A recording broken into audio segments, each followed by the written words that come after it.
All right. We are live. Welcome in, everyone. I see we've got Cy Deathful, we've got Valhalla Video, we've got Christopher Belko. Welcome on in. I am gonna get ready to do some gaming today, but first I do have to do a bit of a victory lap, but we'll get to that. Just to get things warmed up, I wanted to talk about an experience that I had today when I went to see one of the movies that I'll be reviewing this week. And so, pull over here. I've got here this tweet up.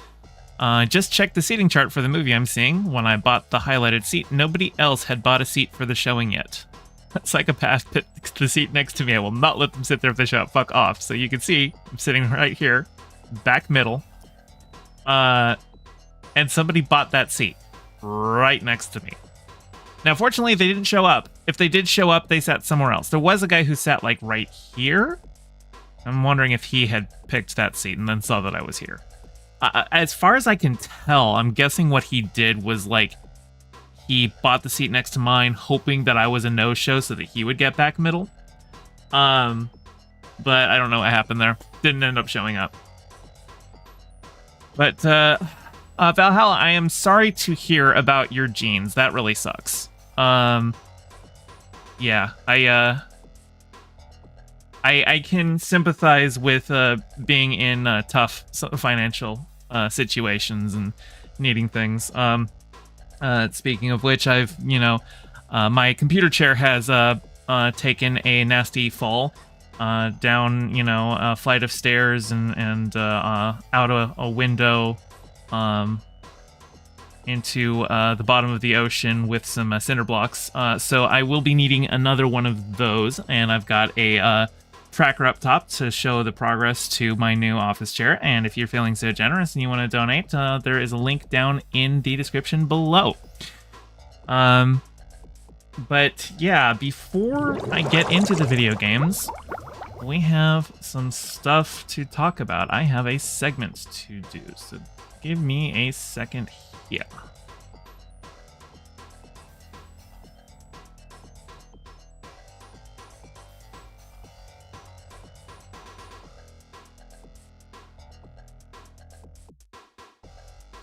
Okay. Give me a sec. If you've been watching my channel for the last couple months, you know that I have been covering quite a bit of strike news. So it is very happy for me to be here to talk about some big breaking news in the writer's strike. If we head on over here, we've got Adam Conover. You know Adam Conover? He's the guy who does Adam Ruins Everything. He's a SAG-AFTRA and WGA member. He's actually, if I'm not mistaken, on the negotiating committee for the WGA, and here he is announcing, we did it. We have a tentative deal.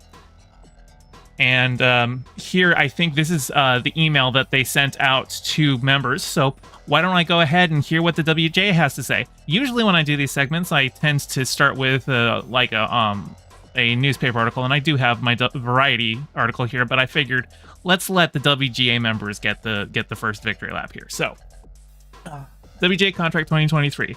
Dear members, we have reached a tentative agreement on a new 2023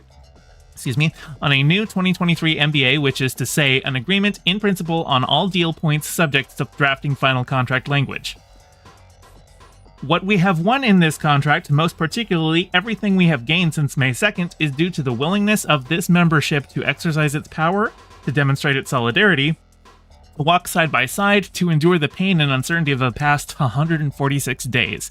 It is the leverage generated by your strike, in concert with the extraordinary support of our union siblings, that finally brought the companies back to the table to make a deal. We can say with great pride that this deal is exceptional, with meaningful gains and protections for writers in every sector of the membership. And I think here we've got the rest of it. What remains now is for our staff to make sure everything we have agreed to is codified in final contract language. And though we are eager to share the details of what has been achieved with you, we cannot do that until the last I is dotted. To do so would complicate our ability to finish the job, so as you've been patient with us before, we ask you to be patient again one last time. So we don't have details yet on what all was agreed to, but I'll get into that. Once the memorandum of agreement with the AMPTP is complete, the negotiating committee will vote on whether to recommend the agreement and send it on to the WGA West Board and the WGA East Council for approval. The board and council will then vote on whether to authorize a contract ratification vote by the membership. If that authorization is approved, the board and council would also vote on whether to lift the restraining order and end the strike at a certain date and time to be determined pending ratification. This would allow riders to return to work during the ratification vote, but would not affect the membership's rights to make a final determination on contract approval. So what that means is that I think this is all scheduled to come... Yeah, okay. Immediately after those leadership votes, which are tentatively scheduled for Tuesday if the language is settled, we will provide a comprehensive summary of the deal points and the memorandum of agreement. We will also convene meetings where members will have the opportunity to learn more about and assess the deal before voting on ratification. To be clear, no one is to return to work until specifically authorized to by the Guild. We are still on strike until then, but we are, as of today, suspending WGA picketing. Instead, if you are able, we encourage you to join the SAG-AFTRA picket lines this week. Finally, we appreciate your patience as you waited for news from us and had to fend off rumors during the last few days of the negotiation. Please wait for further information from the Guild. We will have more to share with you in the coming days as we finalize the contract language and go through our union's processes. As always, thank you for your support. You will hear from us again very soon. So, the strike is not technically over yet. And they haven't announced the details about it yet because they still have to get it all, like, I think the tentative agreement was on the talking points, and they still have to draft up the final contract for everyone to agree on, and then Tuesday night, they'll vote, and I assume once they vote to end the strike schedule, they'll probably do that either for that night or for, like, the next Wednesday, the day afterward. It doesn't make sense if they're, pushing this to be like, yeah, let's get everything voted on. It wouldn't make sense for them to stretch out the strike any longer than that. But this is just my speculation. Something else could happen. It just, from my perspective, it makes sense to just end the strike once they've got everything, signed. They are ending picketing, and we'll get into what that means. But let's head on over to Variety. Let's see what they've got to say about it. Now, actually, before we see everything that Variety has to say about it now, I wanted to point out something that, to me, looks very much like using the press as part of contract negotiations. We've got here, this is a tweet, and like they've got the article as well, but I won't go into... I've got the article here, but I'm just going to look at this. This tweet from Variety says, after 4 days of intense negotiations, the AMPTP has sent the WGA its best and final offer. Now, why is Variety themselves choosing to word it like that? Now, the AMPTP may say, this is our best and final offer, but, like, if the WGA didn't take it, well, it's not like the AMPTP is going to just, like, give up and only hire scab writers. Most writers in Hollywood are members of the WGA. They're not, they're not going to willingly give up that talent pool. And so for Variety to just, not even quotes, just says its best and final offer. What this means is it was probably, it's a negotiating tactic by the AMPTP where they probably, before they said this, had already felt fairly confident that the WGA was going to accept it. Which means that once they say it's the best and final offer, if something happens, if the WGA balks, then everyone will be like, oh, so you were being unreasonable. Fortunately, it seems like the WGA has accepted, so we didn't run into that, but this was something that I noticed as we were all counting down the time to see what would come of the negotiations. This right here seems like Variety is remembering who signs their paychecks. Valhalla Video says, I wonder if the WGA blinked first. Until we see the details of the of what's actually in the deal, we won't know. And I do want to get into that. But let's see what Variety has to say. I'm not going to read the whole thing. I'm going to skim through here. But yeah, WGA, we can say with great pride that this deal is exceptional with meaningful gains and protections for writers in every sector of the membership. The WGA, we already read that. That was in the email. Right. A lot of this is just from the email from SAG-AFTRA. Actually, I don't actually think I need to cover anything in this one. Okay, other than I did notice here the WGA negotiating committee that's got it listed, and you can see here Adam Conover, whose tweet we read. But there was also some other names I reckon. Yeah, Mike Schur, who's he does the he did The Office, right? And David Shore and David. Some of these names look pretty familiar. So, yeah, Adam Conover. I know Adam Conover has been kind of one of the leading voices for the strike. So, Valhalla Video says, wait, not the WGA, the other side I meant. I mean, it's possible. I was actually seeing some people suggest that seeing the backlash that Drew Barrymore and other talk shows were getting for starting back up in the fall was what pushed the AMPTP to come back to the table. Obviously, that's all speculation. There's no way to know. But I am very happy, but I am urging caution. Because we haven't seen the deal yet. We don't know what they've agreed to. And the WGA is saying this is a big deal. They, got great gains. Everyone's going to be happy with it. But of course they're going to say that because they have reached an agreement with the AMPTP and they want to put their best foot forward so that the guild is more amenable to voting for it. Even if there are key provisions that they had been fighting for that don't make it into the final that don't make it into the final deal, right? And we won't know that until after everything is done and signed by the leadership.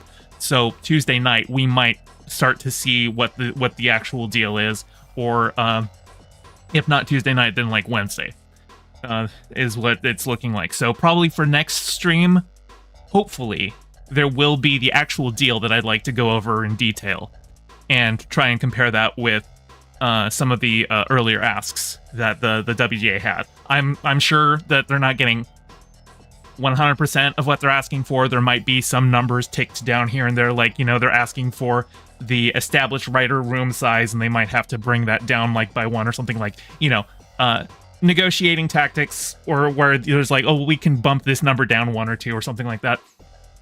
That's not as big. Having the rule of an established writer room size, so long as that's still in there, that's big. And that's kind of been one of their key talking points, so I would be very surprised if the WGA agreed to a deal without it. But we'll see. I don't know. This is all speculation. And while the WGA has suspended picketing because they have a tentative agreement, they have not ended the strike yet. And I want to get into something here because I see over here, after Backlash, Dancing with the Stars premiere moves ahead after tentative WGA deal is reached. Less than 24 hours after the WGA reached a tentative deal to end the 146-day strike, Variety has learned that Dancing with the Stars is moving ahead with its planned premiere date, after all, September 26th, tomorrow. And hopefully, I'm gonna get this video out tomorrow as soon as I can. So if you're watching this video on YouTube later, hello, this is today. ABC confirms that Dancing with the Stars will premiere on Tuesday, September 26th, and will be simulcast live on Disney+. Over the past few days, the heat had been on Dancing with the Stars, and ABC put a plan in place to postpone the show's premiere amid backlash from the WGA. Celebrity cast members were feeling heightened pressure and had growing concerns about participating on the show, as WGA members were picketing Dancing with the Stars rehearsals in an effort to delay the show or have celebrities bow out. Amid the backlash last week, one cast member, Veep actor Matt Walsh, announced he would pause his participation in the show amid the ongoing WGA strike, but now Variety has learned he will now be back on the dance floor. Walsh is a WGA member, as well as a member of SAG-AFTRA and the WGA. And I don't really need to read the rest of this, but this is kind of what I wanted to touch on. So, Walsh is not on Dancing with the Stars as a WGA member, even though he is a WGA member, because he is not doing writing duties on the show. He is a performer, so he falls under his SAG-AFTRA membership there. And SAG-AFTRA, even though they've got a strike going on right now, That's for specific divisions, and there's netcode is one of their contracts, and that one was finalized like in 2022. So that one is still active. So like talk shows and reality TV shows, and like I think commercials, SAG-AFTRA members are still able to do that stuff. So he's not, he is not crossing any picket lines here, because obviously they've stopped picketing the show. And he's not scabbing because he's not a member of, he's not acting as a member of the WGA here. But the WGA strike is still going on, and this premiere is coming out before the strike is being called off. And I can understand ABC just going ahead with it, and I can understand Matt Walsh going, look, it's close enough to the finish line, and we've suspended picketing and everything like that he's just going to go for it. So he's not technically striking. But I would prefer it if he held off on showing up, at least until the strike is officially over. It's not the worst thing in the world. I get it. They said, okay, we've got the deal coming. And what Matt Walsh is doing is not breaking a strike, and because the picketing is called off, he is not crossing a picket line. I would prefer that he holds off until the actual strike itself is officially called off. But that's a minor nitpick. I don't think that one actually really matters. It was a minor thing. But anyway, the WGA looks like it is going to be ending their strike this week. Now, what details are on the deal itself, we don't know yet. I haven't seen any leaks on particular verbiage, and I don't know how much I would trust those leaks, because we're going to see the actual thing in a couple days here. And we're going to find out exactly what the deal entails. But this is a promising step toward resolving the labor dispute in Hollywood. And once they've got everything signed, sealed, and delivered with the WGA, it looks like the AMPTP is going right back to the negotiating table with SAG-AFTRA. Because it's some of the rumors were that when AMPTP sent their best and final offer to the WGA, they were saying, this is the best and final offer, because if you don't take this one, we're going to go to SAG-AFTRA and negotiate with them, so you'll be on the back burner. So obviously not final offer, but they were saying, like, we won't talk to you again until 2024 if you don't take this deal. But that being said, it means that they should be talking to SAG-AFTRA soon, and hopefully they will be willing to give them what they're asking for, or at least the vast majority of what they're asking for. It is a negotiation, so there is some give and take there. I don't think anybody is expecting universal gains for a contract negotiation, but hopefully we see good results from this. I am pulling for the WGA, as always, and the and of course SAG-AFTRA. But anyway, if you're excited, if you've got any ideas about what's going on, any speculation, go ahead and leave it in a comment down below. And thank you for watching.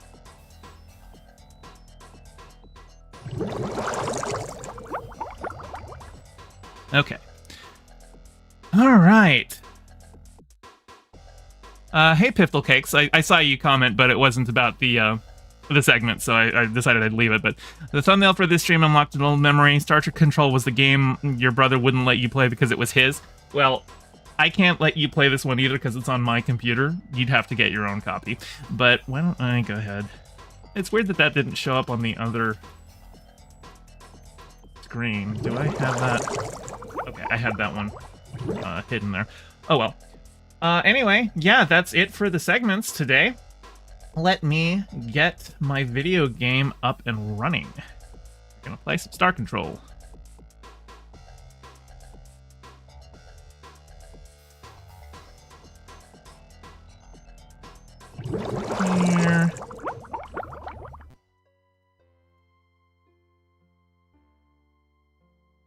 Sounds like game audio is coming through okay.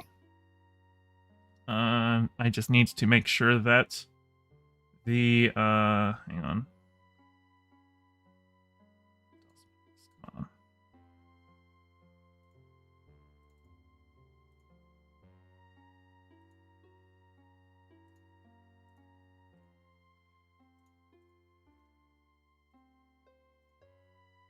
Come on. And I'm going to switch that over. And then there we go. Okay. Sorry, that just took a little bit. All right. We are in. We've got the music going. Let us resume. Okay, so I left a note here. Stream N921 Dax threatened to split Chimur. Okay. Now I know where I'm at. Now, did I talk to the Chimur? Captain, the League's armament is weak compared hang on. to our enemies. Oh, that's right. That's just a message. Okay, hang on. I need to move my guy because I'm blocking text. And actually, I'm also going to move... Because I just created a duplicate one because like I didn't want to just drag it around willy-nilly. But I am going to move this guy right here. That way I shouldn't be blocking anything important in the game. Okay, so I did talk to them about it. They said they're not an internal one summoning device. Oh, okay, hang on. Let's put this down as well. I need to move my guy more than that. Let's move you here. Perfect. That should not block anything. All right. Let's speed this up. Actually, do you have anything for me? ICOM online. I'm confused. Do you have any tips for me? Sir, there is nothing constructive to offer at this time. Okie dokie.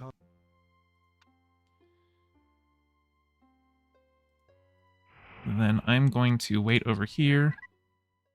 And... Hi, Cap. How can... Talk to you soon, Cap. Just sit here and collect fuel until the next story beat happens. How y'all doing today? Oh yeah, Sai, you said that there was a tree that fell. Was everything okay? Nobody get hit? No one's dog crushed?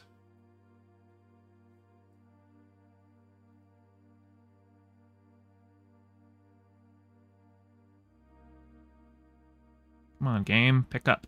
Do something for me. Oh, a lot of the... Oh, here we go. Captain, we send a message of utmost urgency. Even now, the forces of the Crux converge on our planet with a formidable invasionary force. Reinforce us with all speed. By the way, is the game audio good or is it too quiet? I need to go check on the Chimur now. I think the Dactac Lockpack must have split them. Sir, there are no sentient beings available for communication on the surface of this planet. Bit quiet? Okay, let's bump this up. Let's see.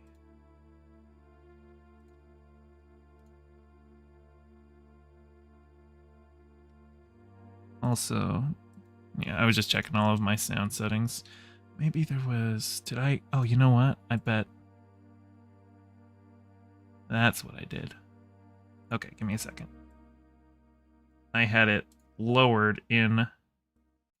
Captain, there the we Crux go. have activated a Chimur bifurcator. The Chimur are shattering into billions of separate pieces of Murnmurm and Chenjesu again. They scream for us to help them. The screams have died away now. The Chimur have been split back into Chenjesu and Murnmurm.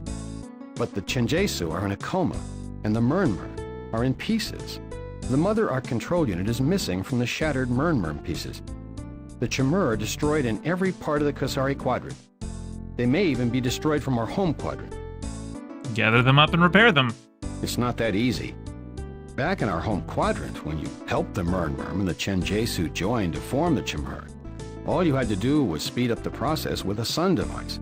To restore them, we will need more than another sun device. We will need to find a way to revive both races first. or they're gone, perhaps forever.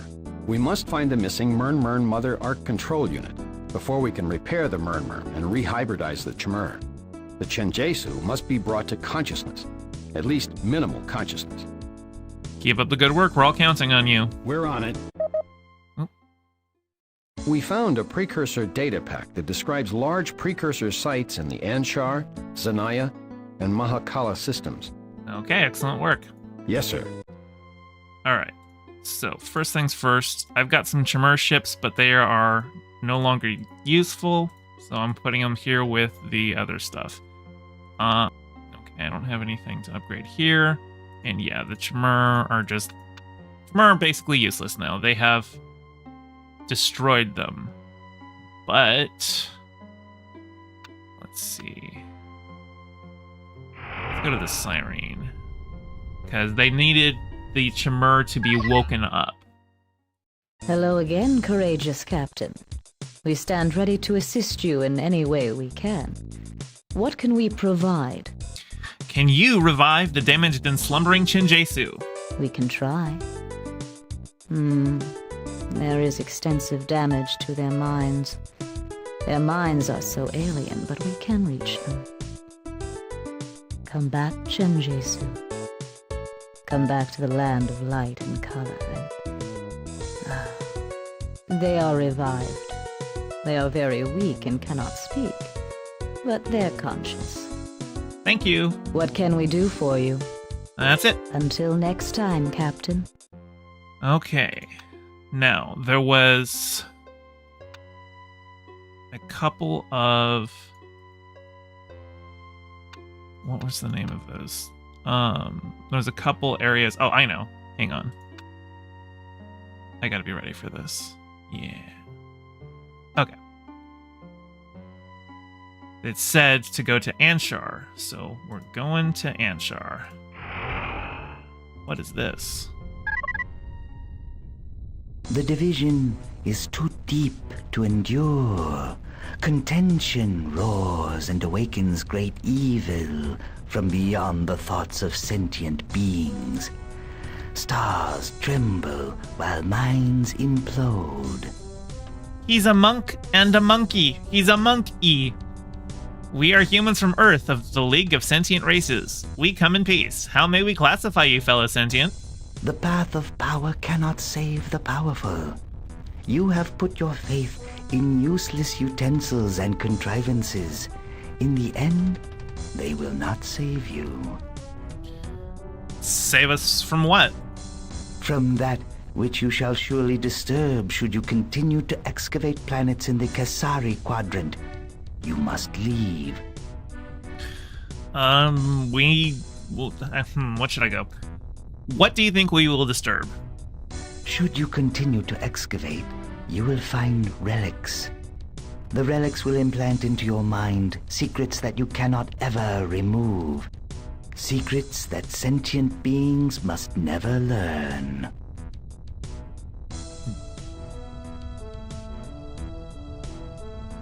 Good for you, Valhalla. Ooh, do you know these secrets? No, I am beyond knowing such things, much like the precursors. The precursors abandoned their secrets and their mad quest for secrets when they disappeared. We follow their example. You must do so as well. You must give up your quest for power and precursor relics. Only in nothingness of mind shall you find safety and salvation. Nothingness of mind? I attain emptiness and hold to stillness. The myriad creatures do not hold to stillness.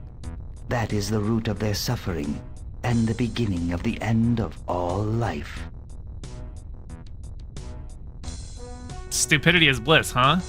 Your concerns no longer matter. Your excavations no longer matter. Only the exquivin testing matters now. Perhaps one day you will understand. Or perhaps your ego will cease to exist. Or perhaps both. The relics must abide in stillness eternally. Now the Exquivan testing begins. The Enigma will hold you at bay. Testing? What testing? The testing of the outer metal of ships' hulls and inner metal of ships' captain. Wait! We offer you membership in the League of Sentient Races. Don't attack us. Now is the time of the testing. Heaven and earth are ruthless. Therefore, the Exquivan are ruthless.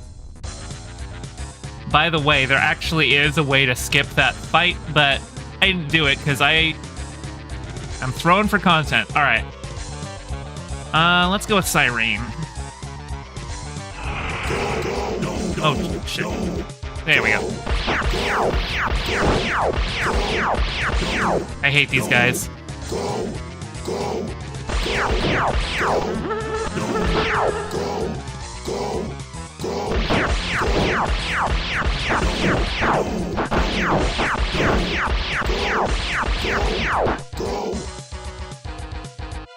Oh, shit.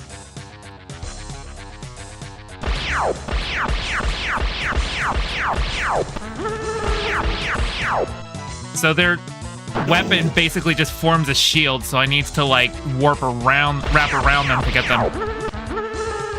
Oh man, he's fast. Let's pick you up. Okay.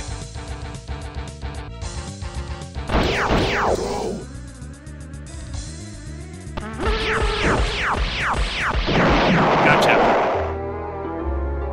All right. That's one down. 2 to go.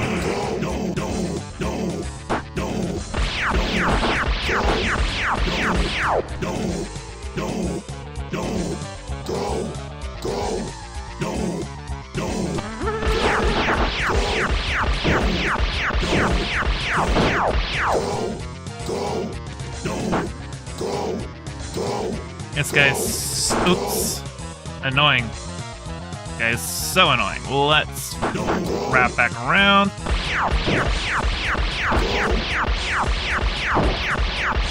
Oh, shit.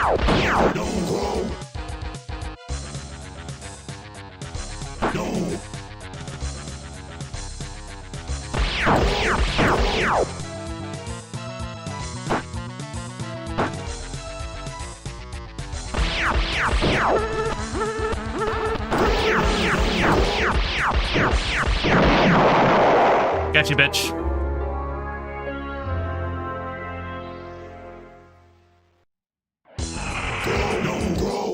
Of course you warp on the other frickin' side. This guy is really annoying, and I'm about to die. Yeah. Oh, that's not fair. Why does he get to keep firing them while he's... That's not fair at all. Alright. Let's see. Let's try an Urquant.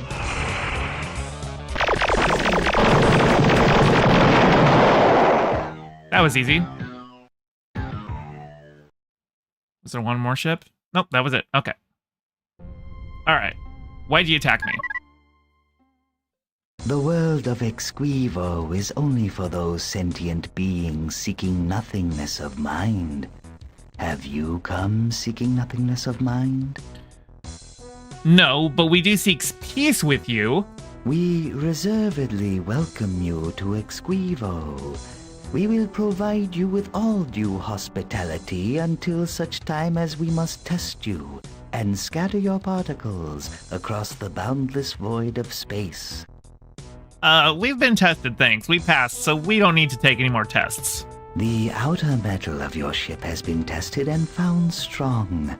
The inner metal of your captain has not yet been tested, but it shall be. I will pass whatever test you can throw at me, but I want some answers. We attacked to test you. Yeah, you tested us, but we kicked your butts. The outer metal of your ship has been he already said that. I don't know why he's repeating himself. And it even has these... here, I'm just going to clear it. Yeah.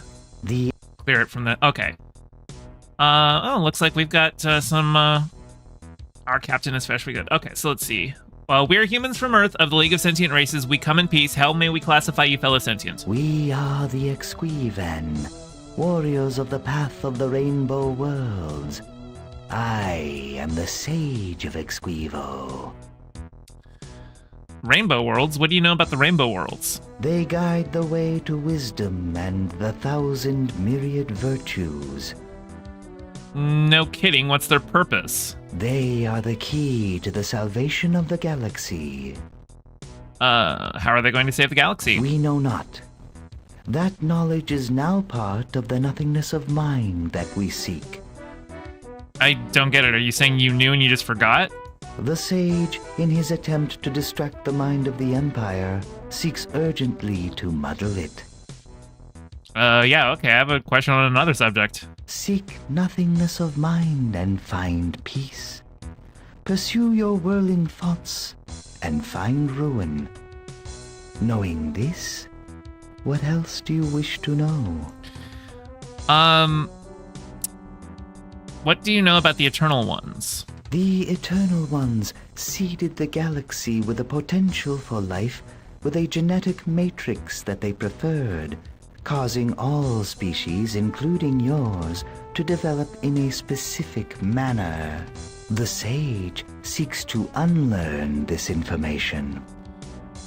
You mean humans look and think the way we do because of these Eternal Ones? Thus, something and nothing produce each other.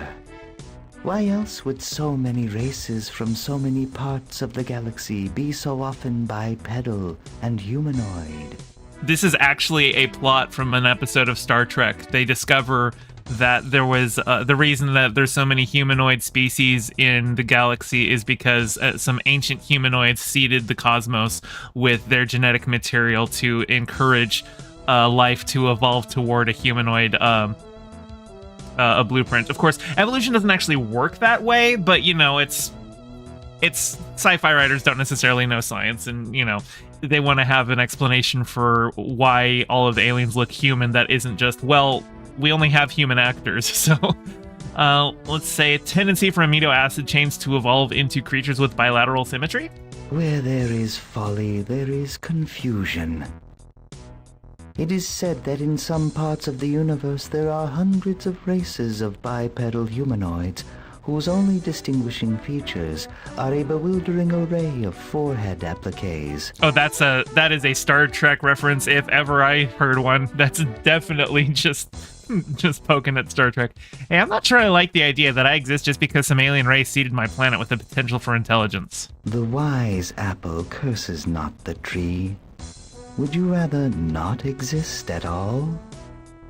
Well, no. It is said, life tends to be its own reward. There's something obscene and perverse and unnatural about this. The being with closed eyes cannot see the pitfall in the road. You appear to be simply undergoing a phenomenon common to most star-faring races. First, your species won your planet's bloody evolutionary warfare to become top dog in the species chain. Then, your particular faction of your species won the bloody internecine warfare to become top group in your species' faction chain. And then, you as an individual won the bloody or perhaps bloodless competition to become top sentient being among the top faction of your planet's top species. You are not familiar with acknowledging superior forces. So, when you collide with a force so great that it virtually created you, you become petulant and angry. Every race reacts the same way. They all say the same thing. Well, the difference is that we will beat them. Yes, that's exactly what they all say. Oh, he hung up on me. I want to ask him some more questions. The world of No, we would seek peace with you. Do you know anything about the Claircontler shame? We know the root of the Claircontler shame, the stem of the Claircontler shame, and even its final flowering. Great, what is it? To be wise, the sage must know when not to say what he knows. We will not tell you until we have fully tested your mettle. Okay, bring on this metal test. You will know it when it comes. Well, I better get out of here and get on with getting my metal tested. Bye! Goodbye, Captain.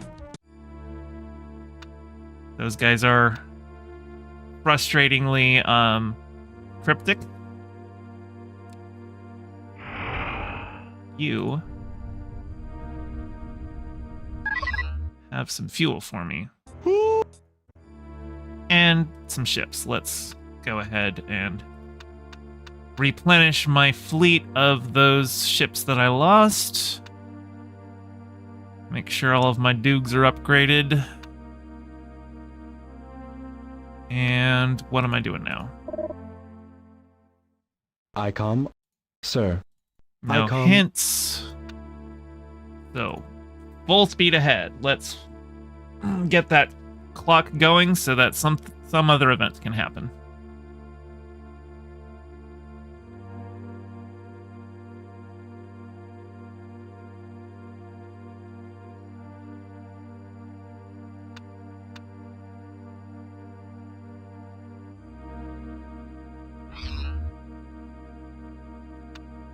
Oh, I'm actually gonna change all this. You should not be making landing pods. I have plenty of landing pods. I have 82. I'm never gonna use that many. Oh, you know what? Did I make my... Yes, I did. Okay.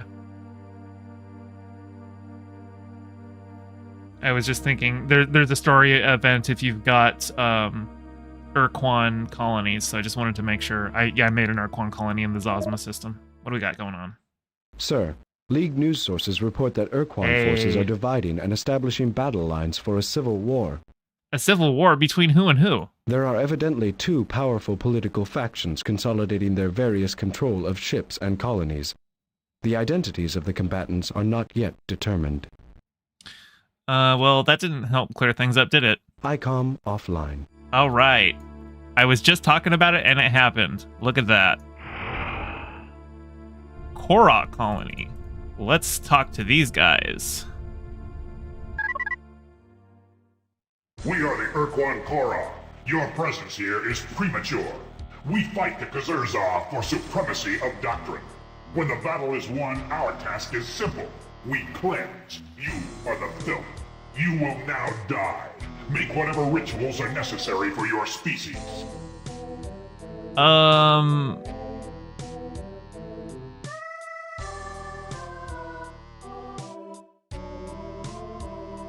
Let's see. You guys aren't Korra. Look at yourselves. You're green. You're Kazurza Urquan.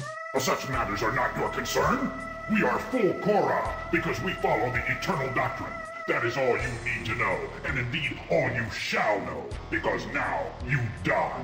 Before we destroy thinking beings, we share with them this comforting fact.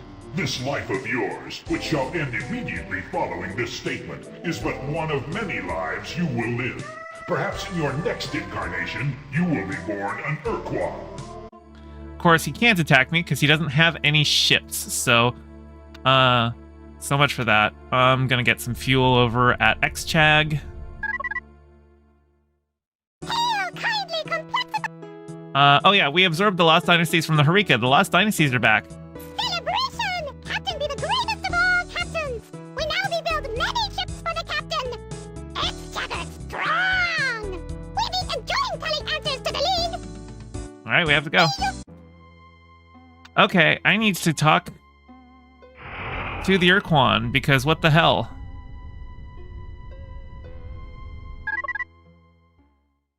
Captain of the League of Sentient Races, this is Zorath, Urquan Lord number 3.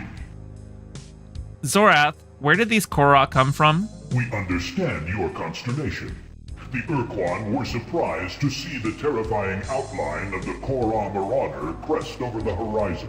Our surprise was compounded when we identified the Urquan as members of our expedition. Some Urquan have decided to follow the path of the Korra and turn to the forbidden practice of the Eternal Doctrine. I see Valhalla asks, what is this game about? I'm so confused. So this Star Control 3 is basically hyperspace is broken down, so you've got one of the only ships that can still travel between the stars because you're using a warp drive instead of hyperspace. And basically you and the other sentient races of the galaxy have to band together to defeat the coming of some like eldritch horror beings called the Eternal Ones, which are planning to come here and feast on all sentient life. So yeah, that's what's going on. And also, a bunch of aliens have little quirky personalities. So I go, how could such a thing happen? We were not vigilant enough in suppressing dissent. But why would the Green Urquan want to adopt that discredited doctrine? I do not know. Perhaps they feel the Eternal Doctrine is not all that discredited. After all, the Korra had great success in the first doctrinal war, except for our fortuitous discovery of a precursor battleship. And the Korra had great success in the second doctrinal war, except for your fortuitous discovery of a precursor vessel. Perhaps they feel that their destiny cannot be forever denied. Hey, you sound like you admire those bozos. Whose side are you on anyway? Your side, Captain. Your side. Urquan Lord Number 3 stands by your side, even if all other Urquan falter. Yes, we agree. How could they build a Marauder? We do not know. We suspect that an Urquan who sympathized with the Eternal Doctrine smuggled the technical specifications for the Marauder aboard this expedition and diverted precious League resources to build it in secret. Black Urquan, here to observe the mission, have rebelled. They and their Xerzah sympathizers took command of a Marauder and escaped. Hey, could the Urquan be under Dinyari mind control again? The thought sends shivers along my tendrils and makes my sheath retract. It is possible, but wouldn't the Dinyari want to control everyone and not just a few Urquan? But then Urquan are the easiest to control. I mean, the most mentally sensitive of all races. And the Dinyari could not control very many sentients if there were very few Dinyari involved. Or only one Dinyari. Oh no! It must be the one remaining sentient Dinyari that you used to destroy us. We believed that it had perished with the Samatra, but if it is back, I do not like to consider the possibility. What can we do against the Dinyari? Very little. It's a pity you lost the Tallow Mine Shield when you crashed your first precursor ship into the Samatra. From this moment forward, I shall keep sharp implements handy in case I need to cause myself profound pain to dislodge the Dinyari's control. I suggest you do too. And I must be ready at all times to implant an excruciator in my brain. I would give you one, but one jolt kills humans instantly. Thanks, I'll find a better solution. What else do you know about the new Korra menace? I wish I had more information for you. We will tell anything else we uncover. Should we take extreme measures to crack down on any talk that is not completely pro-League? Oh, he wants to know if we should institute fascism? No, we have to follow our deals to the bitter end. Stop any actual insurrection, but let them air their opinions. It shall be as you say. I would normally ask for more worlds to colonize, but I fear that the Korra would take them over. Yeah, I better not give you any. We hear and heed. Tell me about the Korra Marauder. The Korra Marauders I knew were marvels of war machine technology. They were almost as powerful as our Dreadnought, and they gave us many difficult battles. It fired blade-like missiles that continued to move until commanded to remain in place. These blades could be used to form a protective barrier. It also fired an expanding ring of fiery superheated gases. Okay, if that Korra colony ever ends up building a Marauder, I'll go ahead and fight it just so, for the content so we can see what it is. May your mission...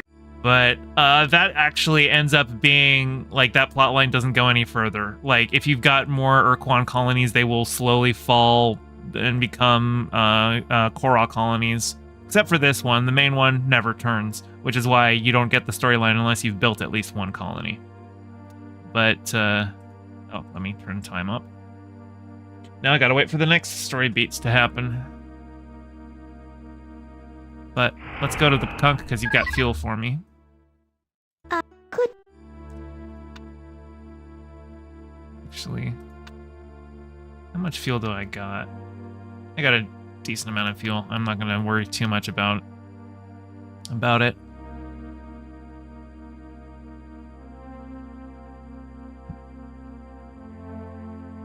Hopefully, we're going to have a new event here soon. There's a specific event that basically lets me knock down a ton of dominoes.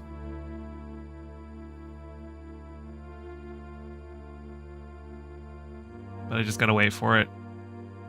The game is kind of paced assuming that you don't know, like, the solution to all the little diplomatic challenges that you get to, but I can't pretend that I don't know that. Hey, Paco, welcome in. We're in the hurry up and wait phase of this game. Like I said, I am too good at this game, so I basically get all of the story points done, and then I have to wait for the game to trigger the next event. Here we go. I am very happy to see you again. Oh, it's the Araloo. Araloo, what happened to the Supox colony ship? You show compassion and protective instincts. Those are promising qualities. But the Supox matter is far behind us. We have different interests now. Hey, Ron's KFC, welcome in.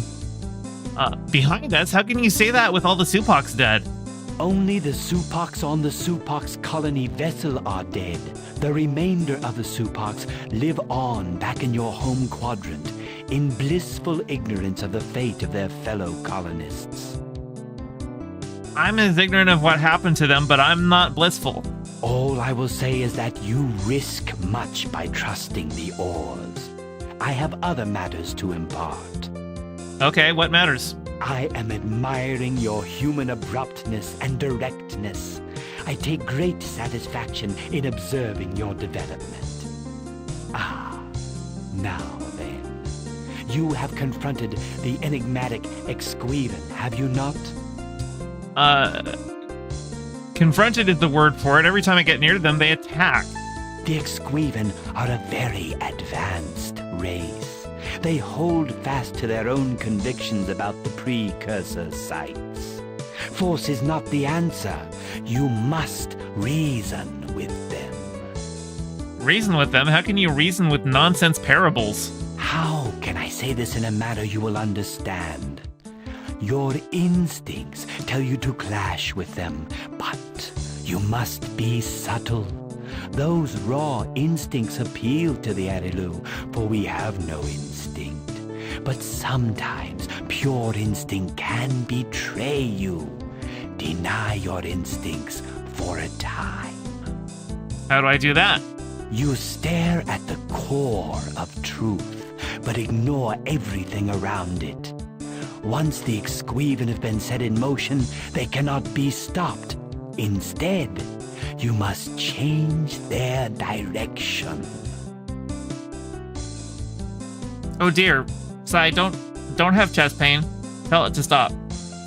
Like I said, how do I do that? Go to the Exquiven homeworld at Anshar 3, Shining One. Do not fight them. Reason with them. The Exquiven misunderstand your motives. Once their leaders have listened to you, the others will follow. We have recently discovered the location of this planet, and I am transmitting its coordinates to you. Alright, I'll go there and see what they have to say. You make the pride I hold for you swell and grow, little one. The flow of events shall be made right by your actions. Okay, let's go back. Actually, while I'm here, let's clear out that Dactac pack from your orbit. About human.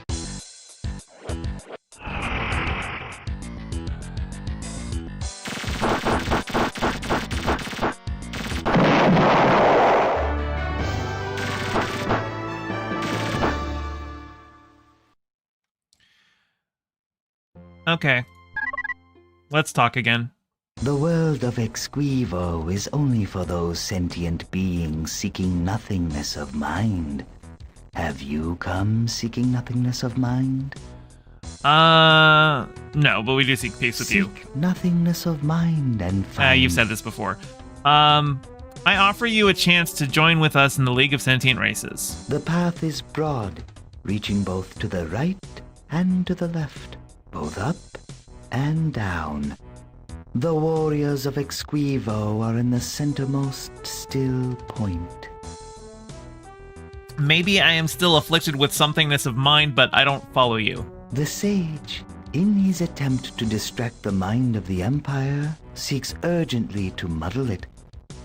What is the purpose of your league?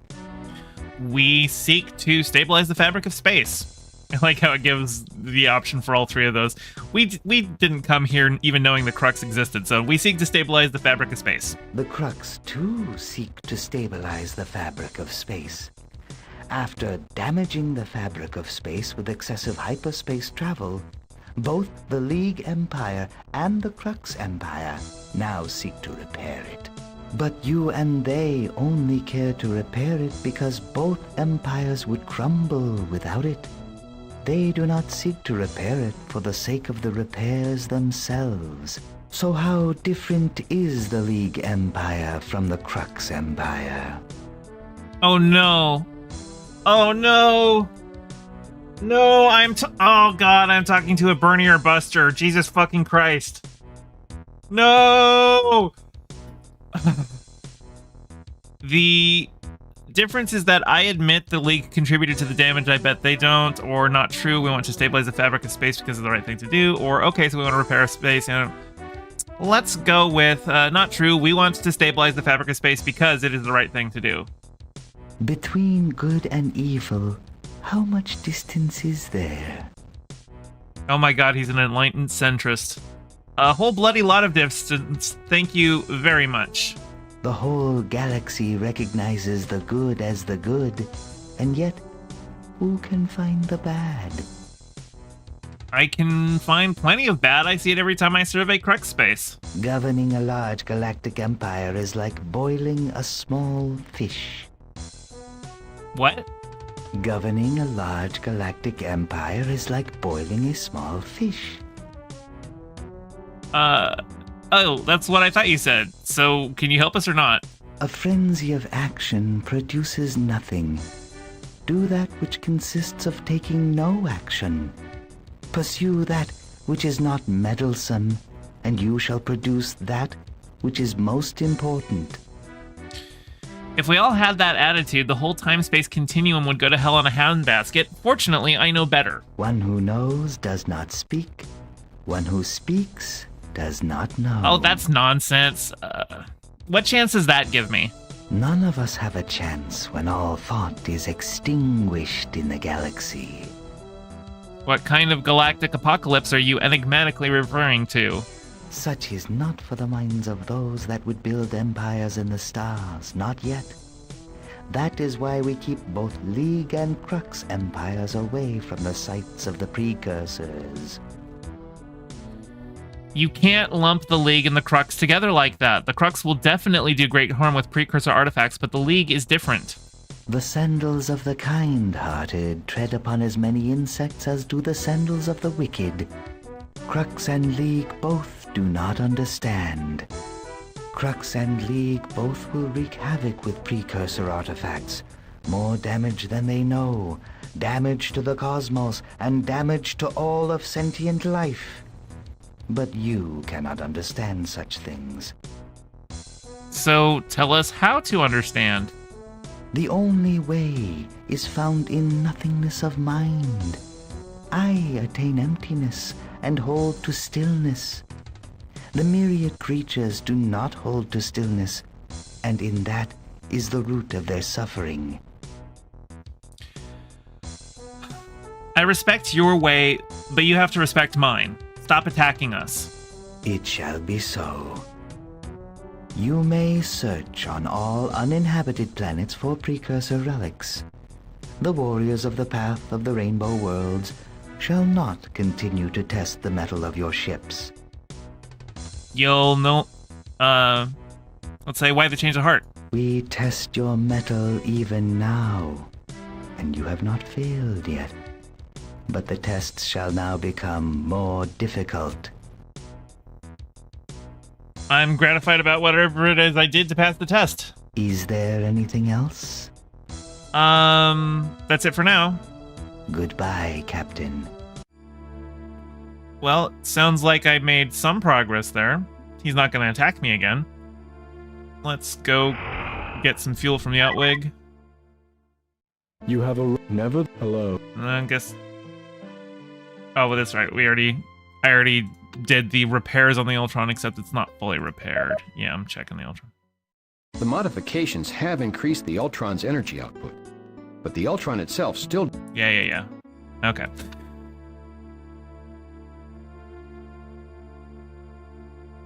Oh, that's right. That was one of the areas. Did I? Oh no, I did get that dig. Yeah, that was the dig that showed up. There was a couple of other star systems that... Oop, what do we got going on? Oh no! Without warning, the Taiki system collapses into a dark anomaly. Guess we're checking that out. Sir, mass fluctuations in the vicinity of the Taiki system indicate a galactic disturbance similar to those observed in the Picus and Eltanin systems. I was just waiting for another solar system to go away. ICOM offline. Alright. Here we go. Who's here? It is happy days! For you to be nice, I say hello some more times. Campers Are happy when ours are saying it. Hello! Hello! What's going on here? This is a... squishy place.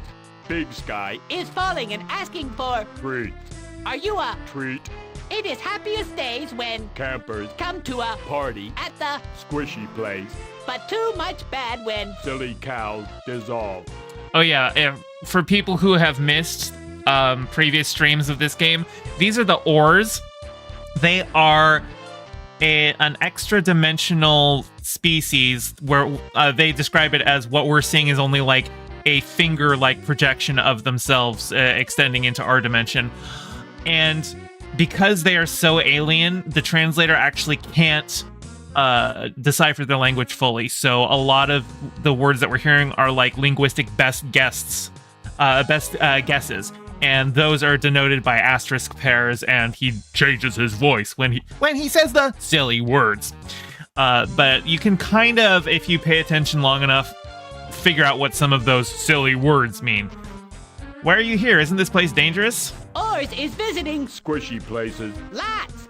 They... Smell. like... Below. Squishy places. make ours remember. Sad.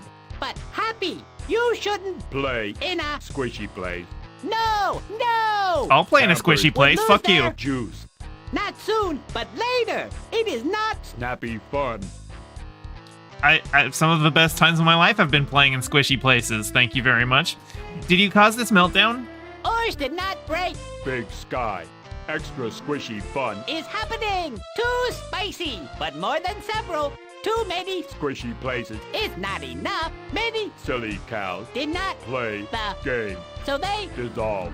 too much bad. Oh, Lost special sauce. and then what? No fun. No. Parties. Do you know what caused it? What broke the Big Sky. siren are very Silly cows. with their... Nasty tricks. This is the story about the siren. They do not... Play. the Happy game. siren are... Campers. they are... Silly cows. that trick other... Campers. to... Play. their... Bad game. Bad game. broke the... Big Sky. I am thinking the third time. So they're blaming the star collapse on the siren. I somehow doubt that, but I'll see if the siren have anything to say about it. How did you get here so far from the League? We... Smelled. Slippery place. in our other... House. Smelling. is good, but you do not... Smell. for other reasons? This is so funny! Next is Sliding. to the... Squishy place. too much enjoyment. Would you like to join up with us for the ride home? Jumping peppers! It is smiley time! We will... Camp. with you for better enjoyment. Squishy fun. Is good, but... Dancing. makes extra happy. We will... Jump. into your... House. for more... Playtime. Oh, but they didn't. They're just still hanging out there. These readings are very similar to the Picus and Eltanin anomalies. This area is still suffering from massive perturbations of the time-space continuum. We still do not understand the physics involved here, but this data will definitely help us track this phenomena throughout the quadrant. I appreciate all your efforts. Yes, sir.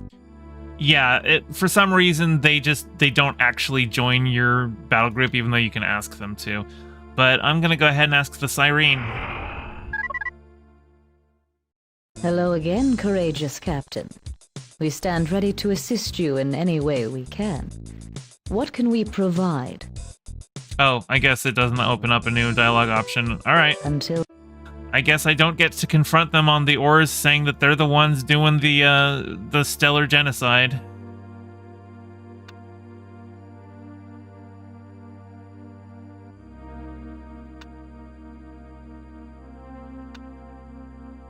So I just gotta hurry up and wait for the next story beat.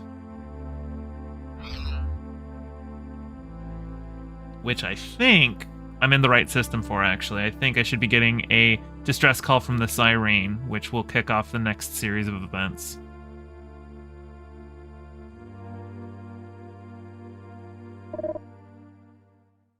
Sir, we're receiving a distress call from the Cyrene on Astarte 1. Right on call. I call... Alright. We're right on cue. Captain, thank you for coming so quickly. I was already here. We have important news for you.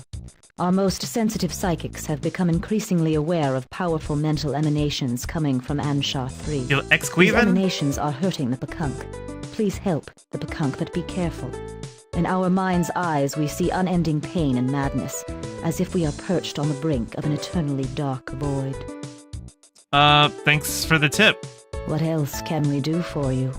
Very good. Keep up the good work, Cyrene. Until next time, Captain. Let me check on the Pekunk first before I go and ask the Exquevens about it.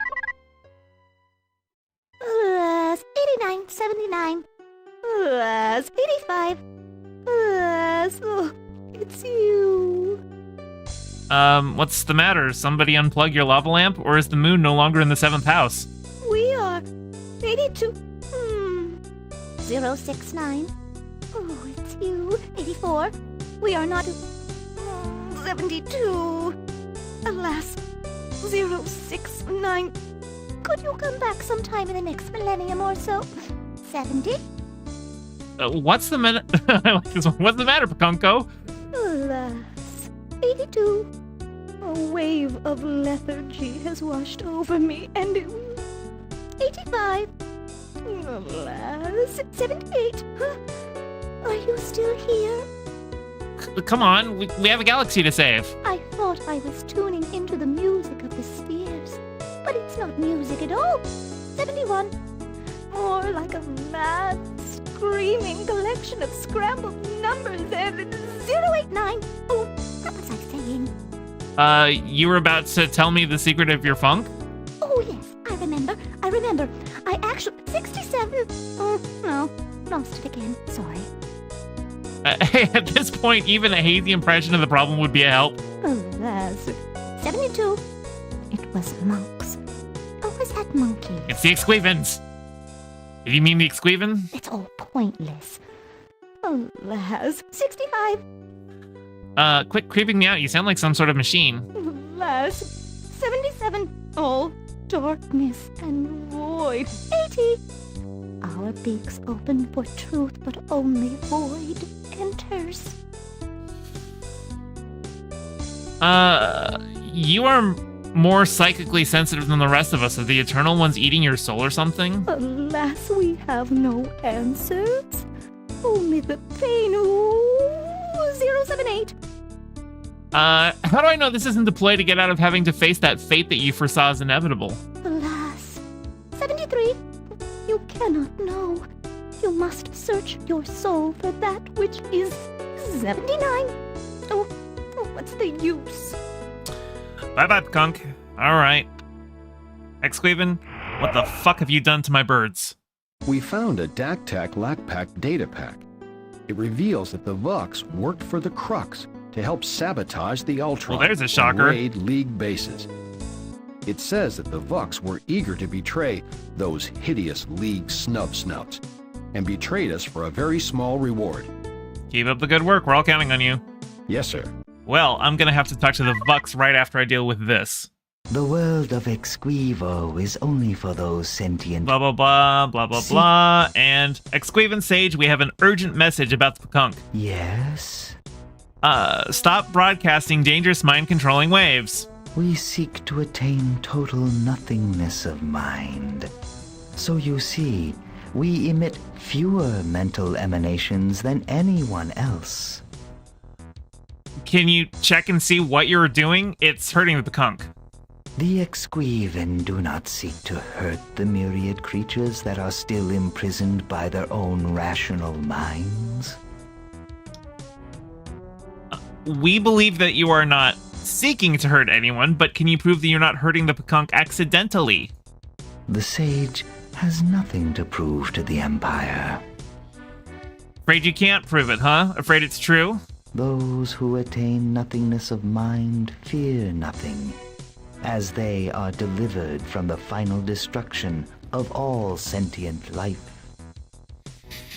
You haven't heard of the last of this. I'll be back when I know how to stop you. What do we got? Our tech team members with high psi ratings report that there are indeed some very unpleasant mental emanations coming from the surface of Exquivo. Thanks for the help. We're on it. All right. Well, while I wait for the next thing, let's go yell at the Vux. Captain! We can't allow the Eureka and Yorn into the league. Their practices are vile. Eating sentient Yorn? It's disgusting. Everyone else is okay with it, including the Yorn. What's your beef? It's genocide. No, it isn't. It helps the Yorn. It's nasty. It's against our community values. How can that be? The rest of our community disagrees with you. We demand that you step down as our leader. Never. If you keep pushing us, we will leave the league. Oh, you don't have to worry about that. What a tragedy that would be. We are considering such a decision. Well, while you consider, I have a question. Please inform the Vux of... Blah, blah, blah. We found proof you're working for the Crux. More anti-Vux accusations? Will the persecution never end? You are hereby drummed out of the league. You are now our enemy. Good! We are glad to secede from this collection of vile, ugly beasts. You repulsive, verminous, festering stink pit of an excuse for a sentient creature. We will relish grinding your mottled hide into vestigial hair-covered powder. All right. They're out. Now I need to go back to Exquivo. The world of that's all. Good. Okay. So there is a dig site here, but I can't get at it. What do we got? Captain, sensors have detected the wreckage of an extremely large precursor vessel on the surface of Exquivo. It's getting more interesting all the time. All right, Exquivon, talk to me. The world of Exquivo is only for those sentient beings seeking nothingness of mind. Oh, right. This is all the... Exquivan Sage, I have found out what is hurting the Pekunk, a crashed precursor vessel. The Exquivans seek not to hurt the myriad creatures that are still imprisoned by their own rational minds. Imprisoned by rational minds? The Pekunk? Have you met them? We have sensed their presence across the expanse of space. They are close to the way of the Exquivan, but their path has not yet brought them to nothingness of mind. We need access to your homeworld to investigate the precursor ship crash site. The Sage knows himself, but does not display himself. Such things are not to be. We need to get down there. Only those who have attained nothingness of mind may pass our barrier of enigmas and set foot on Exquivo. You mean my tech team members need to get lobotomies just to get visitor permits? In pursuit of learning, one knows more every day. In pursuit of Exquivo, one knows less every day. How do I learn less? If I revealed that wisdom to you, you would know more, not less, and be further from your goal of nothingness of mind. Oh my god, that's so... Okay, I'll go unravel your damn riddle, but I'll be back again. That doesn't actually make sense, but I know how to solve it. Cyrene, let's go. Hello again, courageous. Can you mind control my tech team into temporarily having nothingness of mind until they land on Exquivo? That is an odd request, but we are glad to oblige. This tech team is now mindless until they land on Exquivo. Thanks. What can we do until... Alright, Exquiven. I've got it. The world of Blah, blah, blah. Speak it, we've got it. Now please allow us to visit that precursor vessel. To rule an empire by cleverness will be to the detriment of the empire. You appear encumbered by excessive thought. Yes, but my tech team is as thoughtless as a bunch of slime mold. You speak the truth. Then I'll just send them down to the precursor wreck on Exquivo, okay? Wisdom can be used not only to enlighten, but to deceive. It is clear that the sentient beings in your technical team are indeed in a state of nothingness of mind. They may pass the barrier of enigmas and visit the surface. Great! Alright, let's do it. Sir, we've transported the mindless tech team to the planet surface. They found the ship. There's no need for a dig site here, okay? What do we got? Wow. It was pretty weird to have no thoughts. Huh. I guess the Exquiven let us down here. Our thoughts returned, and they don't seem like they're about to kick us out. Time for us to get to work. Okay, our mobile lab has reached the site. A massive precursor ship has crash-landed. There's a semi-sentient computer still functioning here. It's screaming in unbearable cybernetic pain. It's pretty unnerving. Take it easy, friend. We're going to help you out, if we possibly can. Captain, the ship's few remaining circuits are stuck in an endless loop. The computer is trying to shut itself down, but an alien artifact is preventing it. The computer identifies it as a data pack, but this strange-looking device is no data pack we've seen, and no technology we've ever seen. Wait, the precursor computer heard me. It's trying to talk back. Captain, the computer says that the data pack contains an equation that makes up the true name of the Eternal Ones. The computer knows it's been driven mad from trying to calculate the formulaic true name. If we take the pack out of the computer's pain will stop, and the screaming will stop too. But the computer will shut down. Should we take the pack out of the computer? What does the computer want? To die. Oh, poor guy. Remove it. Brace yourself, friend. This will only hurt for a second. Captain, we disconnected the data pack, and the semi-sentient computer stopped screaming. It promptly shut itself off. The last image that faded from its holographic readout said, "Thank you. We're bringing the true name data pack back to the ship, but I recommend against ever trying to let a computer read it. Any computer would be destroyed in an attempt to process this insidious information. Fortunately, no other computer would be capable of broadcasting the same dangerous mental emanations to the Bakunk." Keep up the good work. We're all counting on you. We're on it. All right.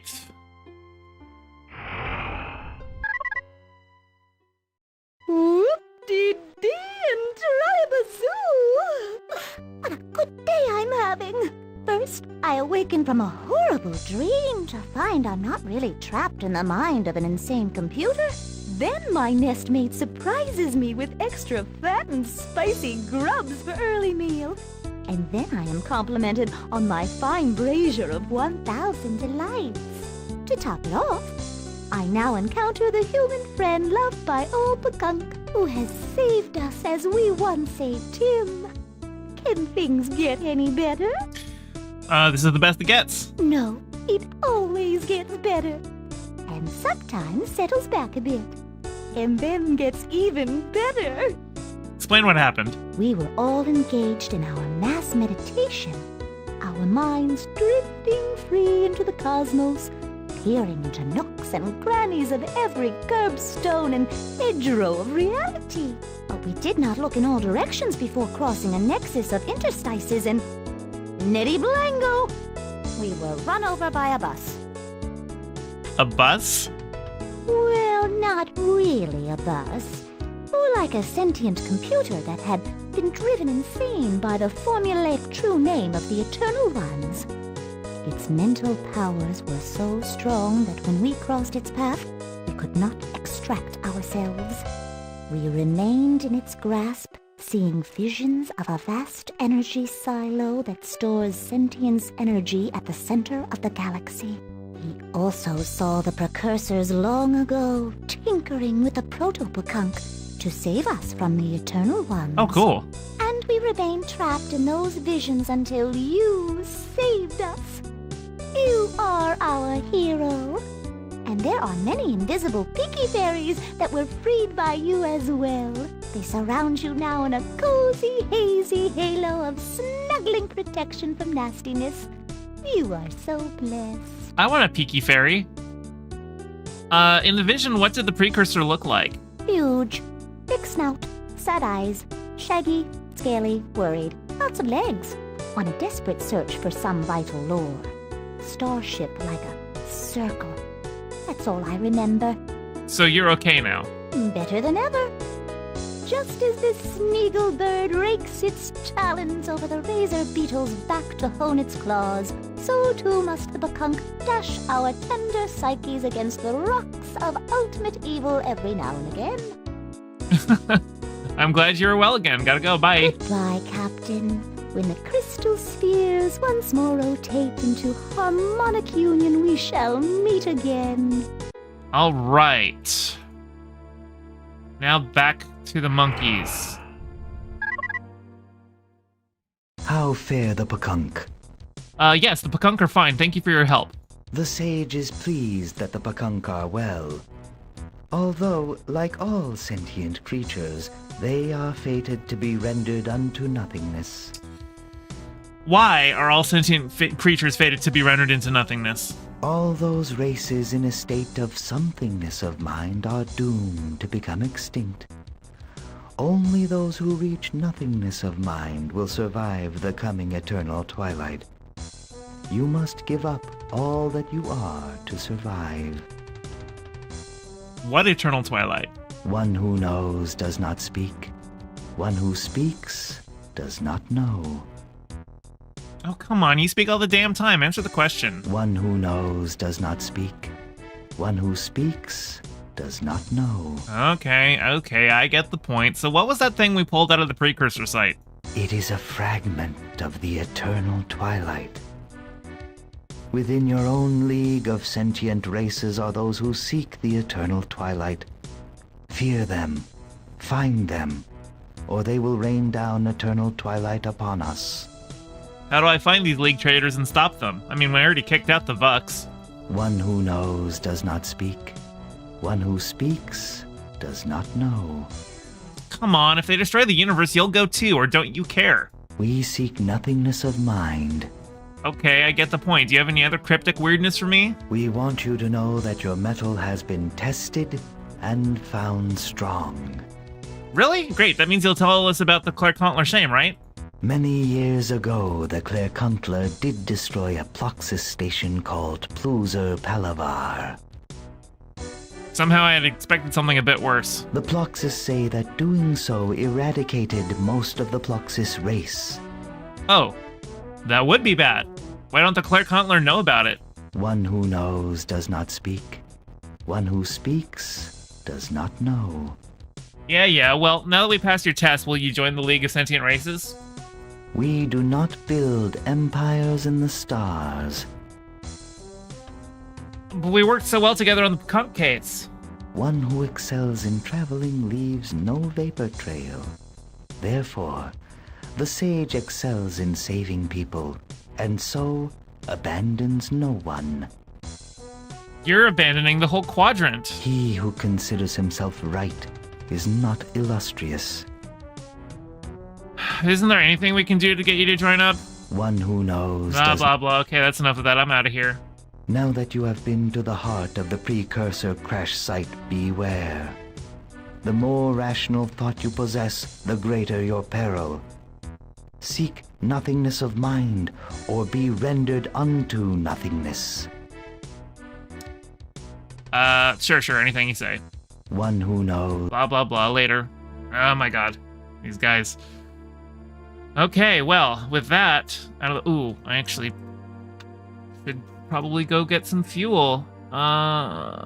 Ooh, you guys have plenty of fuel.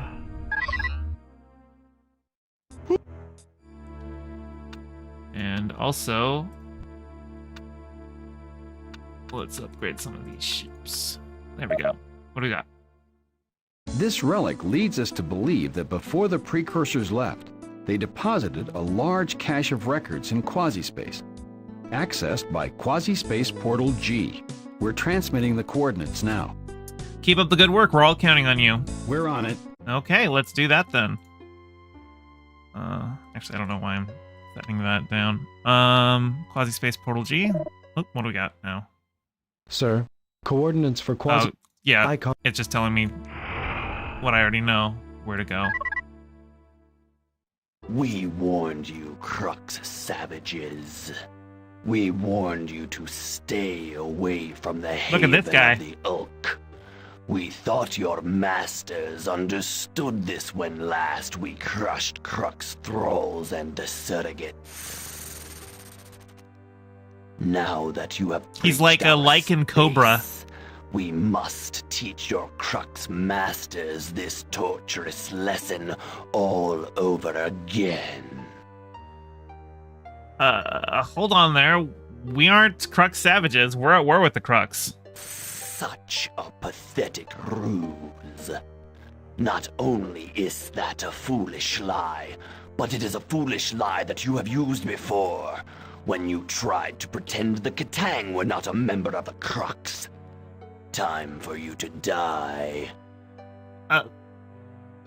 Hold on, Spunky. We're not the Crux. Do not try to deceive us. Alright. Well.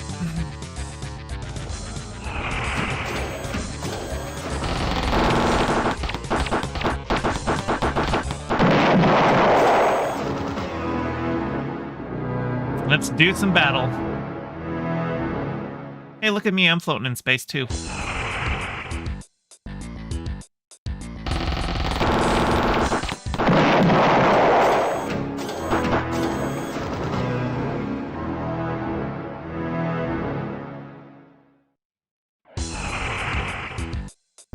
And kaboom. These ships are way too OP.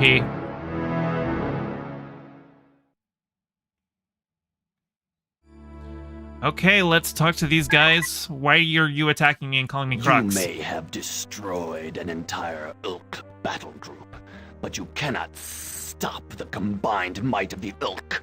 Die, Crux savages! Wait, we tried to tell your other ships that we're not the Crux. If you were not the Crux, you would destroy all the heretical Daktak Lakpak. But you won't, because they are your trusted allies. Destroy the Dax, we're working on it. So you say. We'll gladly destroy the Dax. It'll take a while, though. You can prove that you are not of the Crux faster than that. You can attack the Daktak Lakpak and bring us a precursor artifact that looks like a red spiral rail. The Daktak Lakpak will never surrender it. So this is a good test of your honesty. What is the red spiral rail? We will tell you when you actually give it to us. It's a deal. Good. You can likely find the red spiral rail at a Crux base on Antaeus 1. Now go, Crux spy.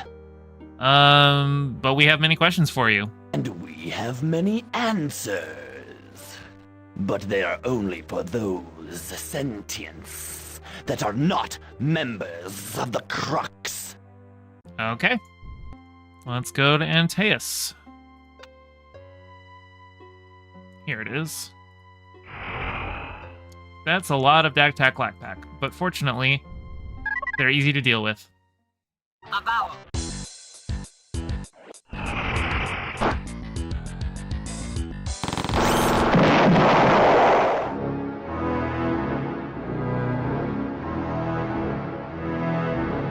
That was easy. Come on.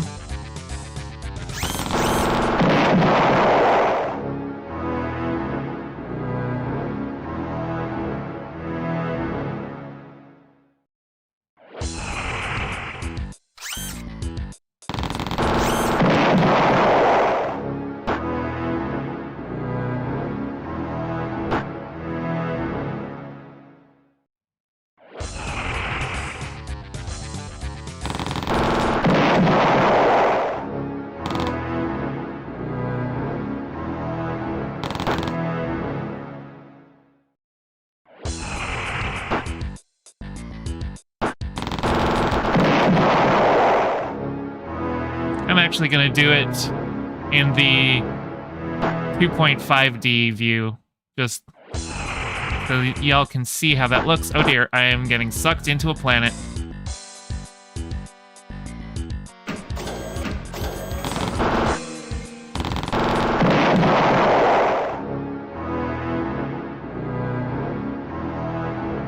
That is not what I wanted to do. Is it? That's the grid. There we go. Okay. Yeah, with the grid, it's a little easier. But yeah, you can see why I usually play like this. It's a little difficult to gauge distances even with the grid on.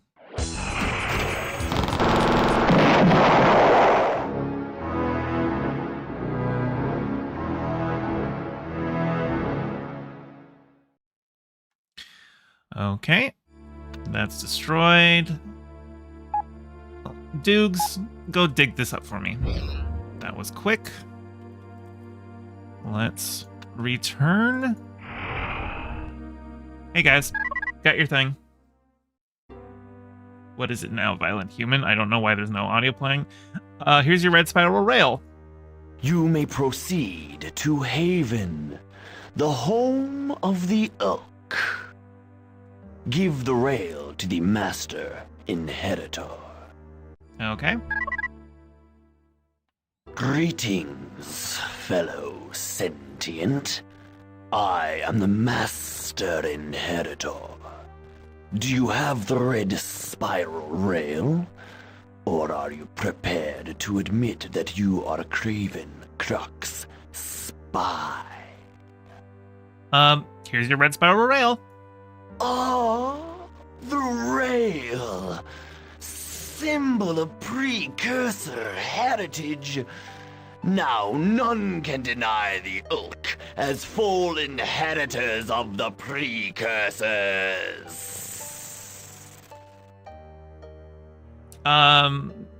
You know, it's funny. He's like, oh, we've got this now. We can claim our right. Like, got it to you. So, like, really, if it's something that shows your, heritage, shouldn't that be me? I'm the one who got it.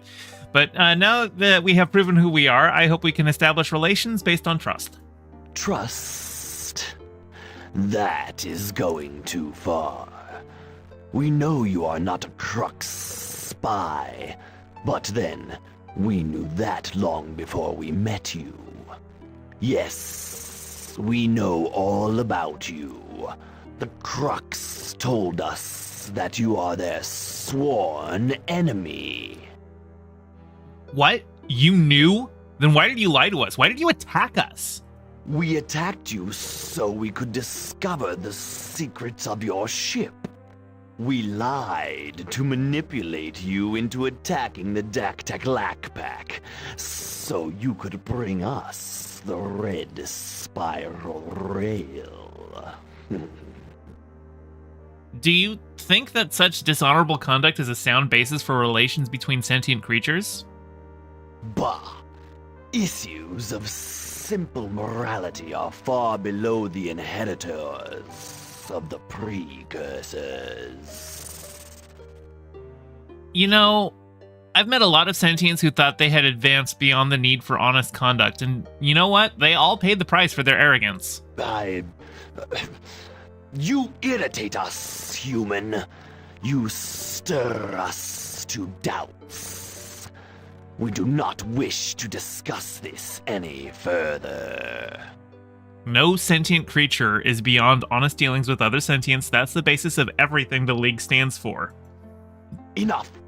Ask your questions or leave. Very well, I think I made my point. Ask your questions. What is the Red Spiral Rail? Ah, the rail.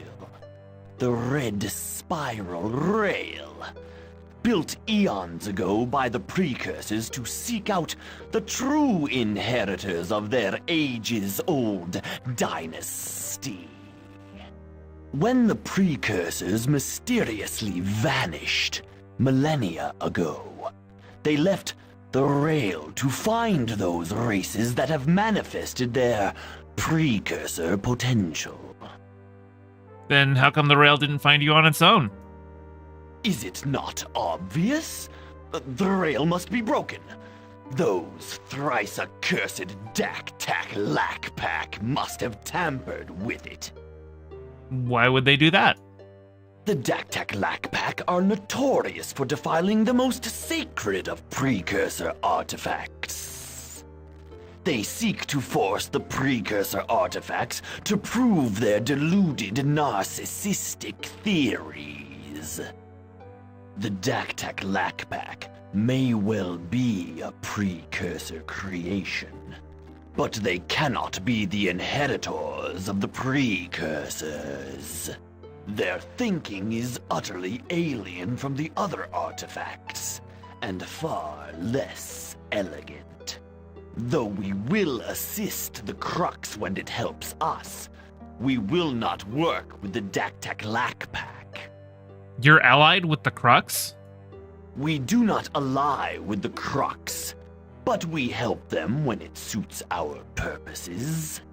Likewise, we do not ally with you, but we will help you when it suits our purposes. If you've been helping Crux the way you just helped us, no wonder the Crux is falling apart. Do not underestimate the Crux.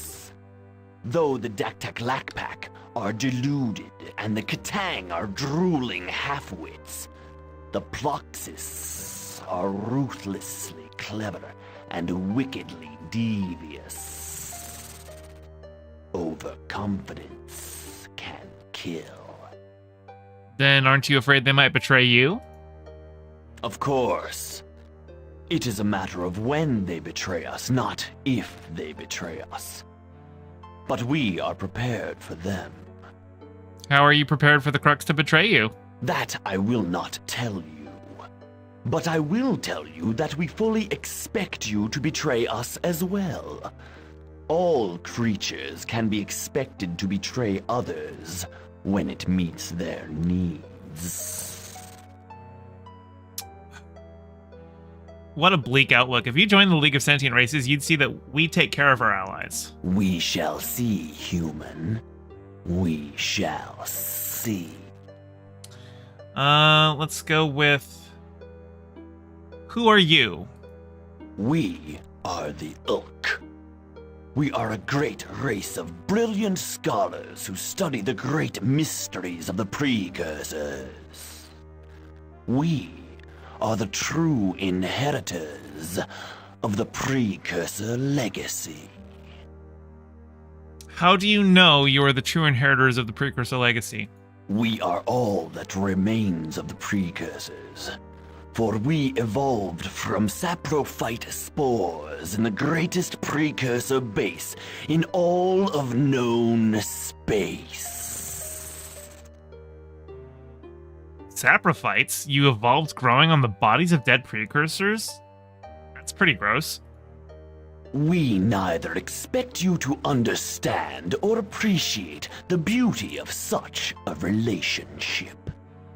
We evolved by growing from spores in the Precursor food stocks, and possibly as spores on the very bodies of the dead Precursors, if they died and did not translate their bodies somewhere else. We don't know for certain. But we do know that this is the closest possible connection to the precursors, and legitimizes our claim as their inheritors. It God damn it, also Sai. gives us a deep, enduring connection to the precursors that lesser species could never understand. It allows us to maximize our precursor potential. Explain this precursor potential. Evolution of intellect appears to occur in a remarkably similar manner in all parts of all galactic quadrants. Through a process we do not fully understand, all races evolve toward a single master form of forms, as if driven by an unseen but all-powerful formula.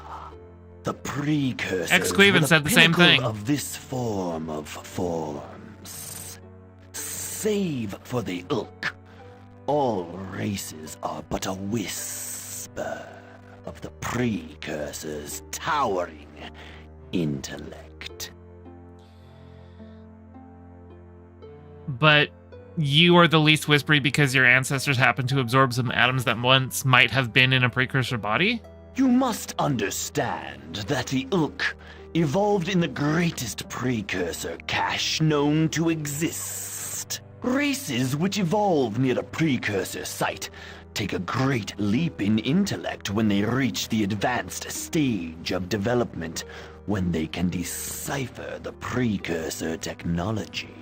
You are a good example of this, Captain.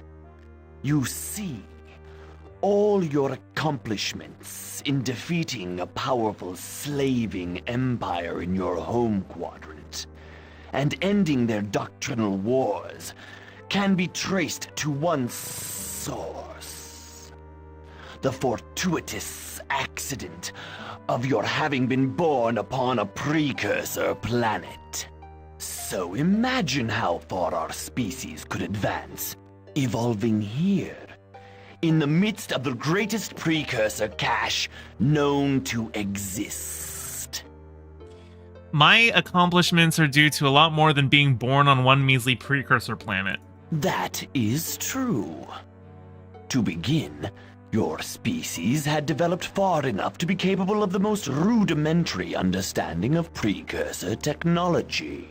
And you were born with a mutation that allowed for a precocious intellect. But ultimately, you were born and raised on a precursor treasure trove, where you could unleash the full extent of that intellect.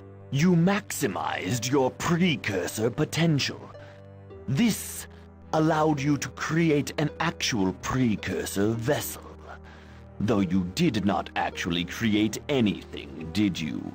You merely deciphered how to push the start button. Hey, it's a start. Did a lot more than that. I established a rapport with the precursor computer. It is odd that you would be able to accomplish that so soon after your race developed spaceflight. Most races cannot interpret precursor devices until many centuries after they have left the surfaces of their worlds. But then, most races are given space technology by other races. Humans are one of the few races that uplifted themselves. That shows an ability to manifest your precursor potential. But, nevertheless, your race has far to go to begin to truly comprehend the mysteries of the precursors. What else can you tell me about that? That is all I will tell you about that. And then some of these questions, I think, are actually just repeats. Like if I say, what's your relationship to the Crux? We do not Yeah, we've heard that Do before. not So yeah, question on a different ask- topic. What's your connection to the We are precursors? all that Yeah, we've heard that. Change the subject. Ask Wait, hit that. Yeah, that's. There. Yeah, I'm just clearing them out. What are the rainbow worlds? The rainbow worlds point the way to the galactic core, and the ancient powers that slumber there. Stay away from the galactic core. Certain death lies that way. The greatest precursor secrets are not for the likes of you. All knowledge has a price, and this knowledge may harrow your soul. Thanks for the... There's a lot of stuff that could be fighting words. I'm just gonna say, thanks for the warning. Ask your questions, human. What's going on with the hyperspace problems? It is with grave uneasiness that I must concede that the Ilk do not know. But lest you think us helpless here on Haven, I must inform you that we do have emergency transport between the stars. I imagine they have a portal spawning device because they're in a quasi-space portal, and the Araloo live in quasi-space as well, and that's how they travel with portal spawners. What's that technology? We will not tell you what it is. Ask a different question. What's the deal with the Eternal Ones? Such information is not meant for the ears of lesser sentients like you. It would harrow your very soul. Okay, I'll ask a different question. Ask your question. I offer you membership in the League of Sentient Races. We are strictly neutral. We join none, but exploit all for our own purposes. Okay, but if you change your mind, be sure to let us know. We shall not change our minds. Where can I get a sun device? Ah, yes. We have a sun device, but it will cost you dearly. Name your price, Master Inheritor. I will give you the sun device now. But if you find a precursor artifact called the Eternal One Signal Deflector, you must give it to me. Consider this a test of your vaunted League honesty. For I believe that your precious League rules are a sanctimonious stratagem designed to inculcate in you a sense of pious superiority. But you will jettison those rules as soon as it becomes convenient to you. Once I give you this sun device, I believe you will not return, but keep the Eternal One Signal Deflector for yourself. Eternal One Signal Deflector, as in the Eternal Ones that I'm not supposed to know anything about? I will answer no further questions. You must choose. Okay, I agree. Give me the sun device, and I'll give you the deflector as soon as I find it. Here is the sun device. I await my Eternal One Signal Deflector. That's all my questions for now. Return if you have any more questions. Farewell, human. Okay. With the sun device, gazing at the mysterious sun device fills you with nostalgic memories of past conquests. I think I used the sun device to join the Chenjasun Murnmurm to the Chimera last time, so that should get me there this time. Now that that's done, I'm going to talk to the Claircontler because I learned about their shame. Oh no, not again. Yes, it's me again. And guess what? I know about Ploozer Palavar. That is the site of our secret shame. I thought you didn't know about your shame. We know where it was, but not what it was. What will you give me to tell you what your secret shame was? Nothing. Well, I'll tell you your secret shame anyway. We shudder to contemplate it. Well, shudder no more. The shame was wiping out most of the Ploxus race that were aboard that station. Oh no. I don't understand the writing here because I'm telling him he committed genocide. Why is it like, why doesn't it give me like a more serious, like, of course committing genocide could get them in bound into a debt of honor. Is that bad? Genocide is the greatest shame. It could mean as much as an eternity of servitude. Could be less than an eternity though, right? We must leave. Wait, what if your time of servitude is over and the Ploxus didn't tell you? If they lie, we are free. And we may destroy all the Ploxus leaders. How will you know if they are lying? The Dak-Tak Lakpak said they would tell us. The Dak-Tak Lakpak? Are you crazy? They're in the Crux. Yes, but it is better than no safeguard. Option 1, no safeguard. Option 2, trust Dak-Tak Lakpak. Conclusion, no safeguard equals better. We have no choice. You do have a choice. It's called the League of Sentient Races. Let me tell you all about it. We must leave. Okay, bye, but we'll get to the bottom of this. Something smells fishy. Or Ploxus-y. And now I'm going to use my secret knowledge. That is a Claire Contler ship. Base. But what's over here? Well, that's not an anomaly. That's not. That's the anomaly. Let's take a look. A vowel. Human from Earth must be destroyed. Let's go, Dak-Tak Lakpak.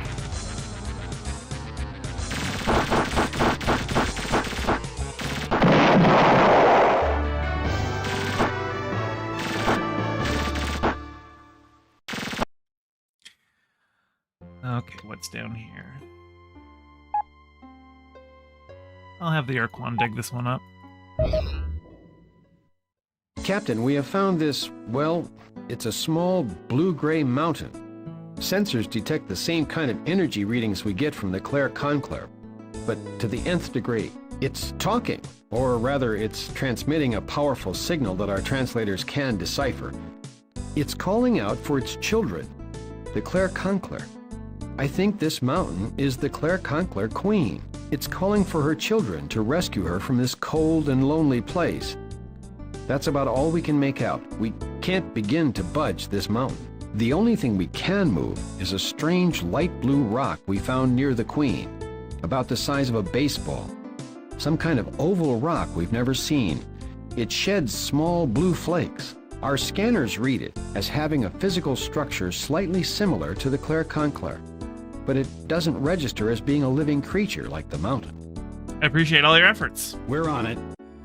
All right, let's let the Claire Cutler know. Oh no, not again. Hey, we saw your queen. She's okay. We can rescue her. Can it be true? True blue. Check out this blue rock thing. The Conch Rock. We must have it. What's so important about this old rock? The Conch Rock comes directly from the Queen. It is the source of all new Claire Conclave. We cannot continue our species without the Conch Rocks. Only the Crux have been able to find Conch Rocks in this quadrant. We must have that Conch Rock. I'll give it to you if you leave the Crux. We cannot leave, even for the Conch Rock. How about becoming a spy for us inside the Crux? We cannot do that. It is not honorable. You're impossible. Isn't there anything you can do for us? No. I guess I'll have to keep the Conch Rock then, till I can use it to free you. Alright. With that... oh, it's this one, yeah. I'm gonna ask the Ulk about the Conch Rock. Yes?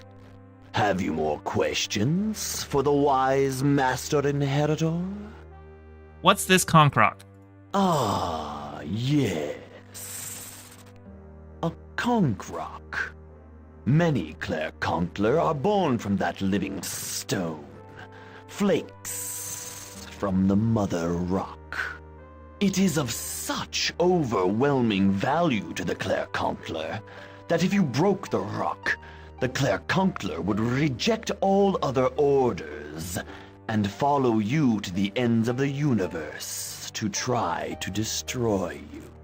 The safety of the conch rock overrides everything else to the Claire-Conchler. So just breaking this rock kills vast numbers of Claire-Conchler? No, it kills no living Claire-Conchler, just potential life. Every sperm is sacred. Is less a living being than a strand of genetic material is a sentient being. Destroying the conch rock kills no Claire-Conchler, just as destroying a handful of seeds kills no forest. Okay. Return if you have... Well, then I know what I need to do. But first, let's set this down to a more manageable speed because I'm going to need to react quickly. So they won't come with me to go and see where their queen is. Oh no, not again. Oh yes, again, guess what? Your time of servitude is really over this time. See this conch rock I'm holding? The conch rock. We must have it. Remind me again what's so important about this old rock. The conch rock comes directly from the queen. It is the source of all new Claire-Conchler. We cannot continue our species without the conch rocks. Only the Crux have been able to find conch rocks in this quadrant. We must have that conch rock. What would happen if someone were to, say, break a conch rock? We would have to hunt down the destroyer in a vengeance hunt that surpasses all other duties and obligations, except protecting the queen. All other restrictions on the Claire-Conchler are suspended until the destroyer and all his allies are dead. So you could conceivably even go to, say, an area that the Crux said is off limits to you. Yes, all other restrictions are lifted. And what happens if we help you find your queen? Then we owe you the greatest of boons. Great. Well, gentlemen, start your engines, because I'm busting this conch rock. No! We will destroy you. We swear a vengeance hunt as vicious as has ever been sworn. Catch me if you can. Now I am going over to this moon where the Claire-Conchler Queen is. And here they come to follow me. Now we will destroy you. Not so fast, Blue Boy. Check your readings from the moon. You cannot distract the Claire-Conchler from our deadly task. We are remorseless. We are relentless. We are, Speechless? That's your queen. We must destroy you. No, we must grant you a boon. Kill. Boon. Oh, you know what? I guess my alerts aren't playing. I missed your $25 donation, Sai, but thank you for that. I don't know how long ago that was. Yeah, I don't know what. I've got some of my monitoring things aren't playing, like the bubble transitions when I move over. Like I can't hear that audio. I don't know if it's playing on stream or not, but I didn't hear that either. So, but thank you for the dono. That's very generous of you. Okay, here's the boon. Please don't kill me. Yes, it is done. To honor your service, we rescind the vengeance hunt that is upon your head. Thanks, Dash is decent of you. The Queen, our Queen, is back. Our time of servitude is over. We are free from the honorless Crux.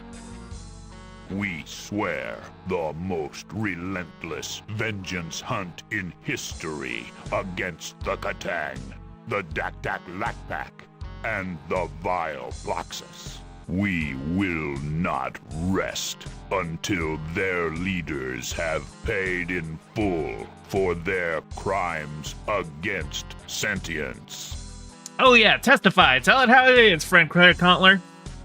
Friend human, you have delivered us from our ignominious servitude. Though we no longer owe you a boon, we still wish to express our gratitude.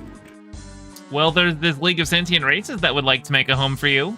We shall join your league. Though the Claircontler are solitary beings, you have proven your worth. If your league is like you, it too is honorable.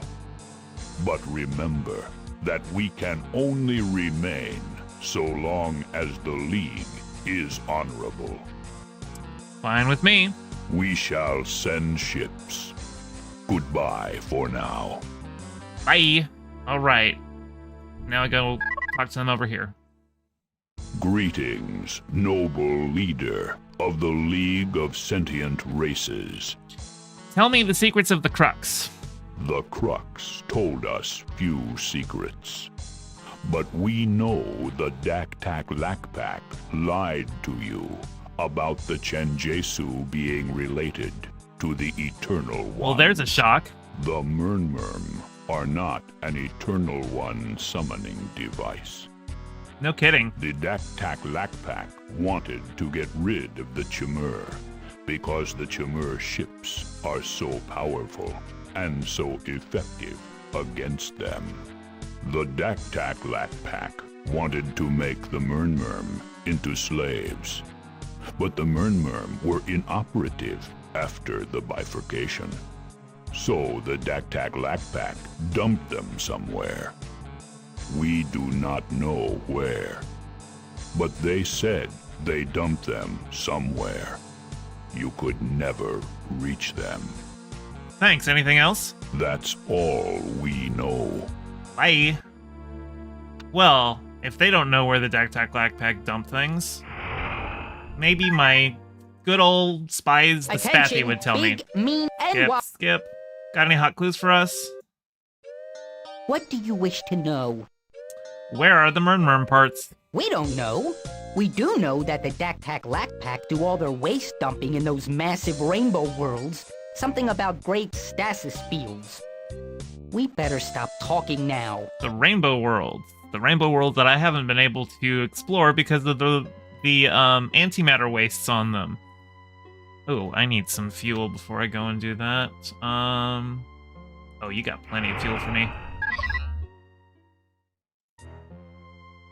That was a lot of fuel. You've got even more fuel.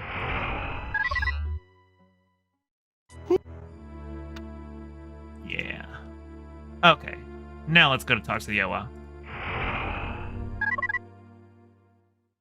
Hail and well met, thou dweller in gaseous environs. How may the Reef Master of Owa assist thee? We need to explore all the rainbow worlds to find the missing Murnmurm. Can you help us? We shall oblige thee in thy request. We present thee with a prototype antimatter explorer vessel. It will allow thee to thoroughly search all the rainbow worlds. Though this is a prospect so terrifying that we have not tested it, mayest thou find what thou dost seek. Thanks, now I have to go. Alright, that means I can now go to the rainbow worlds. Let's go to this one. Kill the Dak-Tak Lak-Pak. All of the other Rainbow worlds should have OWA ships around them. But this is one that I defeated the OWA here because they refused to not go into a fight.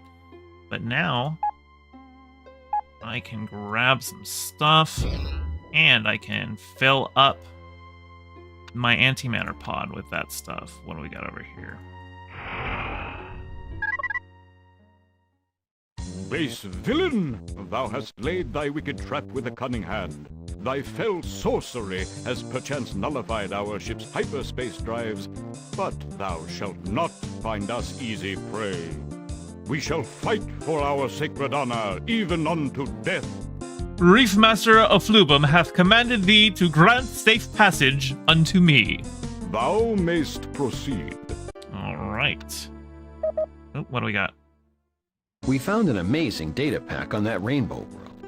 It indicates that the precursors created the DAC-LAC to be maintenance drones, glorified scrub bots. The DAC appear to have deviated from their programming in a big way. Their most important task seems to be something about helping a possible return from wherever the precursors went away to. They are the guardians of something that we can best translate as the cosmic undevolver. It appears to be vital to the precursors' plans for potential resurrection. No, return from beyond. No, that's not it either. Transformation from the beast.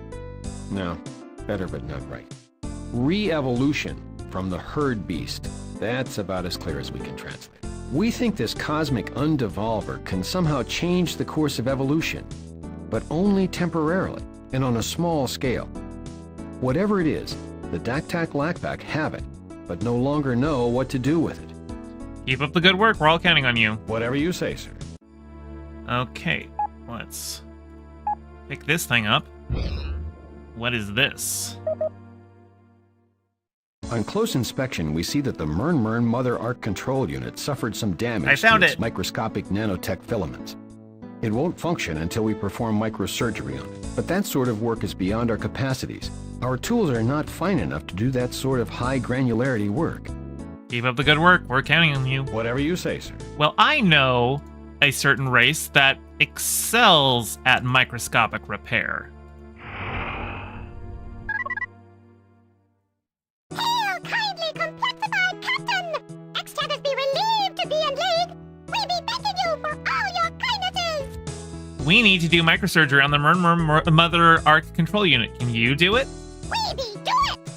Be sending the Mother Arc Control Unit! X-Taggers be perform all microsurgery needed! X-Taggers be best at being micro! Yay! Here is the Mother Arc Control Unit. X-Taggers be work quickly! Yay! Be you faring well, kindly complexified captain! I love these little guys. Oh, what do we got? We be finished with that was quick. Surgery on Mother Arc Control Units! They be repaired! Base Murmur functions be responding now! Thanks, guys. Great job. We be glad to be helping! Okay, I think we can go to the Chimur now. We've got the Mother Arc Control Unit. Yes, thank you, I know. Will do, sir. What do we got? Captain, we have found a beacon in space that says the war for control of the stars has dragged on long enough. Meet me tomorrow in orbit around Calliope 2 to discuss terms for a mutually agreeable end to the war. Signed, Plexer, Chief Executions Officer for the Pluxes. I wonder how far I can trust a guy who calls himself a Chief Executions Officer. Good question. We have no idea. Keep up the good work. We're on it. All right, I'm actually slowing down time because I want to reconstitute the Chimur before I go and talk to the Ploxus. We haven't actually talked to the Ploxus yet, so this should be fun. Sir? Yeah. Let's go ahead and reconstitute you guys using the Sun device. Your tech team places the repaired Murmur and the mind-controlled Shinjitsu upon the once homeworld of the Chimur. As instructed, they then activate the Sun device. A soft flood of light covers the planet's surface. When it recedes, the two disparate races, torn unnaturally from one another, are rejoined. You have flooded our synthesis mechanisms with a wealth of radiant energy. We are again the Chimur. Again we speak with one voice. Think with one mind and act with one body. We are joined. The Chummer appreciate your efforts. Let's get to work. During our bifurcation, the Dak-Tak-Lak-Pack tried to merge with the Mern-Merm, but failed. During that time, the Mern-Merm learned the coordinates to the Ploxus precursor vessel. Oh, shit. We are transmitting those coordinates now. Thanks, we're glad you're back. Bye. Okay. And the High Point system. Let's go there. Captain, the warp bubble engines cannot take us there. We are prevented from entering the area by some kind of shield that repels the warp bubble. We need to generate a unique transponder code to get in. Since the Ploxus fly the precursor vessel, it stands to reason that only the Ploxus have the code. Alright. Yes, sir. Well, can't get in there then. What was it? Calliope? Yeah, Calliope 2. They want to meet me here. I'll go here.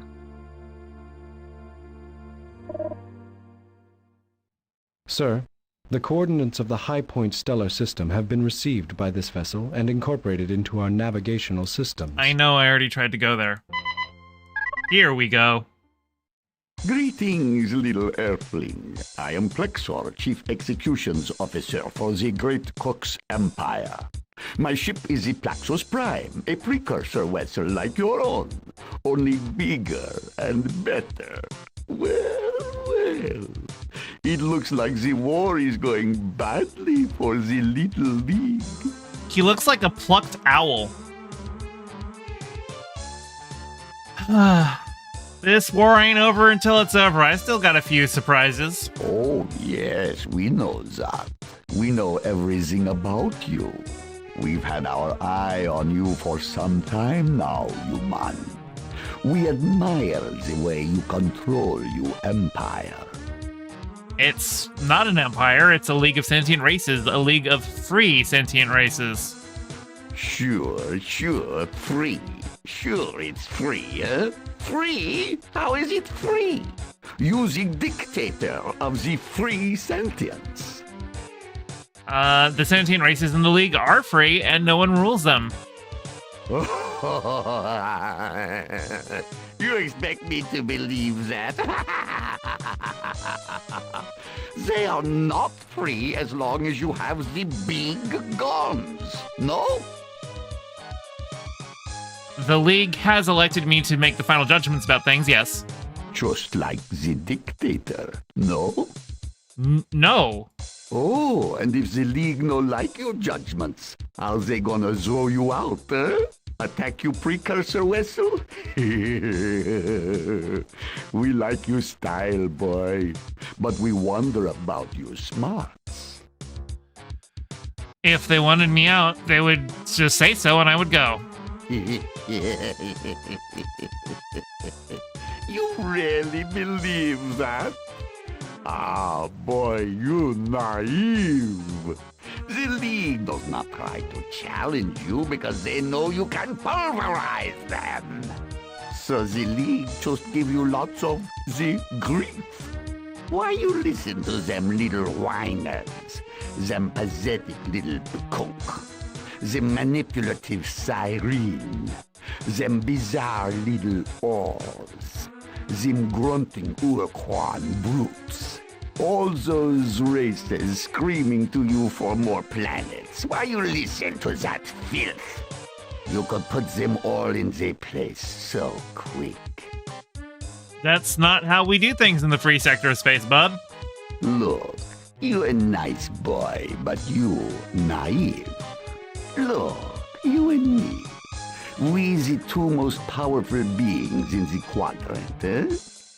You as leader of your charming little league, and me as supreme leader of all the crooks. I don't know if you've paid attention lately, dude, but the Duke, the Harika, and the Claircontler are now part of the league. Like, your membership is dwindling rapidly. You've got what? The Vux and the Mycon? And the Dak-Tak, Lak-Pack, and the Katang? That's it. Let's see, Seems like everybody's leader of the Crux these days. Bah. Those toadies, I put up with their posturing to soothe the egos. But it is my masterful manipulation of the doogs that provides the backbone of our entire empire. Just as you are the backbone of your empire. Those bumpkins would be lost without you. We should join together. I'm not so sure you're in my league as a leader. How is it you rule the Crux if your allies don't know it? Secretly. Quietly. Think about this, Earthling. Imagine where the Katang would be without my little doogies. My little doogies. Another bunch of tin-plated petty tyrants with delusions of competence. And the Dak-Tak-Lak-Pak? Do you seriously think either race could have conquered anything, let alone half the quadrant? Why couldn't they succeed without you? The Katang are notoriously lazy. They do not keep up the infrastructure necessary to build a galactic empire, because they only get all juiced up when they are embroiled in rampant violence. They have the appetite for conquest, but not for control. Okay, thanks for hanging out, Admiral Paco. Let's see. Why are the Katang like that? The Katang evolved that way on their volcanic war world back in our home quadrant. They were nothing when we found them. They had conquered nothing more than a few systems. By trying to subjugate everyone and everything, they made enemies of every race in the entire sector. They were fighting a losing battle on a 5-front war when the Ploxes met them. They had pathetic supply lines because it is beneath their warriors' dignity to perform the grunt work of maintaining their own colonies. They were headed for the big, embarrassing defeat. The neighbor races, they got juiced up to celebrate the fall of the local bully. And that would have been the end of the Katang. Except we intervened. We saw potential in the big bullies and knew how to manipulate them to our uses. We gave them the supply lines and logistics they lacked. And they won. To placate their gargantuan little egos, we pretend they are full partner in the crux. But they are no more than my strong right arm, just as the ducks are my smart, left brain.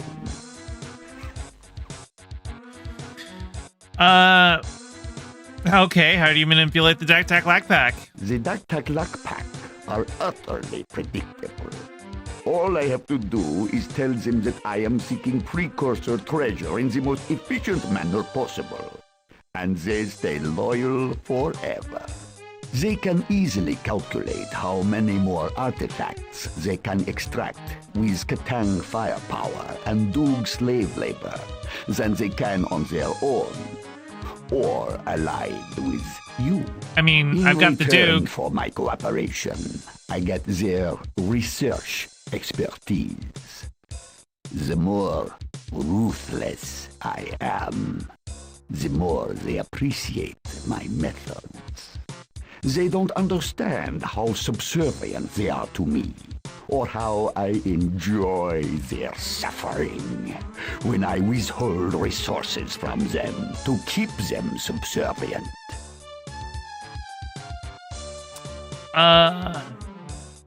What if they're just using you until they, let's see, decide to wipe out all non-cybernetic life forms?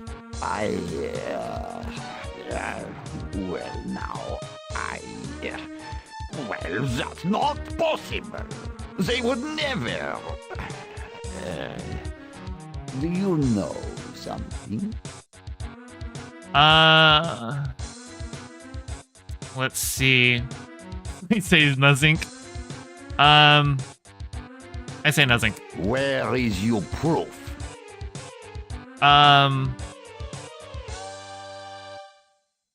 What about the Doogs? I mean, the Doogs. The Doogs are the reason the Crux control so much territory. And the Proxys are the reason the Doogs behave. Except that I've got them on my side. How brilliant. I wonder how one could ever accomplish such a thing. I already know the answer, but let's string him along. The Katang and the Daktaklakpak both continually need the Doog colonies to produce materials for them. But only I control the Doog production. When I wish to punish the Katang, I hold back Doog resources from them. Maybe send more to the Daktaklakpak. When I wish to punish the Daktaklakpak, I withhold resources from them. When they do as I say, they get the resources they need. Over time, they have learned to do my bidding while still thinking of themselves as equal partners. Sounds like inefficient colony management to me. Aha! And that is where you fail, little human. You can only see the very small picture, the mere macroeconomics.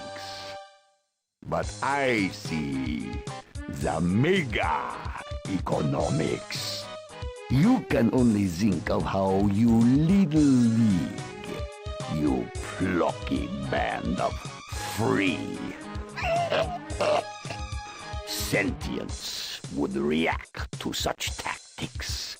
But my system is the very soul of efficiency. Using resources as reward and punishment to provoke servitude and humiliation is the most ancient lesson in the universe. I must politely disagree. Admit it.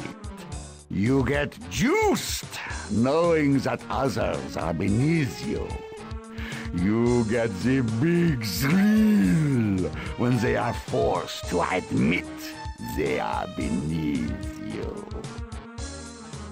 Oh, of course, they may not openly say they are groveling, but they know it, and you know it, and they know you know it. And you enjoy their debasement as much as old Plexor enjoys debasing his allies. What a load of Doogdung. On the contrary, my little ally. When I see my allies change their behavior to curry my favor, I know they are bowing to me. I laugh when I see this squadron of an obstinate Katang warlord beaten by you League forces because I refused to reinforce them. And I cackle with glee when I see the squadron of a properly obeisant warlord succeed because I reinforced his ships instead. I make them not only bend the knee to me, I make them compete for the privilege. That's almost a Joker laugh. They fight to abase themselves the most, and they don't have time to rise up to fight with me for power, because they are too busy holding each other down. Except the lowest among them, who have none but the Doogs to bully. It's perfect. Their suffering is exquisite. And don't claim that you don't relish it too. You choose like me.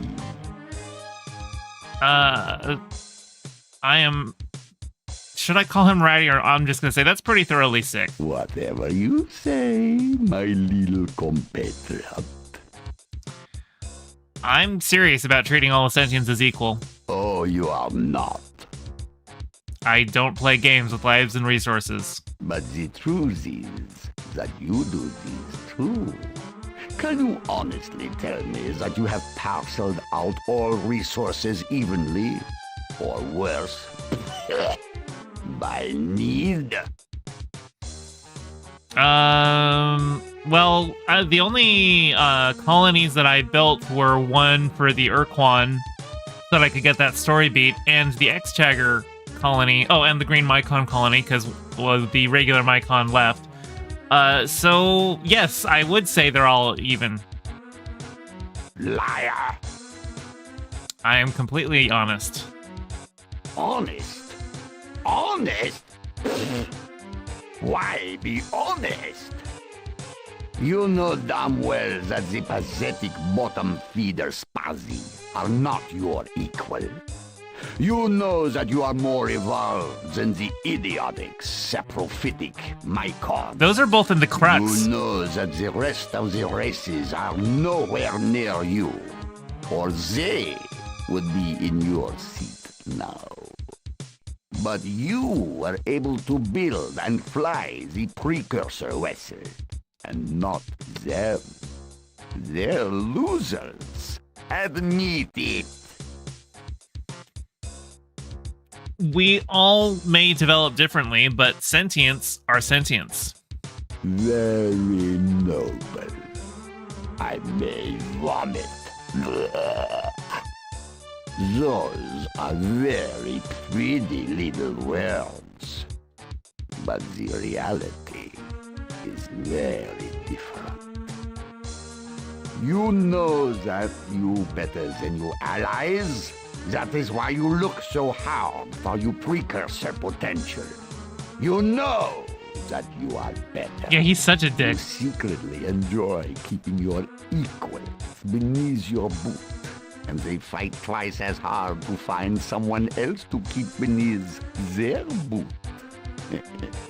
Know what I mean? He wants everyone to be as awful as he is. Sure, I just think you're dead wrong. Am I? Think about it. Take your ship, for example. You know you get a thrill by flying that precursor vessel, but the part that juices you is knowing that you the most, how you say, badass sentient in town. And knowing that everyone else knows it too. That's a lie. You say so now. But how would you feel if all the other sentient races had their own precursor vessel? A vessel as good as yours, or better. Then you'll not be so big anymore. You just another little crater jockey in the big pool of precursor vessels. Admit it, you would hate that. I would only hate the damage those ships would do in the wrong hands. Of course. But you cannot deny that our destinies are crossed, interconnected. We can be the bitter enemies or the allies. We could tear the galactic core apart, or we could have peace together. Join you and be another suffering toady at the bottom of the crux food chain? No thanks. Ah, but you would be my equal. You have the precursor vessel, and I have the precursor vessel. We would be true equals. How do I know this isn't some trick to fool me like you fooled the other crux races? An excellent question. You got the spunk. I like that. The fact is that you would always have your precursor vessel to keep the balance of power. Not good enough. It is the best offer possible. Think of all the precursor relics that go to waste. When we are the enemies, you get some, and old Plexor gets some. What a waste, when we could share them all. Something tells me you did not do too well in sharing when you were in Plox's kindergarten. How would we share the artifacts? How you want. Look, I only want the relics so I can own everything in the galaxy. You want the relics to save he's just a the galaxy. freaking capitalist. We can do both. Besides, I want the galaxy saved too. I have no power if it is gone. And let's just say the DACTAC pack may not be the best at solving the problem. If I joined, how do I know the Dax won't hide all the good precursor relics from me? Why, I'll tell them not to. Oh, sure, like they'll do anything you say. I don't know. You are infuriating, you little earthling. You drive the hard bargain. Very well. I shall put you in charge of all the precursor dig sites. You will direct all precursor findings.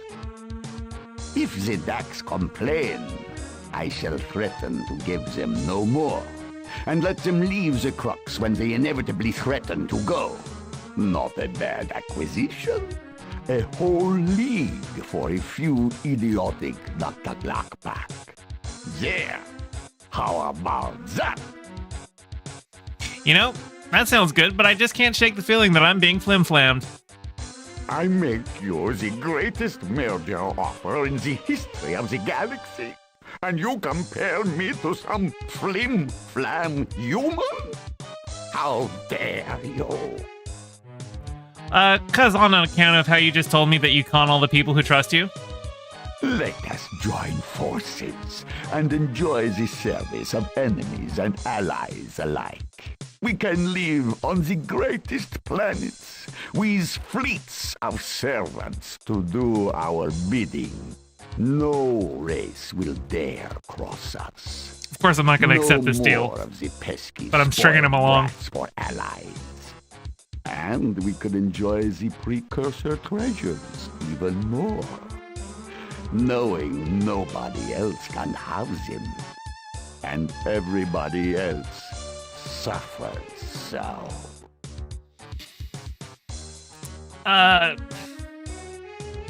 Oh, how have you avoided making your own race suffer? But we have not avoided making our own race suffer. The Ploxis race once had its share of undesirables. But we have culled our own species. There are but few Ploxis left. That's a sign of our superiority.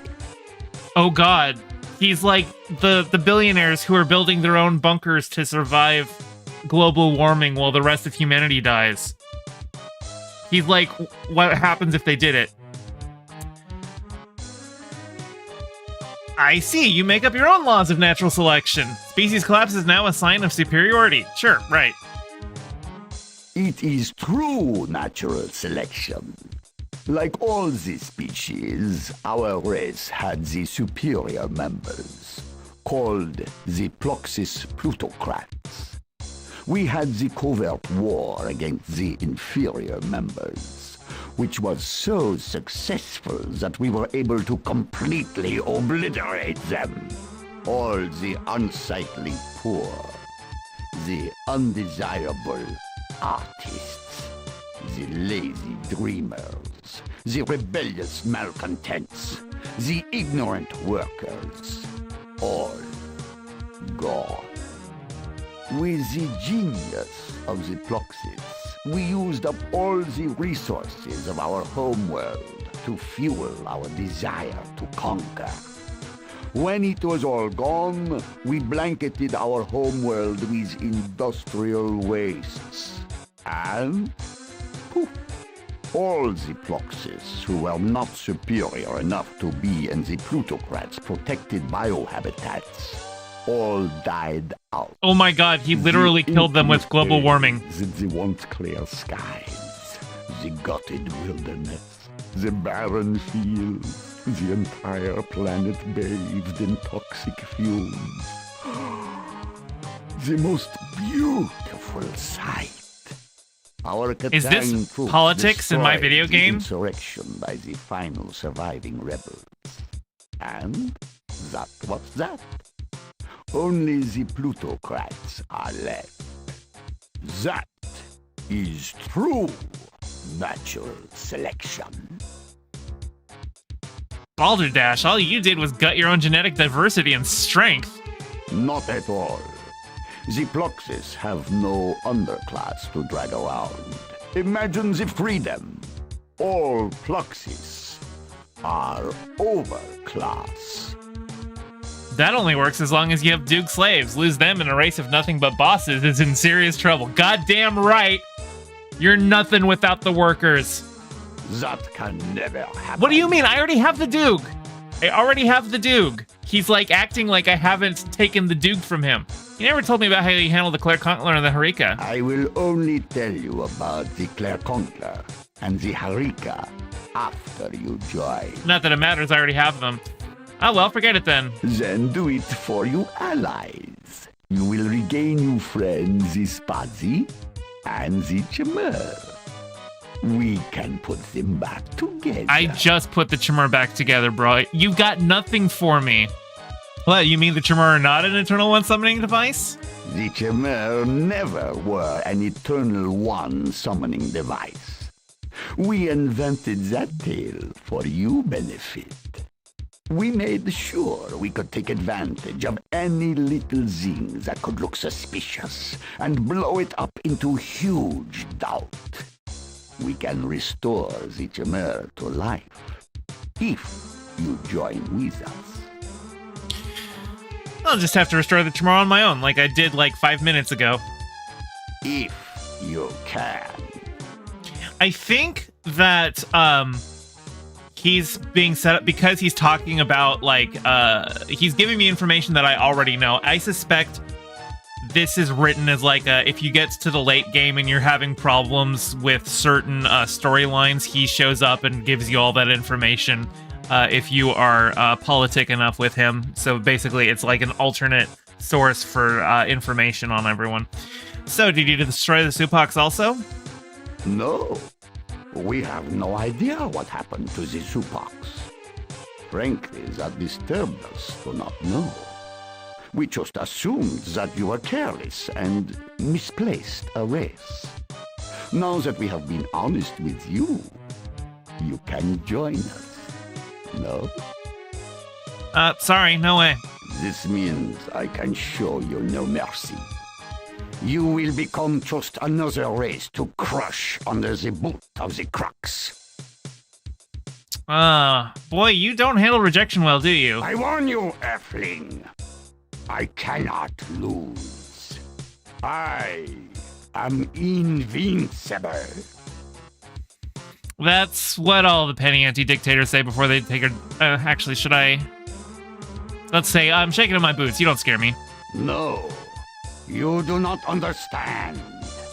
I cannot lose.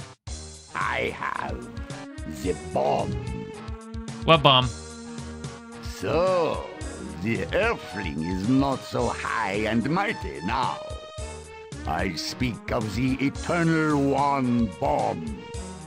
When we followed the Rainbow Worlds to the galactic core, we found the biggest cache of precursor artifacts ever. The bomb summons the Eternal Ones to feast upon the galaxy. The Crux cannot lose, because if we lose, we blow up the entire galaxy. Now, wait a minute.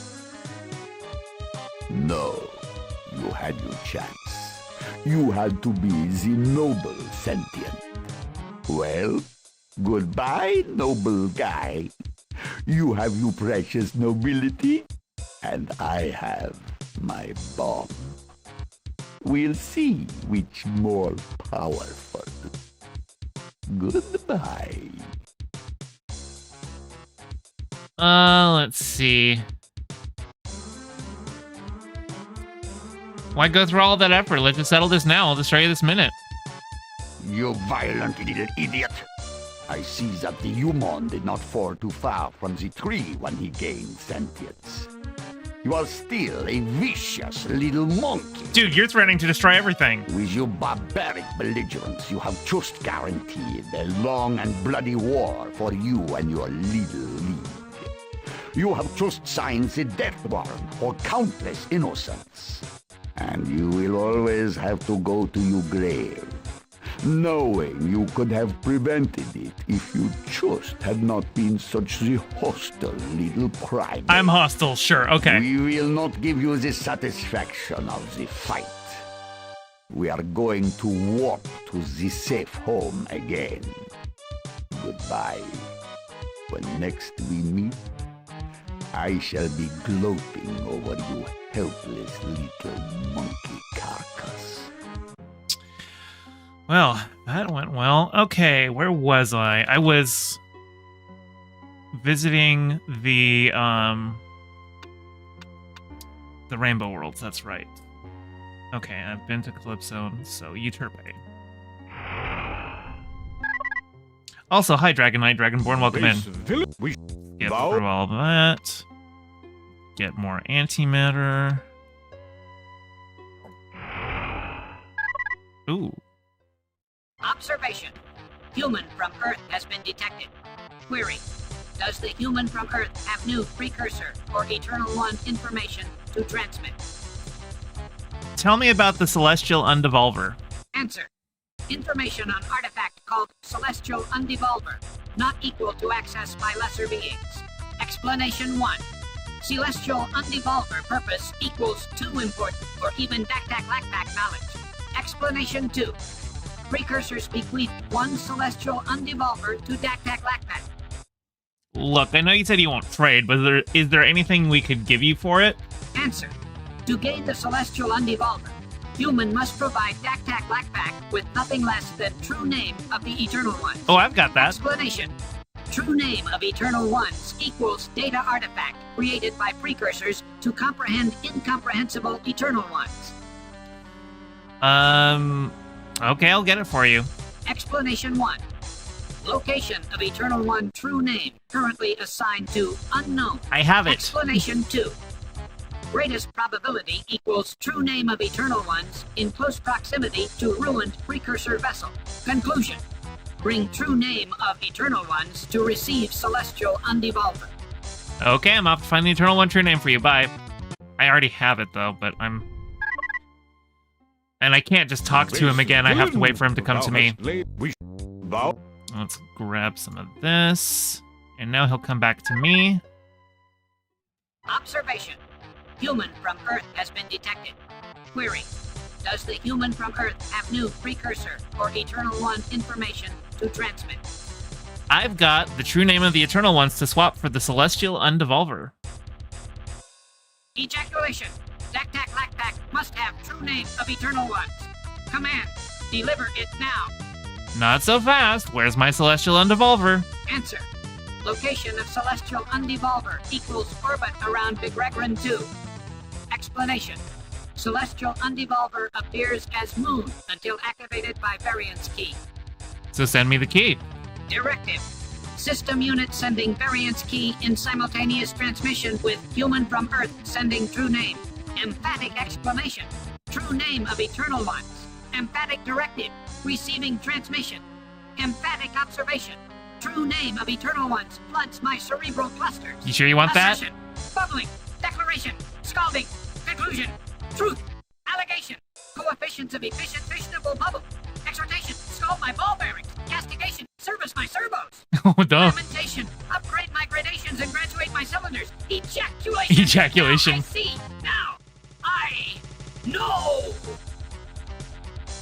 I don't think that works very well for him. Oh dear. Oh dear.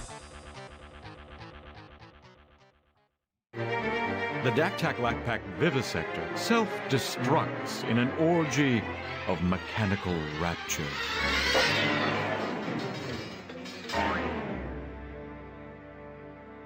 Well, rip. All right. Let's get some more of the base villain. Bow. The antimatter.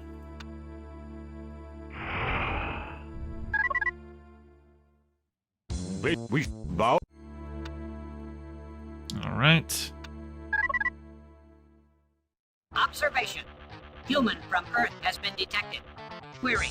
Check this out, guys. From Earth have new precursor or Eternal One information to transmit. Hey, Dak-Tak-Lak-Pak, I've got the name of the Eternal Ones. Ejaculation.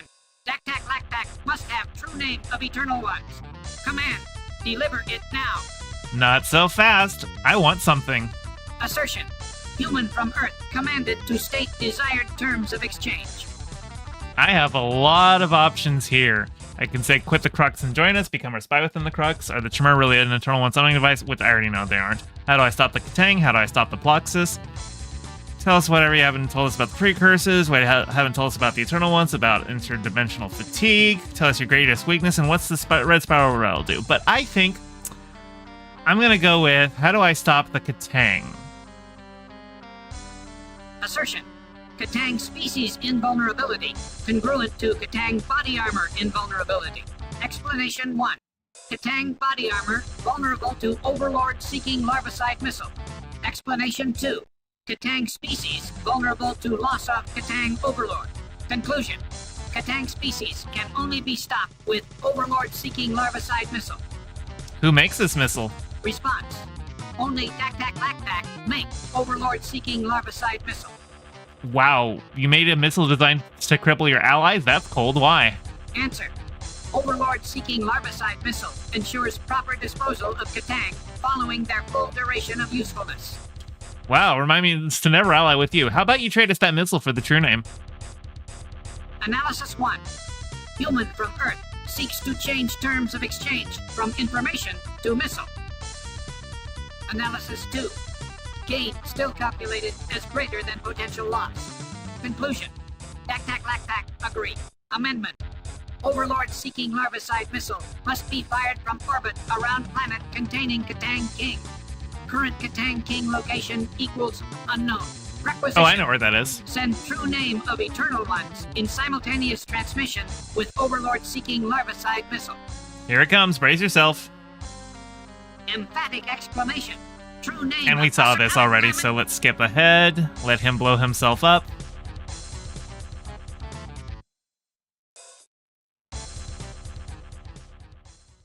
The Dak-Tak-Lak-Pak vivisector self-destructs in an orgy of mechanical rapture.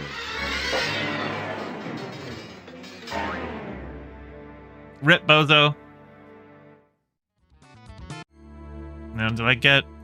Yeah, I already got it here. Okay, let's go to the other Rainbow Worlds. Get all of the antimatter. I just need 2 more. Base bow.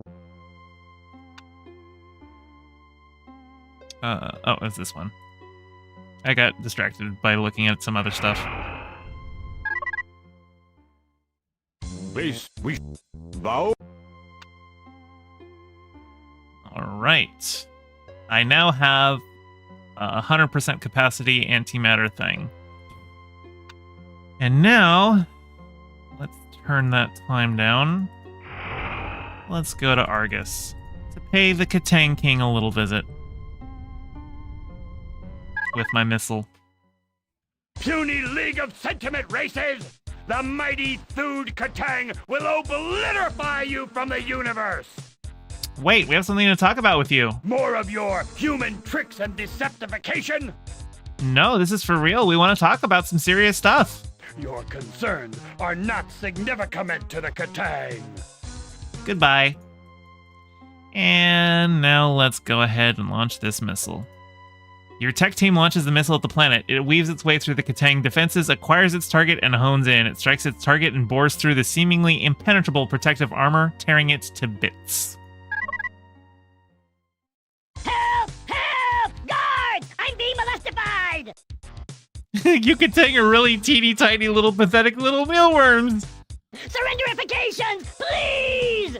You're just vulnerable little gooey blue grubs with delusions of grandeur and spinal column envy. Please don't crucify me! I'll do anything! That's just what I wanted to hear. Anything!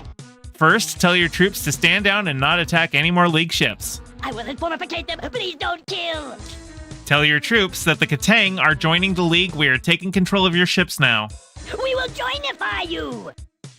Tell us the secrets to defeat the Crux. The Dak-Tak Quack-Quack were once programified to avoid gamifications to sentient beings. They can be reprogramified to pacifisticus with the Dak-Tak Quack-Quack reinitialization code. The code is Dak-Tak-Clack-Pack Scrub 7 Reset All. Oh. The Tang had a long-ranging plan to usurpify from the Ploxes. We stolified Ploxes ships and hid them in our stronghold at Katang Station 9 on Paguk 4. We stolified the ships in case we need to use them to sneakify into the galactic core to fight the Ploxes. Oh. Ploxes ships can get other ships past the shield and emergify into the galactic core. That's handy. But first, we needed some actual Ploxes to help us fly them. Then we also needed hyperspace to work again. So it was a very long-ranging plan. That's all I know-ify about their secrets. Okay. Well, that's quite helpful.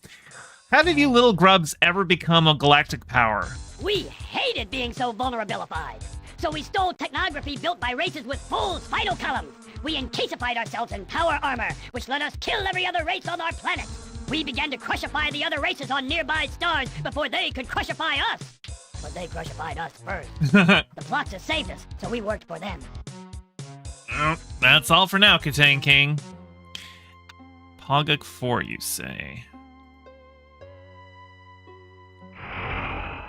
Yep. I've got some... Oops, let me turn the time back up to full. Okay, so let's ditch one of these guys, and I'll pick up an empty Ploxes ship. That should help me out now. Oh, what was it? What was the next thing I wanted to do? What's up? Sir, League scientists have determined the location of a quasi-space portal in the Shipei system. Thanks. ICOM. Let's go check that out. Oh, that's what I wanted to do. The Dak-Tak-Lack-Pack data pack. I want to activate that. We have finally translated a physical description of the precursors. They are described as six-legged, one-ton creatures that look like a lizard cow. There are several strains of precursor ranging from very scaly to very shaggy. That sounds like Ortogs. We didn't understand it either. That would explain that description of the cosmic undevolvers causing re-evolution from the herd beast. Thanks, tech team. Thanks for the help. Will do, sir. Okay. Activate. You activate the data pack, it quietly hums. Oh, what do we got? Captain, League scientists have discovered a Dak-Tak-Lack-Pack sentience collator in a routine sweep of nearby debris. Okay. ICOM. Now, there's an anomaly here. There's a Dak-Tak-Lack-Pack here, but I've activated the data pack with the code that the Katang gave me, so check this out. Statement. Greetings, Sentient. Update. This system unit is pleased to report that all is functional here. Offer. This system unit offers to polish your vessel's exterior and buff away hull pitting caused by collisions with microfragments and interstellar debris. He's got like little vacuum extension things on the end of his tubes now. What do you do? Answer. Clean and service equipment. Okay. Well, took care of the Dak-Tak-Lack-Pack. Let's dig this thing up. What did I dig up? Captain, we found a Crux communique that reveals that a League race was working with the Crux to sacrifice every sentient creature in the League to the sentient silo. Keep up the good work. Whatever you say, sir. Wonder who that was. Okay, so what did I pick up? Captain, the Ploxes rebels are in cryosuspension. Our best xenobiologists don't know how to revive them. Ooh. Will do. Ploxes rebels. Why don't I go ahead and revive them? Captain, These Ploxus are in cryosuspension. Our best xenobiologists don't know how to revive them.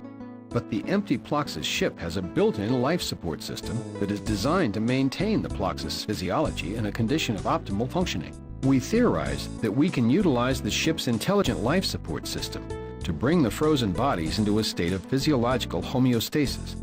Should we attempt to install a comatose Ploxus into a Ploxus plunderer? It's a risk we'll have to take. Do it. Affirmative. Now installing a comatose Ploxus into the Ploxus plunderer. Now activating plunder life support systems. Stand by, Captain. It appears to be working. The Ploxus is reviving. The Ploxus is coming to consciousness now. Vital signs reading strong. I'll turn on the plunderer system and patch you in now. All right. What is this? We are the League of Sentient Races. We have revived you from cryo. By the great soul stream, I live! And what miracle is this? I revive at the helm of a Ploxus ship. It is as if the soul stream itself had taken a hand. I can now stop the plutocrats. Just what I wanted to hear. The last thing I remember is fleeing Plodo 7. The Ploxus plutocrats had turned our homeworld paradise into a toxic, strip-mined hellhole. Our rebellion had failed, and the Ketang shock troops were slaughtering us. Some of us chose to die rather than flee, but many of us wanted to survive. As the plutocrats' precursor vessel closed in on us, we put ourselves into cryogenic suspension pods to mask our life signs from sensors, and launched the pods into quasi-space, not knowing if we would ever emerge again. But we are back. How were you able to get into quasi-space? Towards the end of the rebellion, we noticed mysterious beings flitting in and out of true space.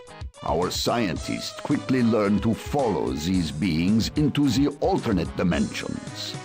And soon we knew how to enter quasi-space. Those are some pretty brilliant scientists. Before the plutocrats stopped all funding for non-military science, the Ploxus had the greatest academies of science in the quadrant. How did the plutocrats get the power to do that? We did not understand the danger the plutocrats posed until it was too late. You see, the ancient Ploxus covenant bestows great freedom on all the Ploxus, where other races repressed those who challenged the orthodoxy of the day. We celebrated our maverick Zinkers and encouraged our nonconformist artists. And so we reaped the greatest of rewards in culture and learning. Other starfaring races offered us great resources and services for even a small share of our scientific knowledge. But this vast and effortless wealth proved the downfall of the Ploxus. Some of us became greedy and sought to control all the wealth our education had generated. Go on. These plutocrats were not content to be fabulously wealthy. They wanted the rest of us to be destitute. We respected and celebrated the plutocrats as if they were any other kind of Zinker. No, liberalism defeated you. Any other kind of Zinker. And they did not respect us back.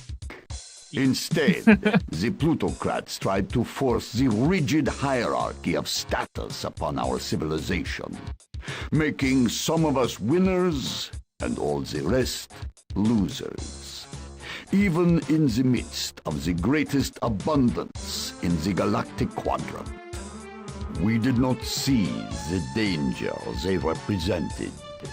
Even when they destabilized our civilization and pitted us against one another, while they retreated behind the walls of their biodomes. You fell for a cheap trick like that? Alas, it was a compelling vision, to rise above all others without the accomplishment to deserve the position, to live in exclusive areas sealed off from the natural world, and sealed off from the rest of us. Enough of us fell for the allure of their plot, for long enough to destabilize our culture and adulterate the biospheres of our worlds. Then the plutocrats brought in the Katang. They said to restore order. But the Katang became an occupying army, which enforced their insane orders to destroy us and decimate the biospheres of our planets. What did you do? We resisted. We rebelled. Most of our great scholars refused to work for the plutocrats.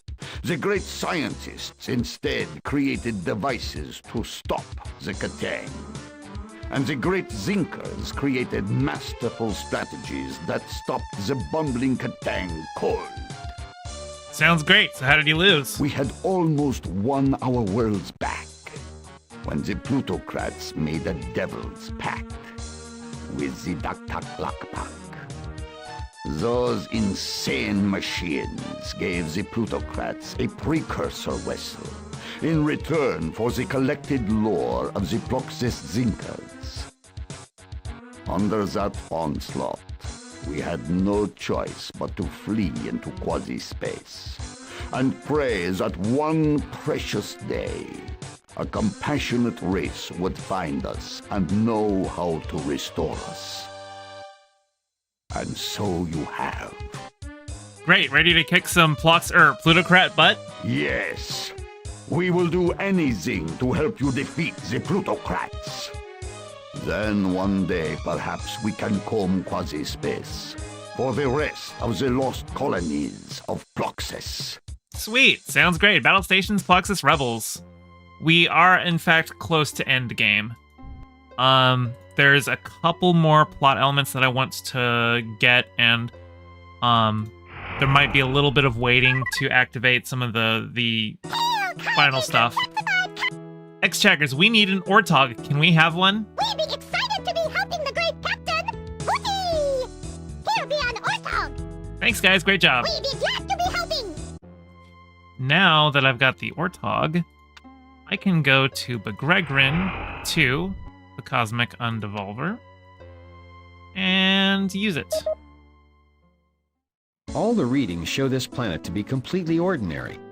But when we use the variance key, we can see that the entire planet is a massive precursor artifact that looks like a planet. The precursor information here indicates that it is called the Cosmic Undevolver, and that it can restore precursors. It indicates that the Daktak-Lakpak are supposed to re-evolve the precursors by putting the devolved precursor on the surface of this planet-sized Cosmic Undevolver and using the variance key. But according to this, the precursors are long overdue for a re-evolution.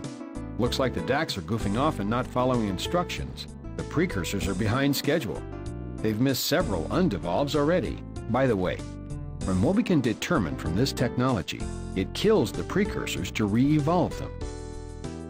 Place the Ortog down there. We have placed the Ortog on the surface. The Ortog is now within the domain of the Cosmic Undevolver. Nothing's happening. Was that? No, nothing. Wait! The Undevolver is activating. The Ortog's physical characteristics are changing. We're recording significant neurological changes. Its glandular system is undergoing a profound transformation. The Undevolver has initiated a massive data transfer to the Ortog's central nervous system. Now switching to external viewer.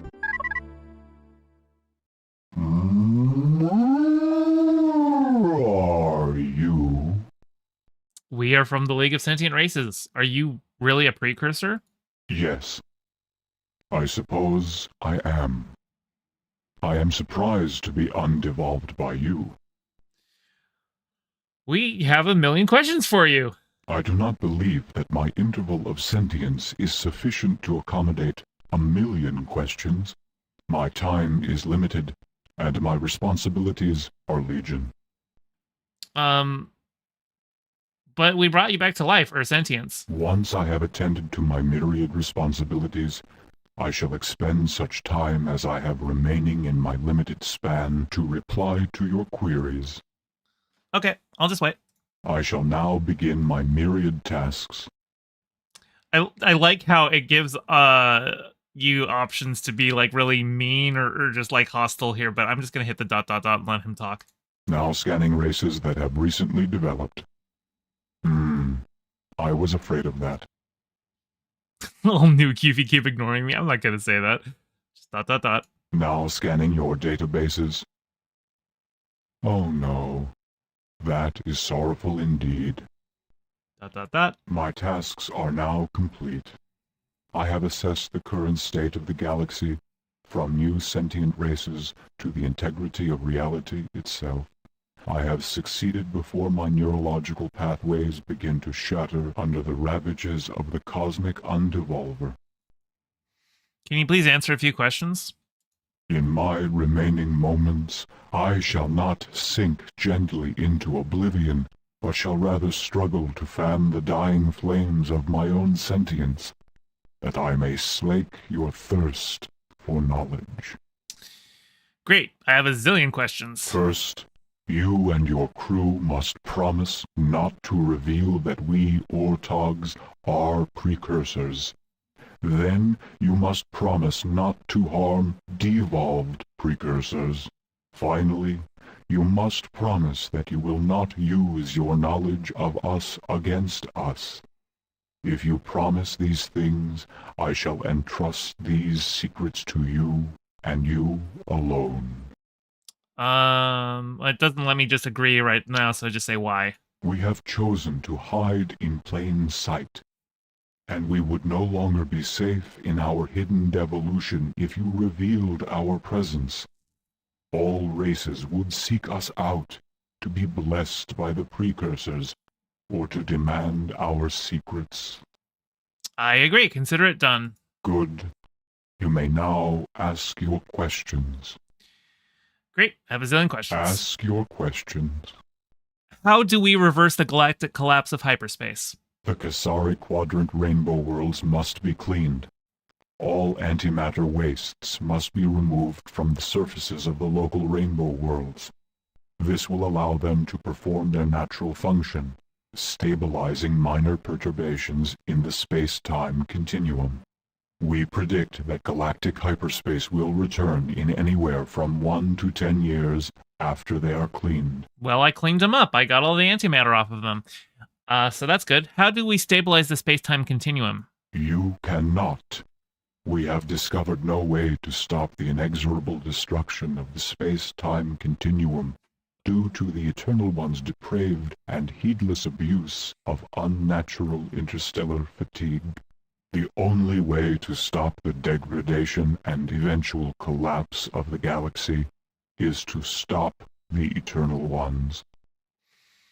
Tell us all about the precursors. My race, which you call Ortogs, are really but one of many races that have reached a similar stage of development.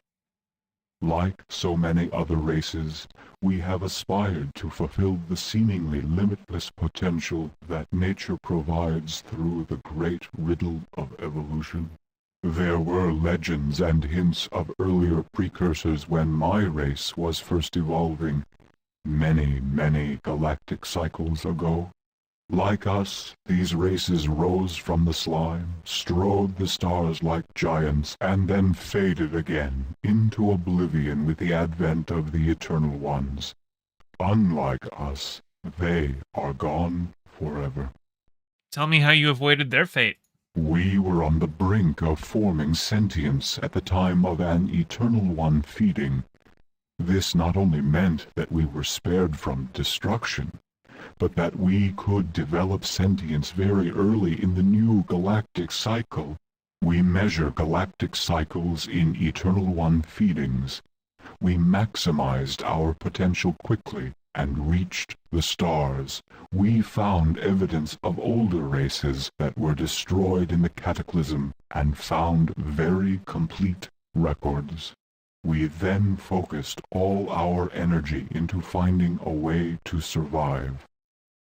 We won many galactic wars and collected as many artifacts as we could, but we could not find a way to stop the Eternal Ones from consuming our sentience and ending our race. What did you do? Facing imminent obliteration of our entire species, we took a step only slightly less terrifying. We stripped the intelligence from almost every male, female, and suckling of our species. This devolution was a voluntary process. Those who wished to stay and fight the Eternal Ones could do so. What happened to the ones who fought? They died, but the rest of our race did not. We left massive caches of our technology on all our planets to aid in our gradual re-evolution, and then rode out the Eternal Ones harvesting in blissful non-sentience. As we re-evolved, we were able to use our artifacts to aid our evolution, reconnect with other precursor planets around the galaxy, and advance our civilization further than it progressed in the previous cycle. How do you prevent grave robbers or devolution cache robbers? Some precursor worlds get taken over by other races, and some of the artifacts get stolen by other races, but enough of the precursor worlds re-evolve to continue our species. When the Eternal Ones are close to returning, we devolve and begin the cycle again. So this game doesn't really understand how evolution actually works, because like this game assumes that evolution has like some ultimate end goal, like they're just programmed to evolve to become the precursors, like, but that's not really it. Like, they could just be cows on whatever planet they're left on, or they could evolve into something completely different, you know? Most races claim to be your true inheritor. Who is right? All and none. We are our own inheritors. It's Crab. Many races true, everything have misinterpreted that's true, our Sai. artifacts as referring to a separate race, when we were actually referring to our own evolving race.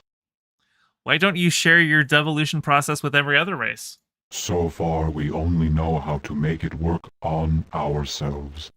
Besides, if we shared it with the wrong race, they might destroy us during the time we struggle to regain sentience.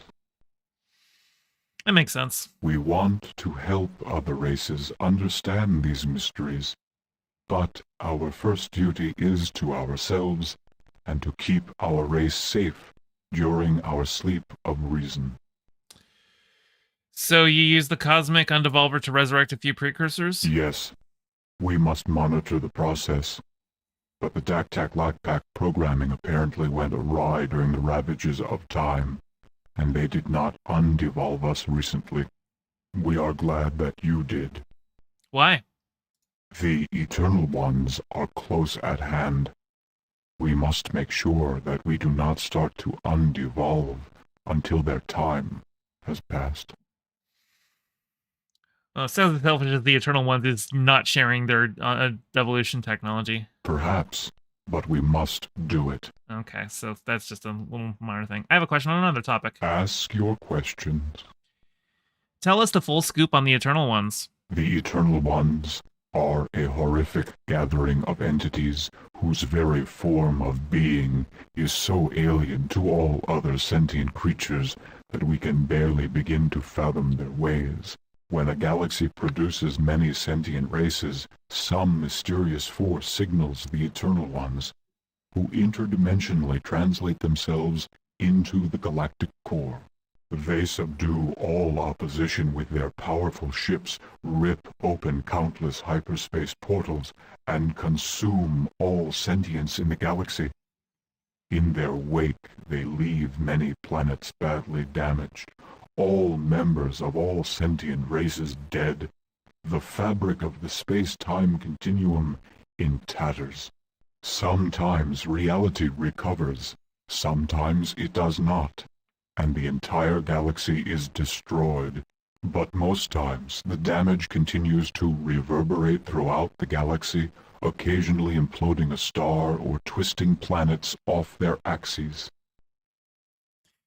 Where did they come from? From our studies of them, we theorized that the Eternal Ones evolved like all other creatures, arising from simple chemical interactions and evolving toward more and more complex energy exchanges. They pass through a state of physicality and sentience akin to yours and mine, and then transcended into a state of near total energy. They went from synthesizing energy from the consumption of matter to absorbing energy directly. But they committed a fatal blunder. What was that? For all their power and intelligence, they lacked wisdom. They knew that they needed to rise to the next state of being, but they trembled with dread at the thought of surrendering to their new state of being. They did not wish to abandon the familiar comforts of the material world, so they became paralyzed on the threshold of their next evolutionary state, afraid to make the leap, but they continue to develop into beings of pure energy. What's wrong with that? The Eternal Ones consume a vast amount of power to prevent their own race from transcending into the next, unknown state, and as a result, they require more and more rarefied forms of energy to survive. First, they needed any form of energy. Then only energy from life forms would do. Now, only the bioelectric energy byproducts of sentience will suffice. They have vast powers and vast intellect, but their fear has turned these advanced beings into genocidal vampires and perverted their natural process of development, just as they have perverted the natural development of other races. Pervert natural development? Don't you mean stop natural development? We suspect that the Eternal Ones do more than destroy sentient creatures in the galaxy. We think they may then seed planets with a protomatter that encourages evolving life to tend toward bicameral brains and a relatively consistent form of sentience. They're farming us. We do not know this for sure, but it would account for the mysteries that have long perplexed races, like how plant races grow meat-like brains, and how startlingly similar life forms could have evolved separately on so many planets. But we wonder if this is the case, or if there are greater principles at work than we know. Let's say, but if it keeps them alive, evolution sanctions it, right? I'm just asking Even after the if claim. that cynical calculation were the proper law of the universe, the Eternal Ones are violating it by destabilizing the fabric of time and space. They spend little time and effort ensuring that their feeding does not damage the equilibrium of the galaxies. A galaxy is an intricate natural system dependent on the interplay of myriad processes. The Eternal Ones undermine these processes and risk destroying the very crucible of life itself. If they destroy all galaxies, they die as well. Even in their advanced state, they are not immune to that basic moral law, that all beings are fundamentally interconnected. What's the scoop on the Eternal One true name? The Eternal Ones no longer have a conventional name. Instead, they have a mathematical formula that expresses every aspect of them, rather like a genetic code. This formula uses a mathematical structure that is so alien to anything we know that even our semi-sentient computers are unable to process it without self-destructing. The strongest computers can survive processing it, but are driven mad in the process and can no longer make logical connections. So you have no idea what the real name is? We know the beginning of it. The Eternal One name actually comes from a misunderstanding of the first symbols in the formula. The formula looks like it spells Eternal One, so we began referring to them that way. Oddly enough, this play on words, or play on numbers, works in the language of every race that has developed mathematics. Some precursors say that this is proof of a malicious, or at least mischievous, omnipotent entity. Others say it simply proves the unknowable nature of the universe. How do we stop the Eternal Ones? We do not know. First we hoped that we could learn to adapt to the feeding and evolve a new form of sentience that is not palatable to the Eternal Ones. It is possible that what you call precursor potential is the first step in developing this kind of immunity. But our many cycles of devolution have prevented us from having the time to develop such an adaptation. The only path we can imagine begins with transcending to the Eternal One's level of development. Then, perhaps you could reason with them and convince them of the error of their ways. Perhaps you could convince them to be bold enough to step across the threshold and transcend to the next level of awareness. We doubt this would work, since we believe that they are aware of their intransigence and simply do not care. Or I could push them across the threshold or destroy them. Perhaps. But first you would have to develop to their level, surpassing even the precursors by a greater leap than we have known in galactic history. Yeah, there is that minor detail. You should know that we built an Eternal One signal deflector. Oh, the Oak want that. Hoping we could use it to deflect the mysterious homing beacon the Eternal Ones use to locate a galaxy full of sentience.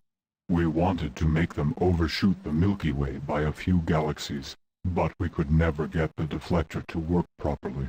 We continually refined it, but it still needs some final adjustments. We may perfect it after a few more cycles of harvesting. That would be a tad too late to save me and my allies. I regret that. You show great promise. Tell us about Rainbow Worlds. The Rainbow Worlds are the precursor's gift to a wounded galaxy during our cyclical devolutions. They are massive stasis fields that are built to absorb and neutralize any kind of energy and withstand any sort of attack. Each individual Rainbow World serves the vital function of smoothing out all but the most severe perturbations in the fabric of a local space. Together they link with one another across the vast reaches of space to form a galaxy-spanning precursor device that stabilizes the galactic space-time continuum. We built them during our third cycle of existence, when the Eternal One's repeated assaults of unnatural interdimensional fatigue threatened to tear apart the natural structure of the galaxy. The Rainbow Worlds keep the galaxy stabilized while we are devolved. So the Rainbow Worlds are not precursor waste disposal sites? No. But it is understandable that other races would think so. Our advanced language is difficult to translate, and space-time pollution stabilizer could be misinterpreted as galactic garbage dump, especially since we left many unstable artifacts there to take advantage of the neutralizing effect. The Rainbow Worlds are impervious to most energy forms, but antimatter wastes prevent them from properly performing their essential function. So the OWA are the reason hyperspace isn't working. Why do they form arrows that point the way to the galactic core? The Eternal One attack begins at the galactic core and radiates outward. The stabilizing conduit of Rainbow Worlds must follow the same radiant pattern. Also, since the Rainbow Worlds emit energy that covers a broad range of the spectrum, most races sense them as a rainbow of sensory input. To you optically oriented humans, they appear as a visual rainbow of color. The spectrum saturation is appealing to the senses of most life forms and compels them to investigate. These combine to forewarn newly evolved sentient races about the significance of the galactic core. Isn't devolving yourselves awfully cowardly? Perhaps, but it works. Genetic survival is vastly more important to our species than the survival of any single individual. What's the Araloo connection to humans? We do not know for certain, but we can speculate based on what we know about the old Araloo race and what we know about the new human race. Information learned from scanning you after you undevolved me. The Araloo are an old race? Yes. You must understand that the Araloo actually survived an Eternal One harvesting. They did so by fleeing into the unpredictable nooks in physical reality. Their travels into inhospitable dimensions stress their physical and psychic components. Their genetic material is weak and diseased. Their attempts to breed perfect Erelu only weakened them further. They need fresh infusions of similar genetic material to revive their race. Is human DNA the closest match to Erelu DNA? In a sense, yes. But Erelu DNA is not like human DNA. Human genes are actually very fresh, flexible, and versatile. Human genetic material can be successfully spliced into the genes of many species. Your race outshines many far more developed races in potential, and adopting your genes allows other races to gain a part of that strength. If they need human DNA, how come the Erelu have supposedly been cutting up Earth cows and stuff like that? That we do not know. But we speculate that after your people developed nuclear power, the Erelu gained an interest in monitoring the radiation levels in Earth's environment. After all, even a small exposure to radiation can quickly ruin all that is fresh and vital in human DNA. So the Erelu have been protecting humans? It appears so. They know that you are the key to their future and want to help you. Have they been tampering with our genes? My scans show no evidence of artificial genetic tampering in you. Your genes are quite raw and vigorous and ragged, culled by many wars and catastrophes, gnarled in places by toxins and radiation, but overall quite strong and brimming with potential. No, if the Erelu tampered with your DNA, your genes would be strong enough to reject the tampering and re-establish dominance. What's the deal with humans? What's the deal with humans? Human DNA is a vigorous strain of genetic material brimming with potential. Also, humans are very close to the spaces between dimensions, more so than many of the races we have seen rise and fall. Okay, so what's the practical upshot of that? You have the potential to become more sensitive to the fundamental ground of reality where all things, living and non-living, are interconnected. This manifests in some of your species as high psychic ratings, the ability to see the future, or view past events previously unseen. In others, it is the ability to decipher the mysteries of the universe through intellectual or intuitive flashes. In others, like yourself, it is the ability to comprehend equipment built by the precursors. What else? Not many races uplift themselves into space by themselves. Most races are uplifted, given technology and space travel by other races. This close proximity to the tenuous barriers between dimensions appears to be the reason that the human clones called androsynth were able to perform advanced experiments with interdimensional fatigue. Did the ores kill the androsynth? We cannot say. Our remote sensing equipment could not record the arrival of the ores into androsynth space. So what can humans do with this close proximity? That is for you to determine.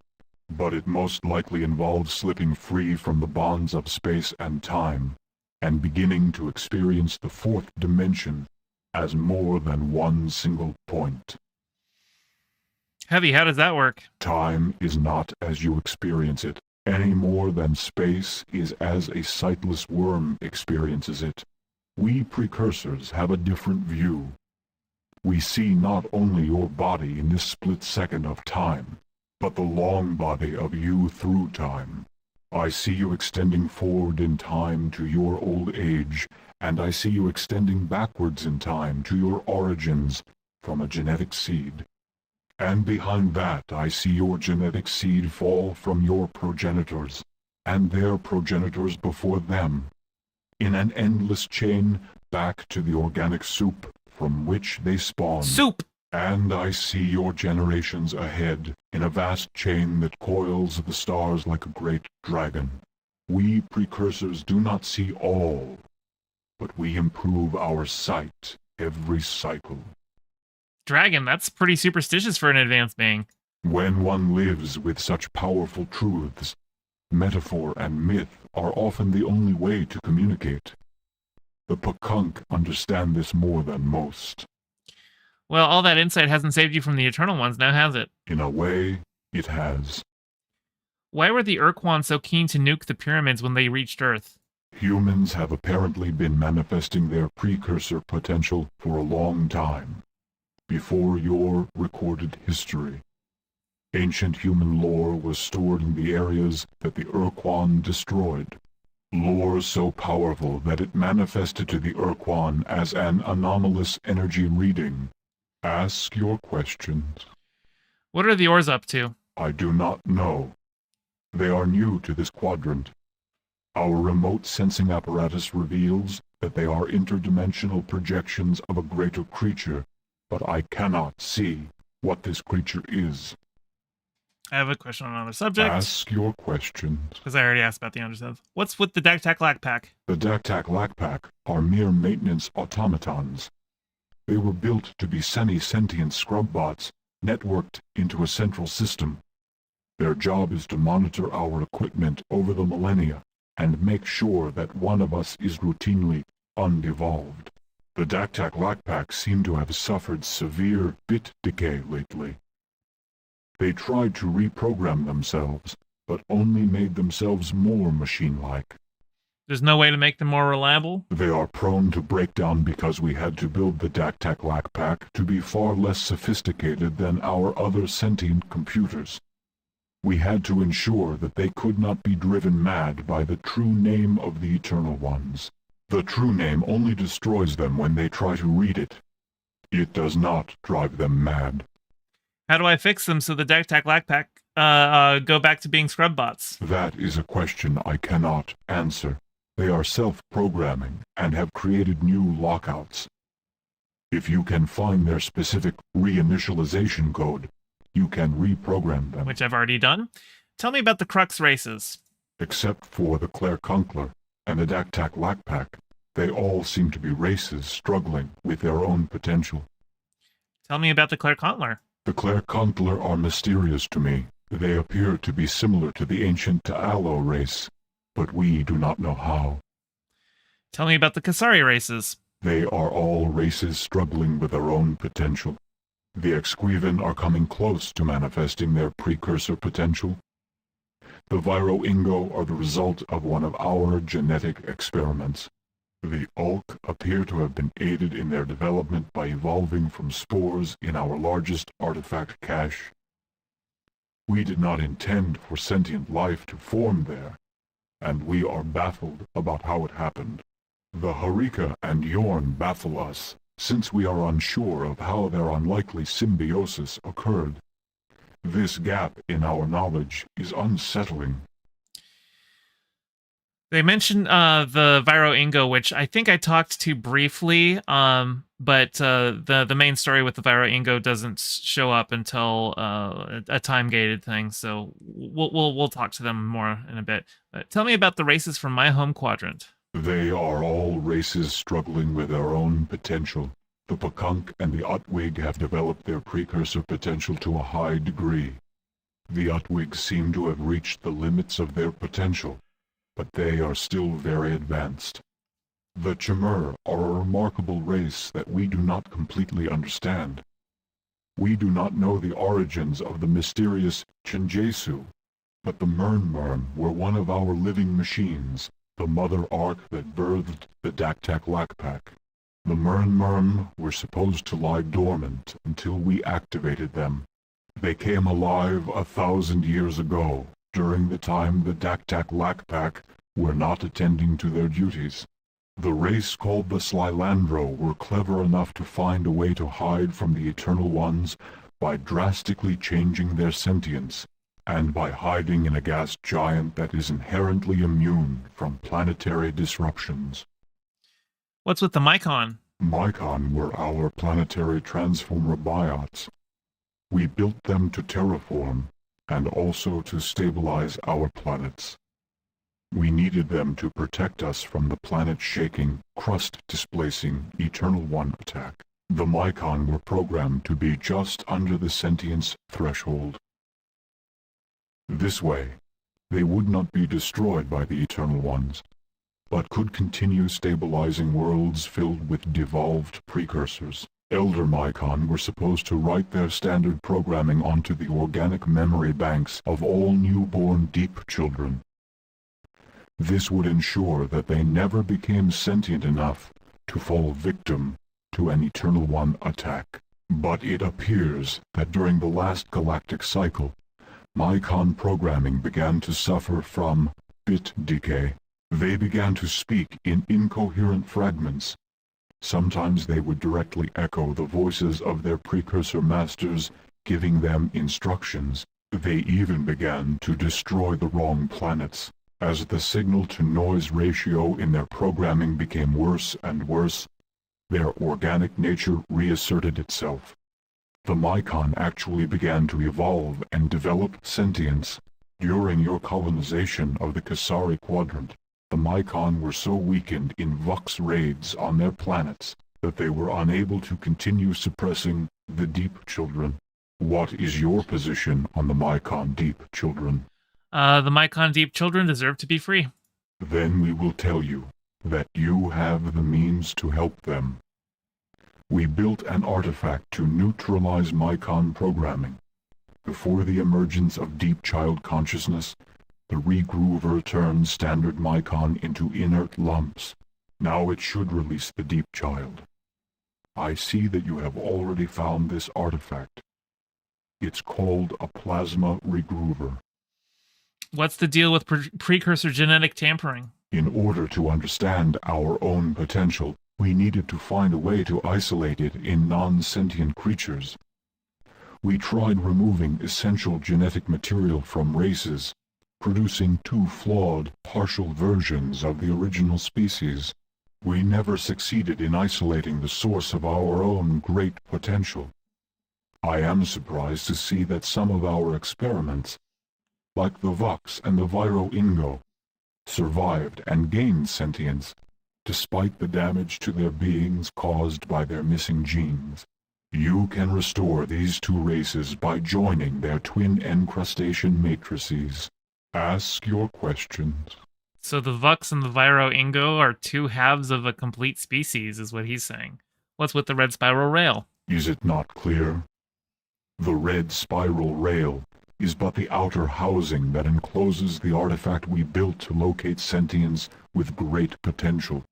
Using unwitting sentience, it maneuvers itself into proximity with advanced beings, but the housing has been separated from the artifact. Since the rail houses the seeking artifact, many races have come to believe that the housing alone is the seeking artifact. So what is the seeking artifact? It is called an Ultron. Oh, I have that. It is a living intelligence that is also very close to the spaces between dimensions. This gives it the ability to detect precursor potential. So the Utwig were the most advanced race? Yes. They appear remarkably prescient, even if they believe the Ultron responsible for their own flashes of insight. Now it appears the Ultron has found you. Come on, humans are barely up from slime compared to some of these ancient races. If you say so. Thanks for answering my questions. Thank you for your service to us. I now release my agonizing grip on my intellect. Remember me. Farewell. Well, with that done, first things first, I want to talk to the Ulk. Yes? Have you more questions for the wise Master Inheritor? Here is your Eternal One signal deflector. Amazing. You have actually kept your promise. You have actually given us the Eternal One signal deflector. We won't have to destroy you for it. Now you see that the League keeps its own rules and operates with integrity. I see that now, and I am astounded. Okay. Next up, I want to talk to the Exquivans, because the Exquivans think that by attaining nothingness of mind, they can avoid the whole thing, but that's not how it works. You have passed the test of metal. You are welcome here. We have spoken to a precursor, and guess what? Your form of nothingness of mind will not save you. We can see that you tell the truth. Then join us. We shall join you. We shall now donate enigmas to your defense of the integrity of the galaxy. Thanks, we'll put them to good use. We pray it is so. Farewell. Okay. Next up. Who do I want to talk? Oh, that's right, the Mycon. You have returned to our special place. This is not permissible. Leave. I think I'll use this plasma regroover on you. Disaster. I shatter and dissolve. Free! I am now free! Oh, thanks to you for our release, for we are released. All right. Hello, hello, hello! We give hellos to the captain. We answer with zeal. Okay, well. Goodbye. The Mycon are now controlled by the Deep Children. And now I think at this point I have to wait for the next story beat. But it's going to be about the Viroingo. So I'm just going to let... Yeah, time's at full. But once I've got the Viroingo thing, once that story beat's done, I can pretty much go to the end of the plot itself. Actually, though, before I do that, because triggering the end of the game, I still have to be in the High Point system to do that. So why don't I go ahead and defeat the Crux? Captain, the Ploxis ship has sent the right transponder code. The warp bubble is able to form. We have reached High Point. I appreciate all your efforts. Whatever you say, sir.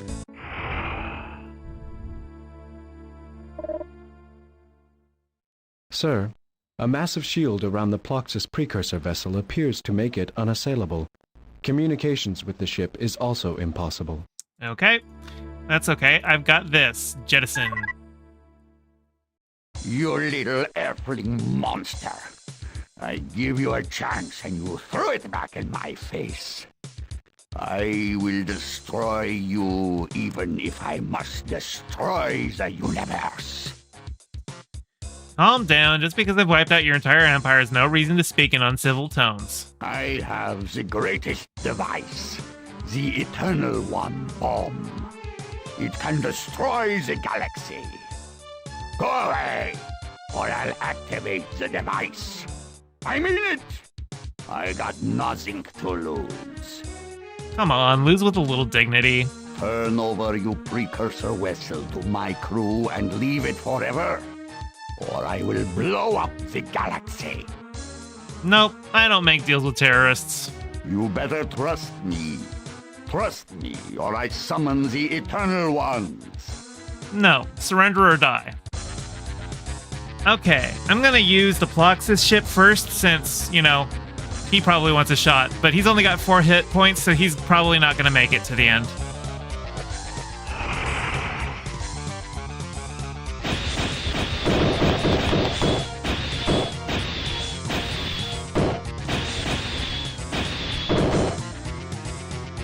Oh, I'm making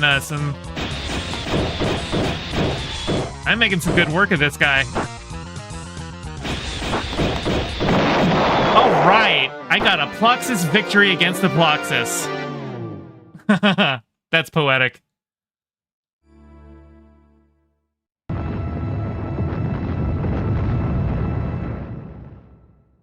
If the Ploxis cannot have the galaxy, no one can.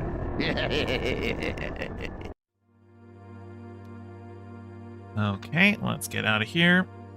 Let's go to this system because the Viroingo are going to be next. What do we got? I am greeting you again with much enthusiasm. Each meeting strengthens the human-Araloo bond. Currently, I'm not too excited about this human-Araloo bond. You are showing vigorous independence. This is good. But you should not shun the much-needed help that we proffer. Do not mistake your deserved self-confidence with unrealistic self-reliance. I'll do this one for the option, just because it's an extra dialogue, but I'll say, sounds good to me, let's get a beer. Your pleasant offering invokes memories of quaffing ale with many a timorous peasant or terrified trailer park denizen. Ah, such memories. What do you want, my smiling little friend? At this juncture, another ally is ripe for recruitment. With their lives on the line, the Byro Ingo may join you. The Byro Ingo? They're one of the most obnoxious and obtuse races around. These qualities also make the Byro Ingo very unpopular with the Crux. The Crux's frustration with this race has reached a fever pitch. Now is the time for a more civilized race that can suppress its aggressive instinct to approach and maneuver the Byro Ingo into an alliance. I've tried. They seem to have something against me. They take offense at everything. The Byro Ingo's anger arises from a misunderstanding. Remember, the Crux is not above deception. Perhaps you should speak again to the volatile Byro Ingo. Ignore their insults and discover the cause of their animosity. Alright, how am I supposed to go about this? Though your instincts make you so appealing to us, I must counsel that you act otherwise. Do not attack them. Be subtle and teach your Crux foe the consequences of their deceit. Thanks for the advice, I guess. The Araloo shall remain your guide so that the hardships do not engulf you. You can rely upon us. Alright, let's go talk to the Byro Ingo. It's the hated Earthling! Die! Die! Die! Dear, this is insufferably rude, but it seems that all the Byro Ingo must now battle you on sight until we kill you. So die now! Wait, why do we now have to attack us on sight? Do not attempt to feign ignorance of the full extent of your heinous actions. For such an insult, I won't tell you. Though, perhaps, if I tell you, you may be better behaved in the future. It's because you called us a waste of clear-blooded protoplasm. Look, I never said that. I didn't even know you were clear-blooded. We are not clear-blooded, you clear-blooded Earthling! Oh dear, that was rude of me. But you provoked us by coming close to suggesting that we might be clear-blooded and therefore genetically flawed. But we know you said it! The Plaxis told us! The Plaxis are trying to stir up trouble between the Byro Ingo and the League. Also, I just defeated the Plaxis. Like I said, I'm so good at this game, I, kind of jump ahead of certain story points, but, yeah. So? So two can play at that game. Okay, the Plaxis said you are, genetically flawed. No! We hate them for all time. We will crush all their ships and grind their hatchlings to powder. We must hunt them down! You can't. You have no hyperspace capability. Oh no. You are, of course, correct in your assessment. Oh dear. No way to get there, helpless, like sitting dung beetles before the insulting Plaxis. And you are tormenting us with reminders of our travel restrictions just to make us suffer. Admit it. We can take you to fight the Crux if you join the League. Very well. We will join your noble alliance of honorable races. But we don't have to like you. Wonderful, we'll get you on board right away. Let me go ahead and talk to him. Look who it is! A supposedly sentient creature that protects his strong, solid bones with his vulnerable, squishy flesh sack. What a genius! Dear me, I abase myself for disparaging the universe's many splendidly diverse physical forms. There is a purpose and wonder in all survival adaptations. Like making the rest of us normal exoskeletal life forms look better by comparison. I have some questions. Questions? The mighty Viroingo don't have time to waste responding to the mewlings of ignorant hatchlings like yourself. Although, upon reflection, a thoughtful colloquy would be a lovely diversion from the horrors of war that reverberate all around us. We would be pleased, honored, sir, to assist in the answering of your question. What do you know about the hegemonic crux? Oh, yes, let me tell you all I know. We know that they are a vast armada from another quadrant, led by vicious, murdering thugs who will stop at nothing to conquer all the gentle residents of the Kasari quadrant. In other words, they are just like you. Oh, dear, I fear I have offended you mightily. How I do rebuke myself for doing so. Questions? Although... Oh, that's just repeated dialogue. What do you know about the Eternal Ones? We know nothing of any such trivia. Though it is undoubtedly very important in its own way. Questions? What do you know about the Precursors? The Precursors are our history. They are not for the likes of you. All you may know is that the Viroingo are the closest species to the Precursors, genetically speaking. How do you know what the Precursor DNA is like? We will never tell you the secrets of our genetic heritage. Your fragile brain would never understand. Even though you are wise enough to wear your brains inside an exoskeletal skull, such information would curdle your synapses on contact. Though, actually, our Hierophants of genetic lore have never bothered to tell us how they know. But they are quite convincing when they talk about it.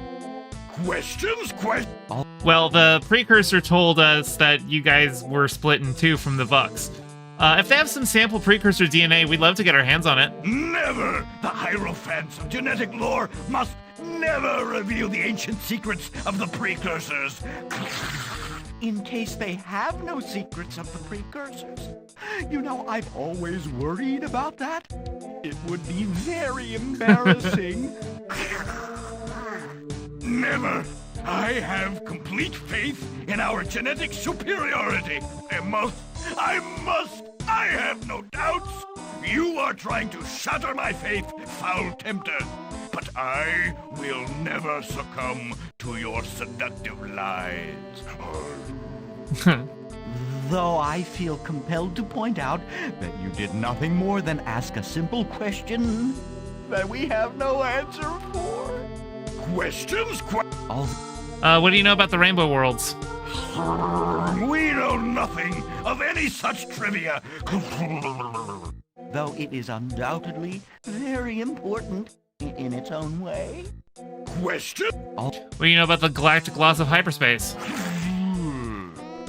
The loss of hyperspace is the accursed reason we had to ally with you in the first place. It's the only reason we must suffer under the command of a creature made of an external flesh sac covered with vestigial strands of protein extrusions. I think I'm going to involuntarily ruminate.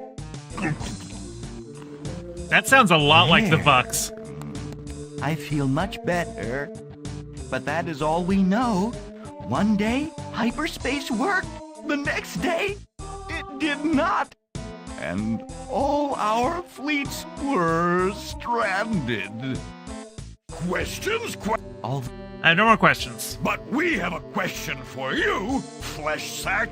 Why do you assign us so few worlds? We want more worlds to colonize, now! I literally just brought you guys into the league. I haven't had a chance, but I'll just say, you get worlds assigned to you by the same system we use for all other league races. We want the best of the new worlds, or we will resign from this Outworlder-infested league and join the Crux. That is, if you don't mind. Very well, I'll give you more worlds, but just don't tell the other races. That's better, and you better do it fast. Please. Goodbye. We will wait to see if your actions live up to your word. I was just placating him. Okay, I want to... Here, I don't need the Ploxus anymore. Let's pick up one of their ships, because I'm going to need that. Oh, what's up? I am Expanding. with anticipation. There is no more. Jumping in front. It is finally biggest. Party time. All Campers. must make happy the Friends. with their Secret sauce. all Many bubbles. are not Sad. or Lonely. too much.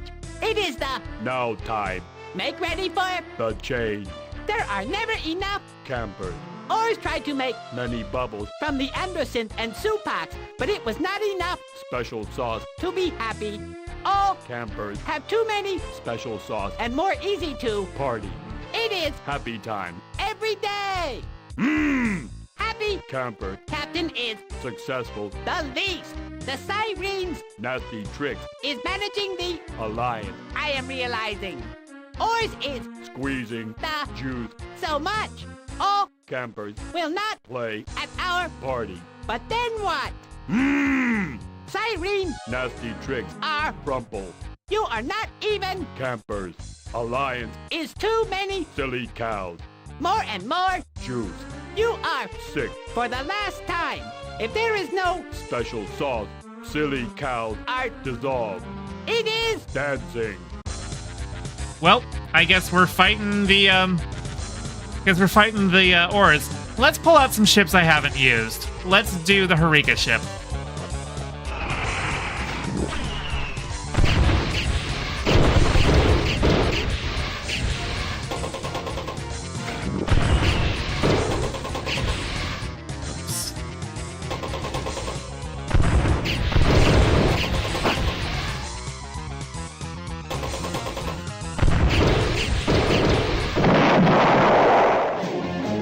Got one of them.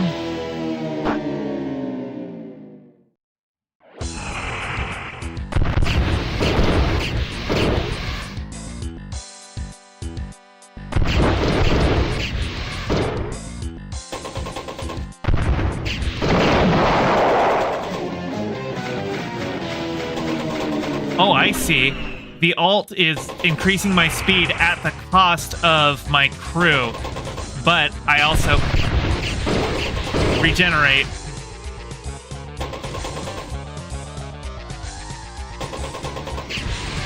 Ow, I got hit by my own. I was going so fast. Oh my god.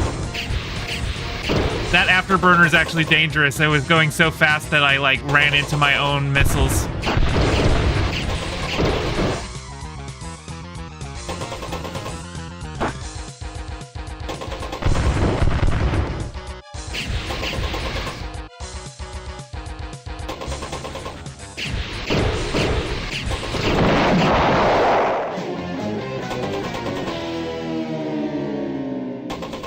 That's handy that there's some passive regeneration going on.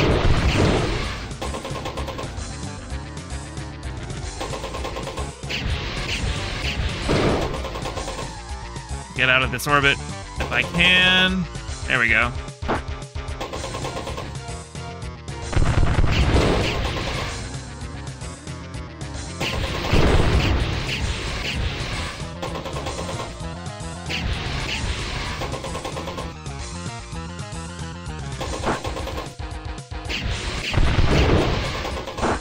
Ooh. Got you. But I actually think... Ooh.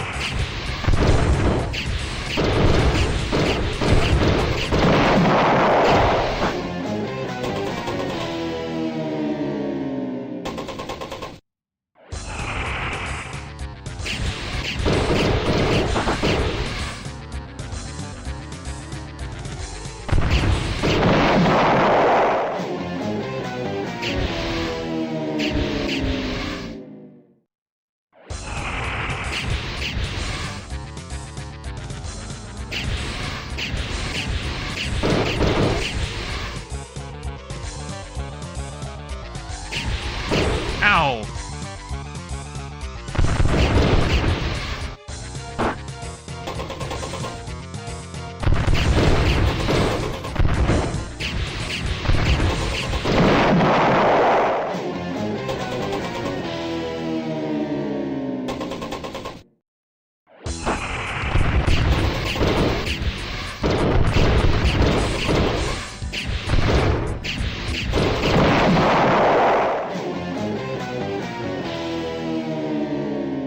Yeah, I think the ores are probably working with the Eternal Ones.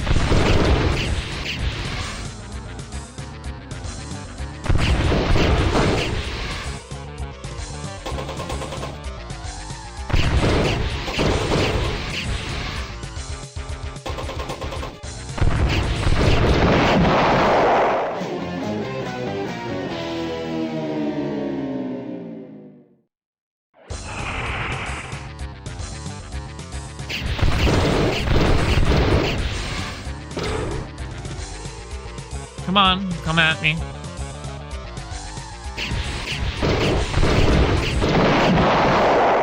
Yeah, it seems easier to let him come to me.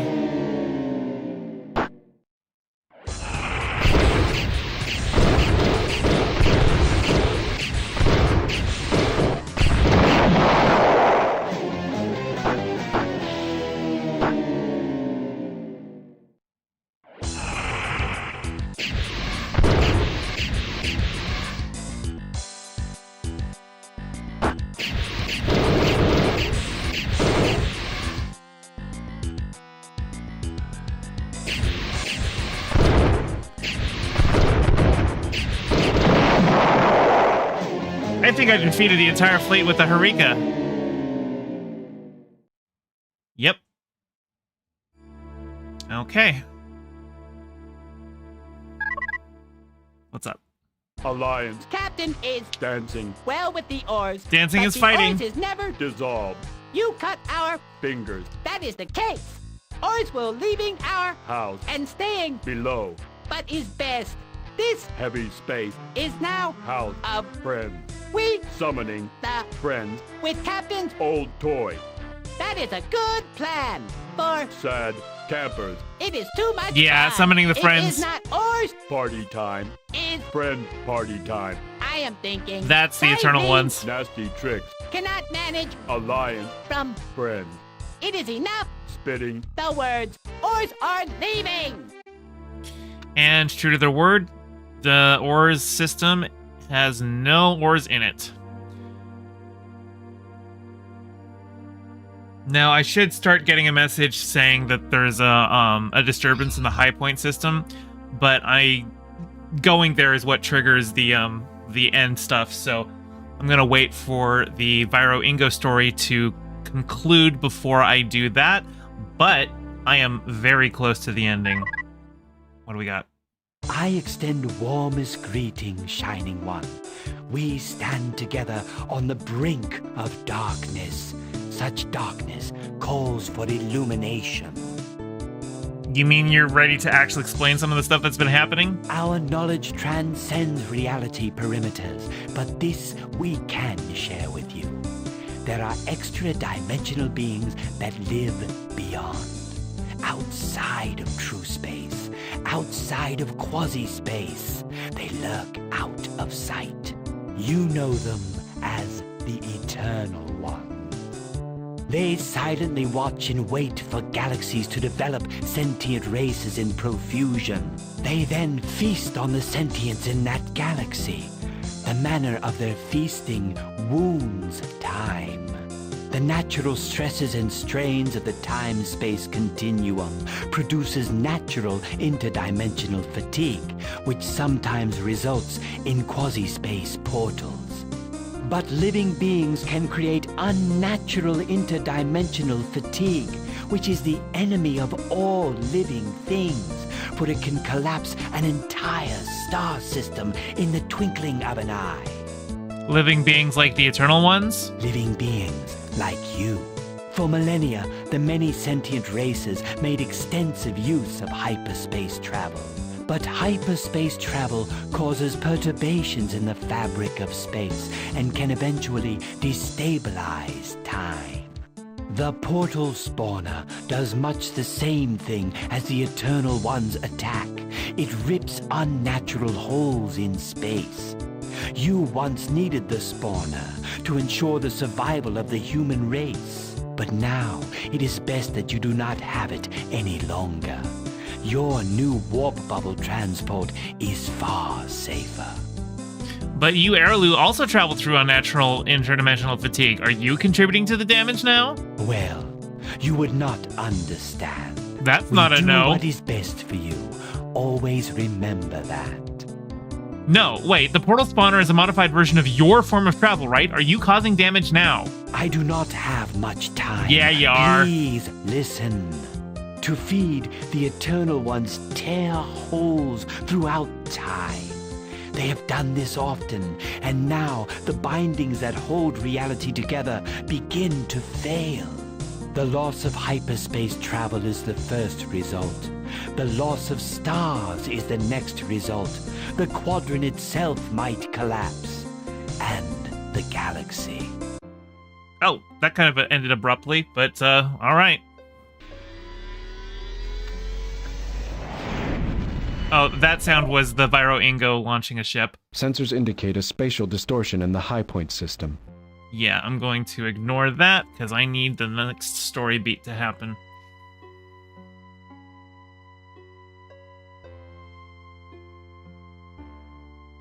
I think it takes about 30 in-game days after you've joined with the Viro Ingo for the next thing to show up. So we'll get there, but we are so close to the end. Yeah, I'm definitely ending the game this stream. What's up? We have found a curious precursor artifact. It contains Viro Ingo DNA and some Proto-Viro Ingo genetic material as well. We translate its precursor informational markings as Viro Ingo incrustation matrix, but we are at a loss to explain its workings. However, it's likely that the Viro Ingo are some sort of genetically manipulated species. Excellent work. Will do, sir. Yeah, I already know that. All right, let's talk to you about it. Look who it is! I suppose... Oh, that's that. I have some questions. Question. Blah, blah, blah. We found a Viro Ingo incrustation matrix. What is it? I hesitate to inform our most esteemed leader that there can be no such thing. It is with great hesitation that I suggest that you might possibly be mistaken. Questions? It's got Viro Ingo DNA and some Proto-Viro Ingo genetic material as well. Never! Impossible! Do not seek to arouse the fury of the Viro Ingo with our full claws unsheathed. Choke on your heretical remarks. Though we fervently wish you only the best of health.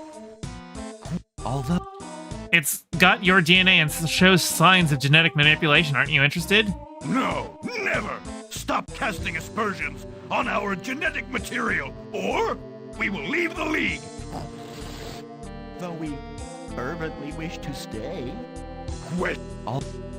Yeah, get over your DNA. I'm not saying that one. I think that will get them to leave, so... But we have a question for you, flesh sack! You already asked this. Okay, I'll give you more worlds. That's better, and you better do it fast! Please? Goodbye! We will wait to see if your actions live up to your word. Okay. Well, they don't know anything about it, but the Ulk do. Yes? Have you more questions for the wise Master Inheritor? What's this Viro-Ingo incrustation matrix? Ah, yes. A Viro-Ingo incrustation matrix. I have only seen the precursor blueprints on this. I had never thought I would actually see one. The Viro-Ingo are a precursor experiment gone out of control. The precursors sought to understand their own precursor potential by isolating it in other beings. They divided the genes of one race into two sets. This effectively created two different species and raised them in different quadrants of the galaxy. Both races evolved toward sentience, but both lacked precursor potential. They feel their flaw as grinding, incessant agony. So they have an instinctive hatred of genetically undivided races. The precursors intended to rejoin the races again, but they disappeared before they could do so. So the two races remained genetically fragmented, complete enough to breed and evolve sentience, but without potential to evolve toward full precursorhood. Who's the other race? I mean, I know. I do not know. I only have records on the Viro-Ingo, the race that the precursors transplanted into the Kasari quadrant. The precursors transplanted the elusive other race into your quadrant, so I have no records of them. How horrible that race must feel. Like the Viro-Ingo, they must feel a deep, instinctive hatred of all other races. If they are even alive, they may be long extinct, wiped out in those doctrinal wars your quadrant has so often. If they are extinct, the Viro-Ingo are doomed to live with an enduring genetic defect. Isn't that a genetically elitist thing to say? One race's defect is another race's perfection. No, it is the truth.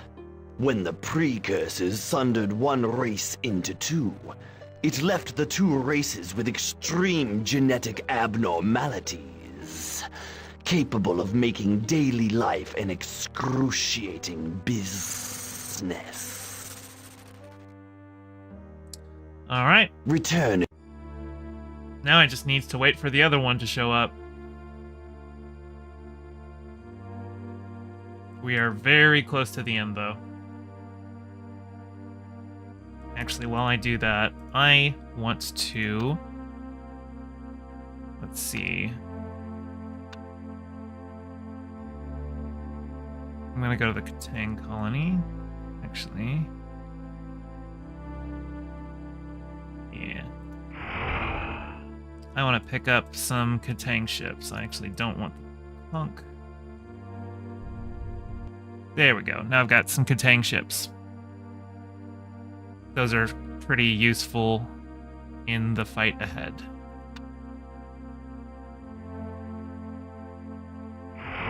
And now I'm returning here because the next thing I will need to ask the Ulk about.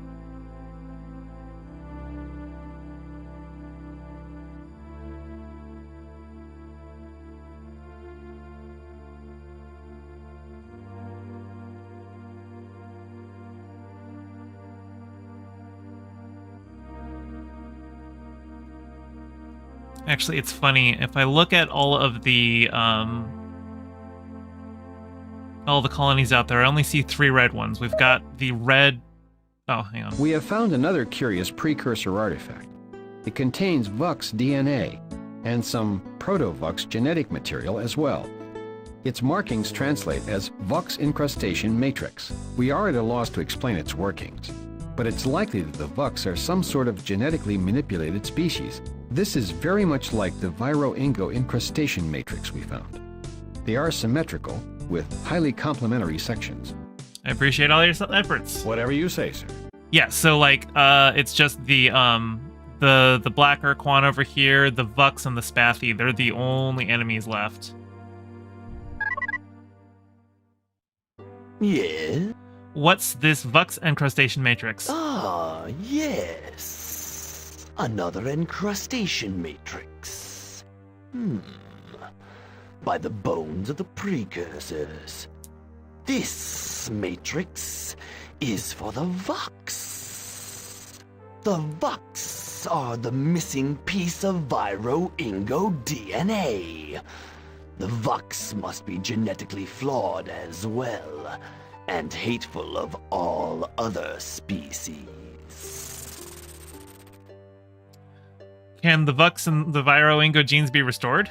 Yes, but it is an arduous process that involves joining the twin encrustation matrices. We are sending information on the joining process to you, and then you can join the matrices together. What, we don't have to go on any mission in return for your precious dribbles of knowledge? No. We wish to observe the results of the conjoining. Such a restoration has never happened in recorded history. Well, thanks. Ask your questions, human. That's all my questions for now. Return if you have... All right, now I can combine. We are putting the Viro-Ingo incrustation matrix together with the Vux incrustation matrix, using the technical information from the Ulk. This process appears to be working. Wow! The whole thing just changed shape and size instantly. The process is complete. Appreciate all your efforts. Whatever you say, sir. All right, now it's time to talk to the Viro-Ingo. Dear me. Some questions. Look, we fused the Vux and Viro-Ingo incrustation matrices together. It looks oddly fascinating. The sight of it makes me yearn for Vux company. Let's go quickly. Let's find the Vux. Question? All right, no more questions. Okay, you all right. Let's go to the Vux, and let's go ahead and send them this ship.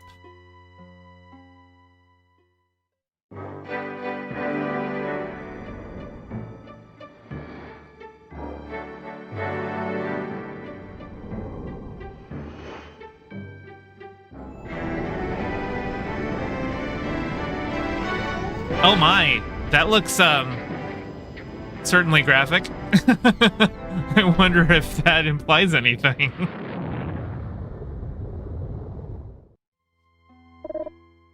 Sir, the Vux and Viro-Ingo races' genetic material appears to have been altered and now reflects attributes common to both races. Thanks for the info. Talk to the Vux. We are whole again. What bliss! Thank you, Captain! Thank you!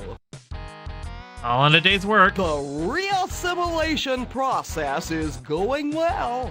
Some Vux are on the Viro-Ingo ships, and some of them are on our ships. We are getting to know our long-lost, genetically transposed twin selves. And now, we realize that some Vux have been preparing a long time for this moment. What do you mean? I mean Admiral Zex. You knew him back at our old quadrant. We thought him a crackpot with an unhealthy interest in interspecies romance, but he was a visionary. He had a deep, intuitive, almost religious understanding that our species was genetically incomplete in his own strange way. He collected species from all over the galaxy, searching for the twin self that would restore our missing genes and rescue us from the misery of an incomplete existence. Like so many visionary leaders, he was dismissed as a mere, disturber of the peace. How weird. Captain. We want to rejoin the League. May we? How do we know we can trust you? We will return the missing fragment of the Ultron. Okay, but we're keeping an eye on you. Ah, a most excellent decision! My cotton rasps and moistens with excitement.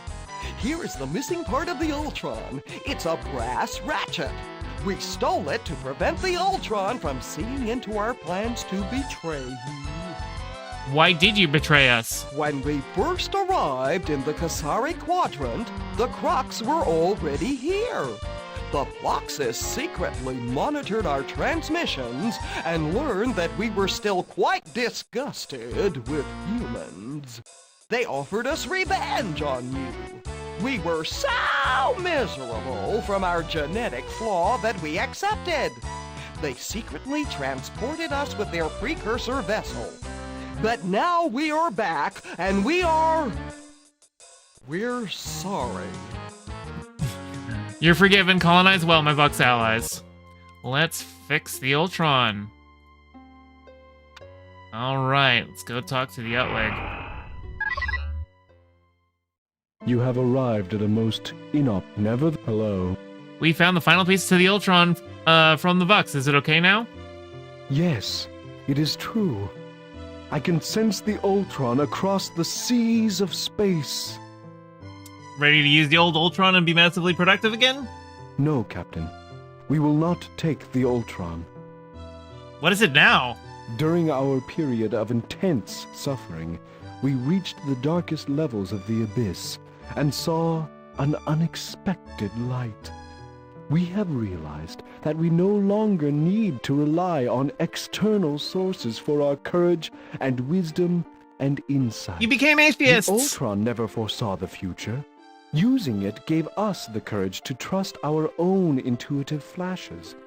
We pulled ourselves out of the depths of misery and resolved to chart our own destiny rather than following any destiny outside ourselves. We salute you for your work and thank you profusely. And we will work for the League at full capacity. But the Ultron is no longer necessary. Rejoice for us. What are the High Proctors going to say about this when we get home? They too will understand. How may we assist you now, Captain? Maybe not. Okay, that's it. And now the Viro Ingo. Let's see what you guys have to say about being rejoined. Hail the conquering hero! We have rejoined our Vox brethren. We are eternally grateful to you. At last, our race is complete again. You look like the same Viro Ingo you always looked like. Of course! Did you think our cells would change overnight based on new genetic material? We've begun work rebreeding a new generation based on our rejoined genes. Where are the Vox? Some Vox are on our ships, and some Viro Ingo are on their ships. We are beginning the reassimilation process by getting to know our long-lost genetically transposed twin selves. Ready to be friendly now? How can you say that we are not friendly? I'll rip out your nervous system and play it like a violin. Just kidding. Got you going there for a minute, didn't I? Glad to hear it. See you later. We eagerly await the hour of our next meeting, oh great Captain. Okay. With that out of the way, actually, I want to grab one more Katang. Okay. It is time to go to the center of the galaxy.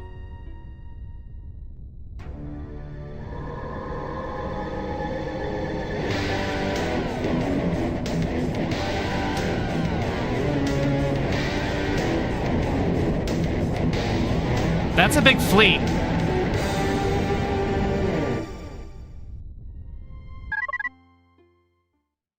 Attention, sentient beings that inhabit Galaxy 2219B3. I love this the galaxy design. Known to your species as the Milky Way. Pay close attention. This is your first and only warning. This galaxy and all inhabitants are the possession of the Eternal Ones.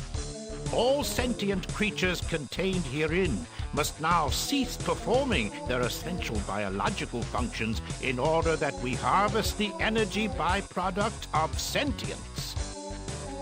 Our sentience is our own. You can't have it. Submission to the sentience energy harvesting will marginally reduce the discomfort caused by the life termination process. Sentimental sentience will spend these final moments in close proximity to other creatures with shared kinship bonds.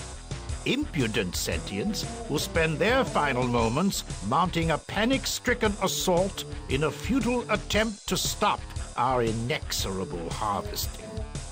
Put me down for impudent.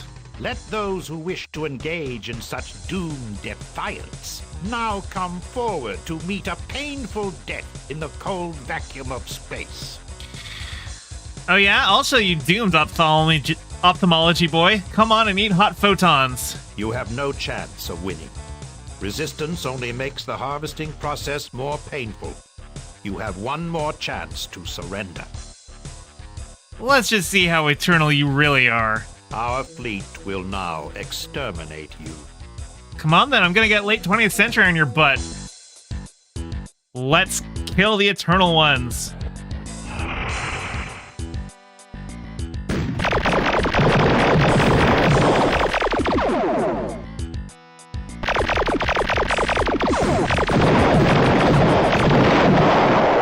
Got one of their ships. I took a couple hits there.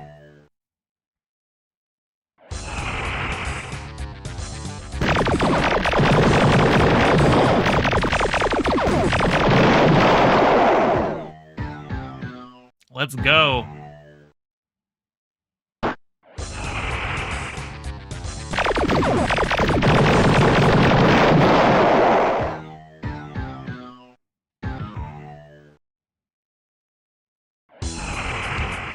Whoa, shit. Almost fell into that.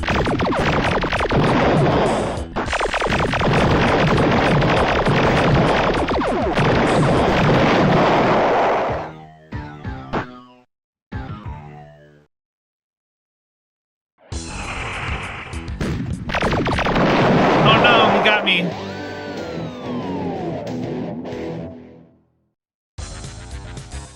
Let's pull another Urquan.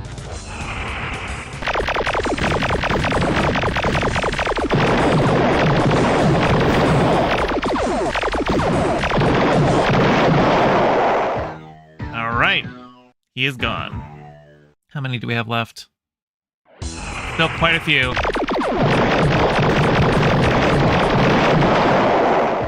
That one went quickly.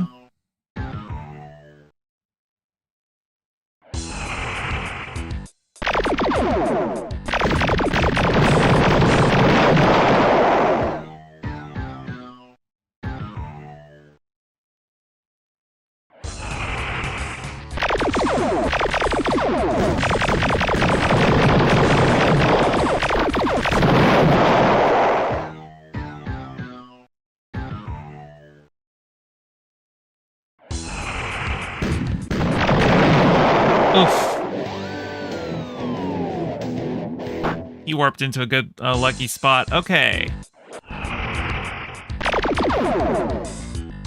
Come on.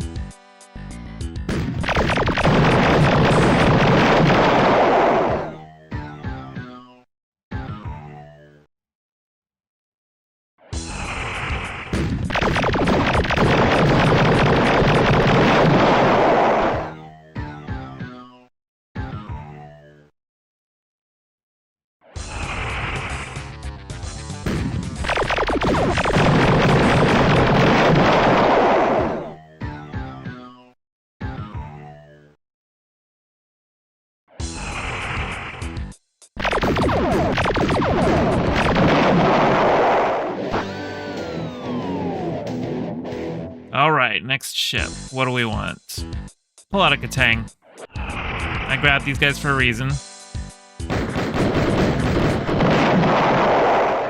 They do pretty well.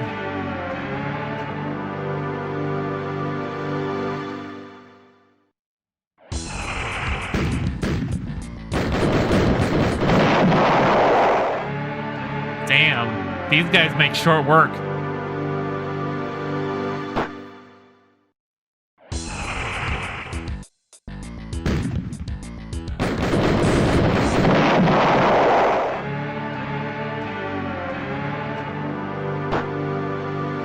Just one to go. Last ship.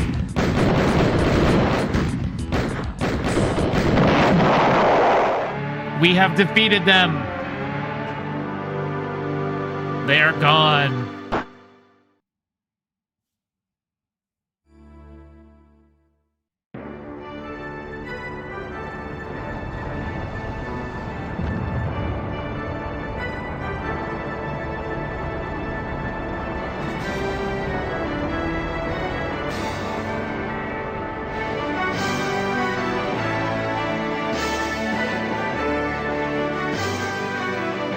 Victory! You have utterly humbled my forces. I unconditionally surrender. In your face, Six Eyes, we kicked your posterior. This is an unprecedented event. We have never been defeated. You guys think you're so tough, but you're no match for League ingenuity. You think you have won a great victory, but you have won nothing. We won everything. You Eternal Ones lost everything. We are not the Eternal Ones. We are merely their heralds, harbingers of their coming. Little more than glorified errand boys to the gods. Gulp. Uh-oh. The Eternal Ones are mighty beyond the comprehension. Thought that was the end, did you? Life forms. They stride across the stars like giants and can destroy star systems at a whim. They were old when the precursors were young. An eternity ago, long before the appearance of the precursors, the Eternal Ones had physical forms and conventional sentience. They consumed other biological entities to sustain their life energies, just as you do. As they evolved, they transcended their physical bodies and mortal biological processes. And then they disappeared beyond the stars, eternal and immortal. But not all the first ones have gone away. Some of these beings feared leaving the physical realm. So they desperately clung to the threshold between the corporeal world and the world beyond, afraid to transcend, but unwilling to return to mere mortality. And so their hunger remained. First, they fed on the energy of other biological entities. But as their energy forms grew more and more rarefied, so too did their appetites. Soon, only the energy byproducts of sentience could sustain these Eternal Ones. So sentient life is now cursed to die, that the Eternal Ones might live. And sentient life is cursed to never evolve to the level of the Eternal Ones. All such evolutionary potential is snuffed out long before it can aspire to precursorhood, let alone so lofty a state as the Eternal Ones. Why do you serve such monsters? We have no choice. We are the remains of a great race that flourished before the previous galactic cataclysm. Our ancestors led this galaxy's last doomed charge against the previous fleet of heralds. We sought to save the galaxy from the Eternal Ones just as you did. But unlike you, our ancestors were defeated. The Eternal Ones gave them a choice: serve as heralds or see our species utterly extinguished.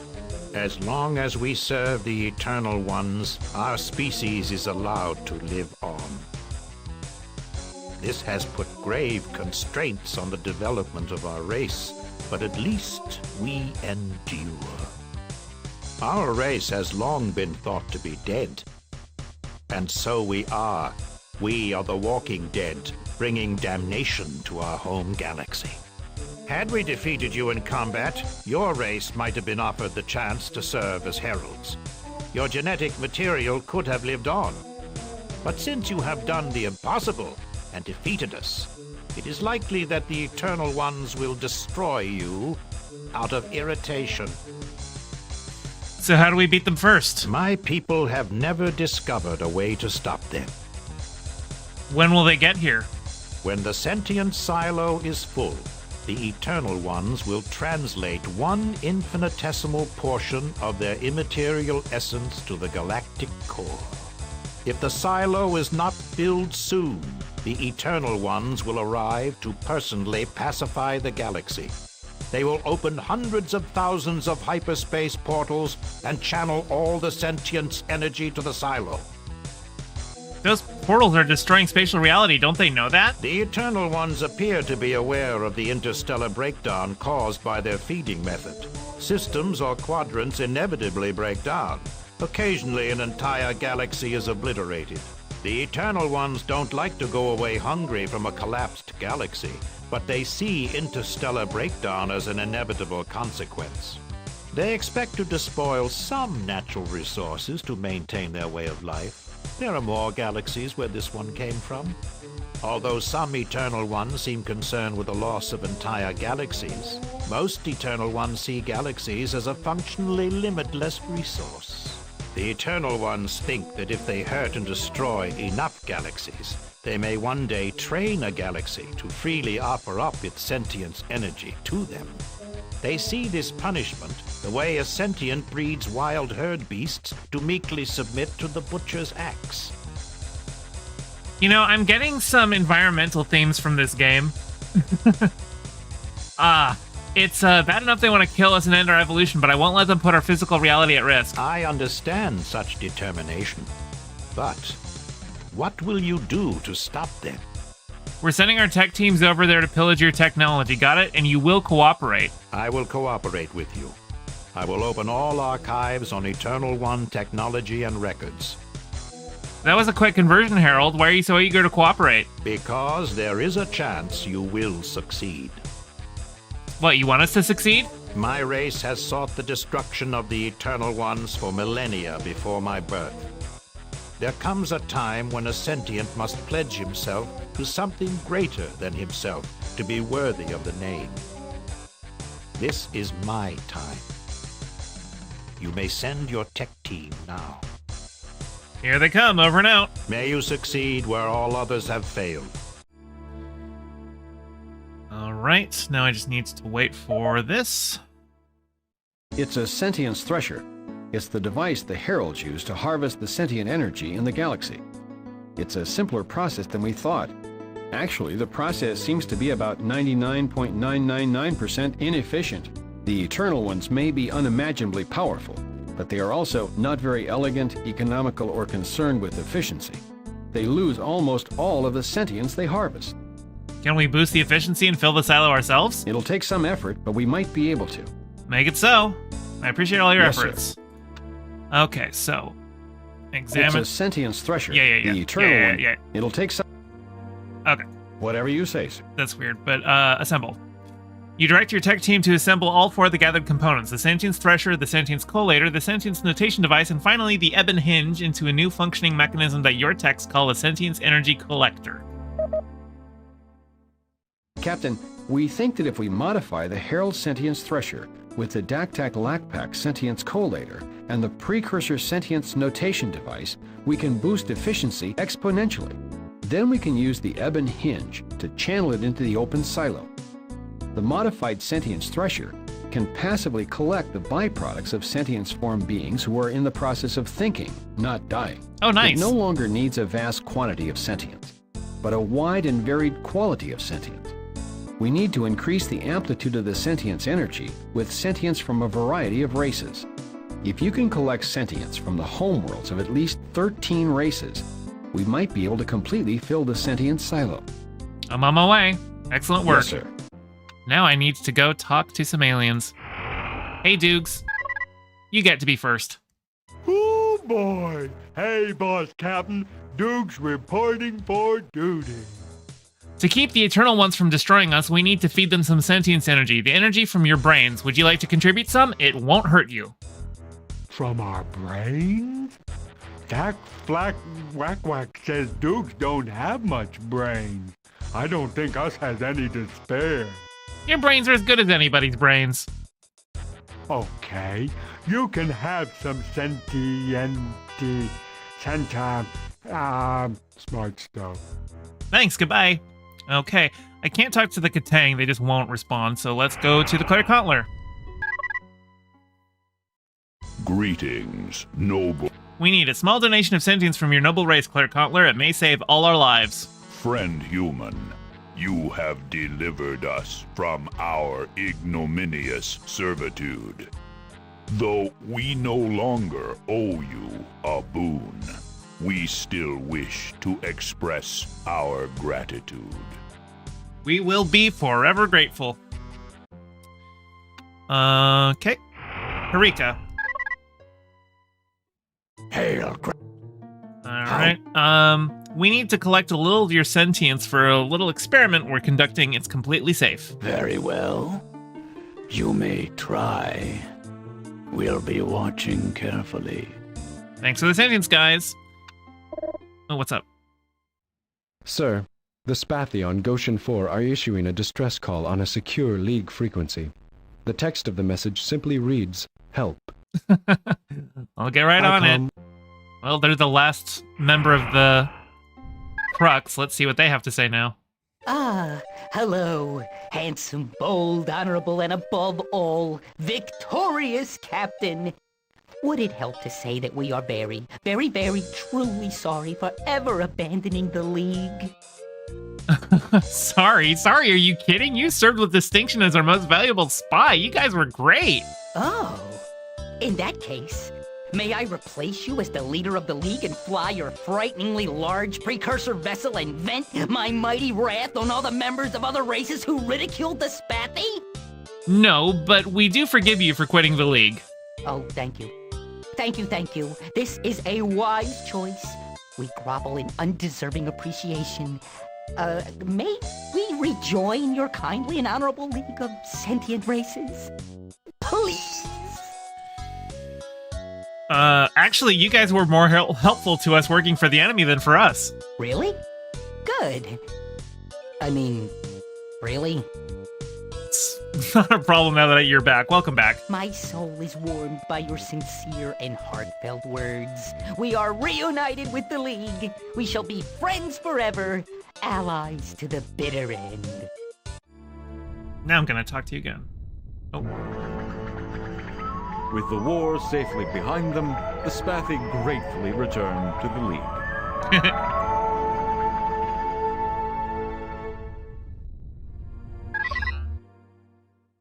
Hello again, friend Hunam. I'm sure... Blah, blah, blah. We can harmlessly collect sentience energy and feed the Eternal Ones without dying. May we have a donation of sentience energy from you? What? Is this safe? How does it work? Are you sure about this? Where did you get this device? Do you know where it's been? Are you sure it's mentally sanitary? Who donated sentience before us? Did they clean it? How do we know we won't be reduced to brainless, blubbering blobbies lacking our splendid Spathi intellect? Well, what about... oh, never mind. We'll contribute sentience. Thanks, guys. Okay. Go to the Bucks. Greetings, Captain! We are actually delighted to see you!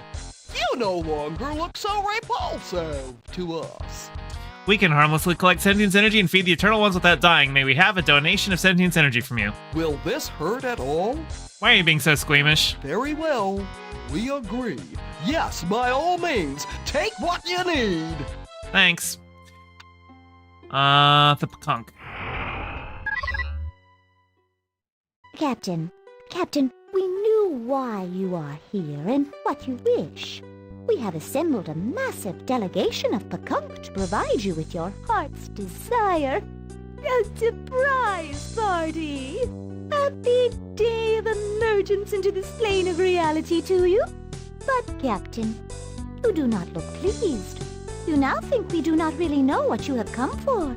But we do! Oh, they think it's my birthday. Our surprise party present to you is our sentience energy. Oh, thanks. I should have known. Splendid. This is most auspicious. You found a way to make friends with the greatest demonic force in the 7 spheres, and even feeded lunch. How cozy. You are no longer a mere fledgling flapping your wings damp with amniotic yolk. You are a full-fledged seeker. Thanks, I think. Run, Captain. Fly like the wind. For it would be a strange irony if all sentient life were to perish because you chose to banter too long with your admirable spiritual advisors. Fare thee well. Alright. Let's... Urquan. Captain of the League of Sentient... We can harmlessly collect sentience energy and feed the Eternal Ones without dying, blah, blah, blah, blah, blah. That does not seem like a very heroic way to stop the Eternal Ones. We would like to rend them limb from limb, or particle from particle, or crush them. But feeding them seems far preferable to our entire species dying in agony. We agree to donate sentience energy. Captain, you have again impressed the Urquan with your resourcefulness. Perhaps in your next incarnation, you shall be born as an Urquan. We do have one request, however. We request that the League find a way to defeat the Eternal Ones before their next attack. Oh yeah, sure. Come back in a few eons and we'll discuss the next Eternal One feeding. But thanks for the brain volts. Goodbye. Fire... Or not, sorry, the X-Chaggers is what... Yeah. X-Chaggers. Hey, X-Chaggers, we have created a way to feed the Eternal Ones without harming anyone. Would you like to donate some sentience energy? The X-Chagger sentience good enough? Let's find out. We say okay. Yep, it's good. Thanks, guys. Woody! This be proof of sentience. No more be say X-Chaggers be dumb as cheese. Or move. Now X-Chaggers be proving intelligence. You bet. See ya. Be win, human. Win! I don't think talking to the Viro Ingo because I already got it from the Vux and they're the same species, so... Siren. Hello again, courageous Captain. Harmlessly collect sentience energy, blah, blah, blah. Captain, again you amaze us with your ingenuity and craft. We are honored to contribute and would give far more to the cause. Thanks, but that's all I need for now. Mycon. Hello, we answer. We can blah, blah, blah. Yes. Oh, that just... Okay, they're just not very talkative. Hummer. Captain. Blah, blah, blah. What? We have scanned your device and have determined that it may indeed perform as required. We agree. Thanks, guys. Okay, Wig. It is the most recently appointed Ultron Saint, the Captain from Earth. We extend our sincere greetings to the remarkable being who returned to the Utwig the meaning for our continued existence by nodding our facial appliances collectively in a smart salute indicating both respect and gratitude. How may we assist you? We can harmlessly collect blah, blah, blah. We will gladly contribute our sentient energy. We celebrate your brilliance. Thanks, bye. Exqueven. You have passed the test of metal. You are welcome here. Exqueven Sage, we require a portion of your sentience to stave off the Eternal Ones. This won't cause nothingness of mind, though. You won't actually lose anything. We can see that you tell the truth. We will gladly donate to the cause. Thanks. Owa. Hail and well met, thou dweller in gaseous environs. How may the Reef Master of Owa assist thee? We think we can stop the evil Eternal Ones from massacring us all. We just need you to contribute some sentience. Thou hast proven thy nobility and heroism. We shall trust this procedure. Thanks, got it, bye. Okay, now I'm gonna go to the Ulk. Greetings, high-minded, surprisingly ethical captain.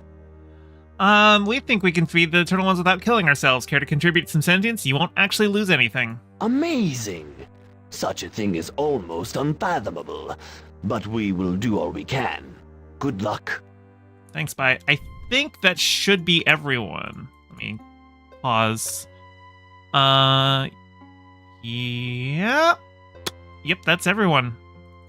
Which means we can now go here and discharge the sentience.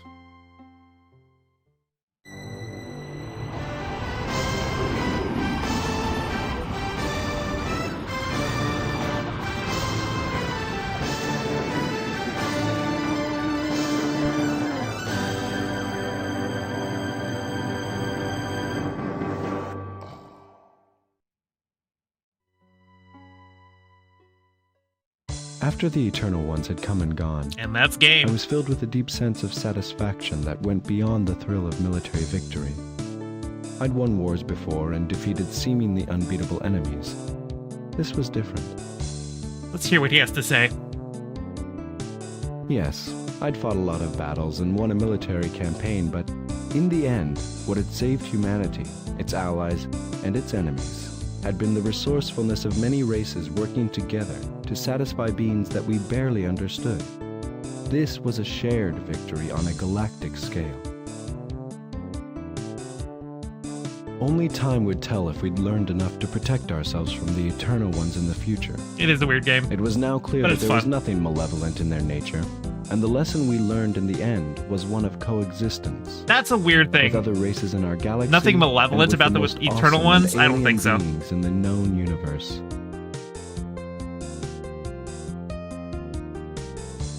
The words of the Precursor echoed uneasily in my mind.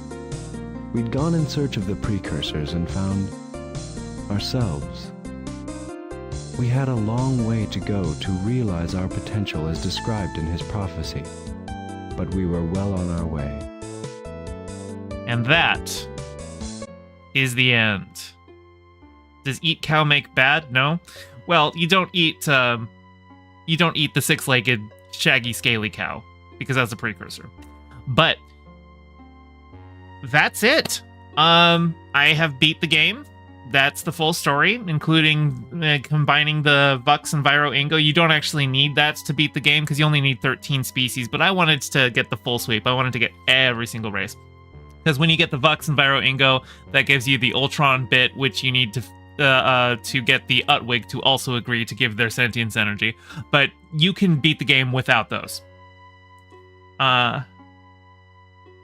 You want just anxious?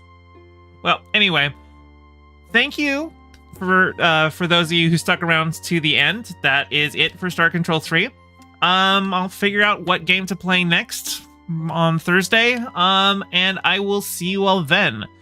Have a wonderful day, and remember that the Eternal Ones are really shit engineers, and they actually only need some passive thoughts from you.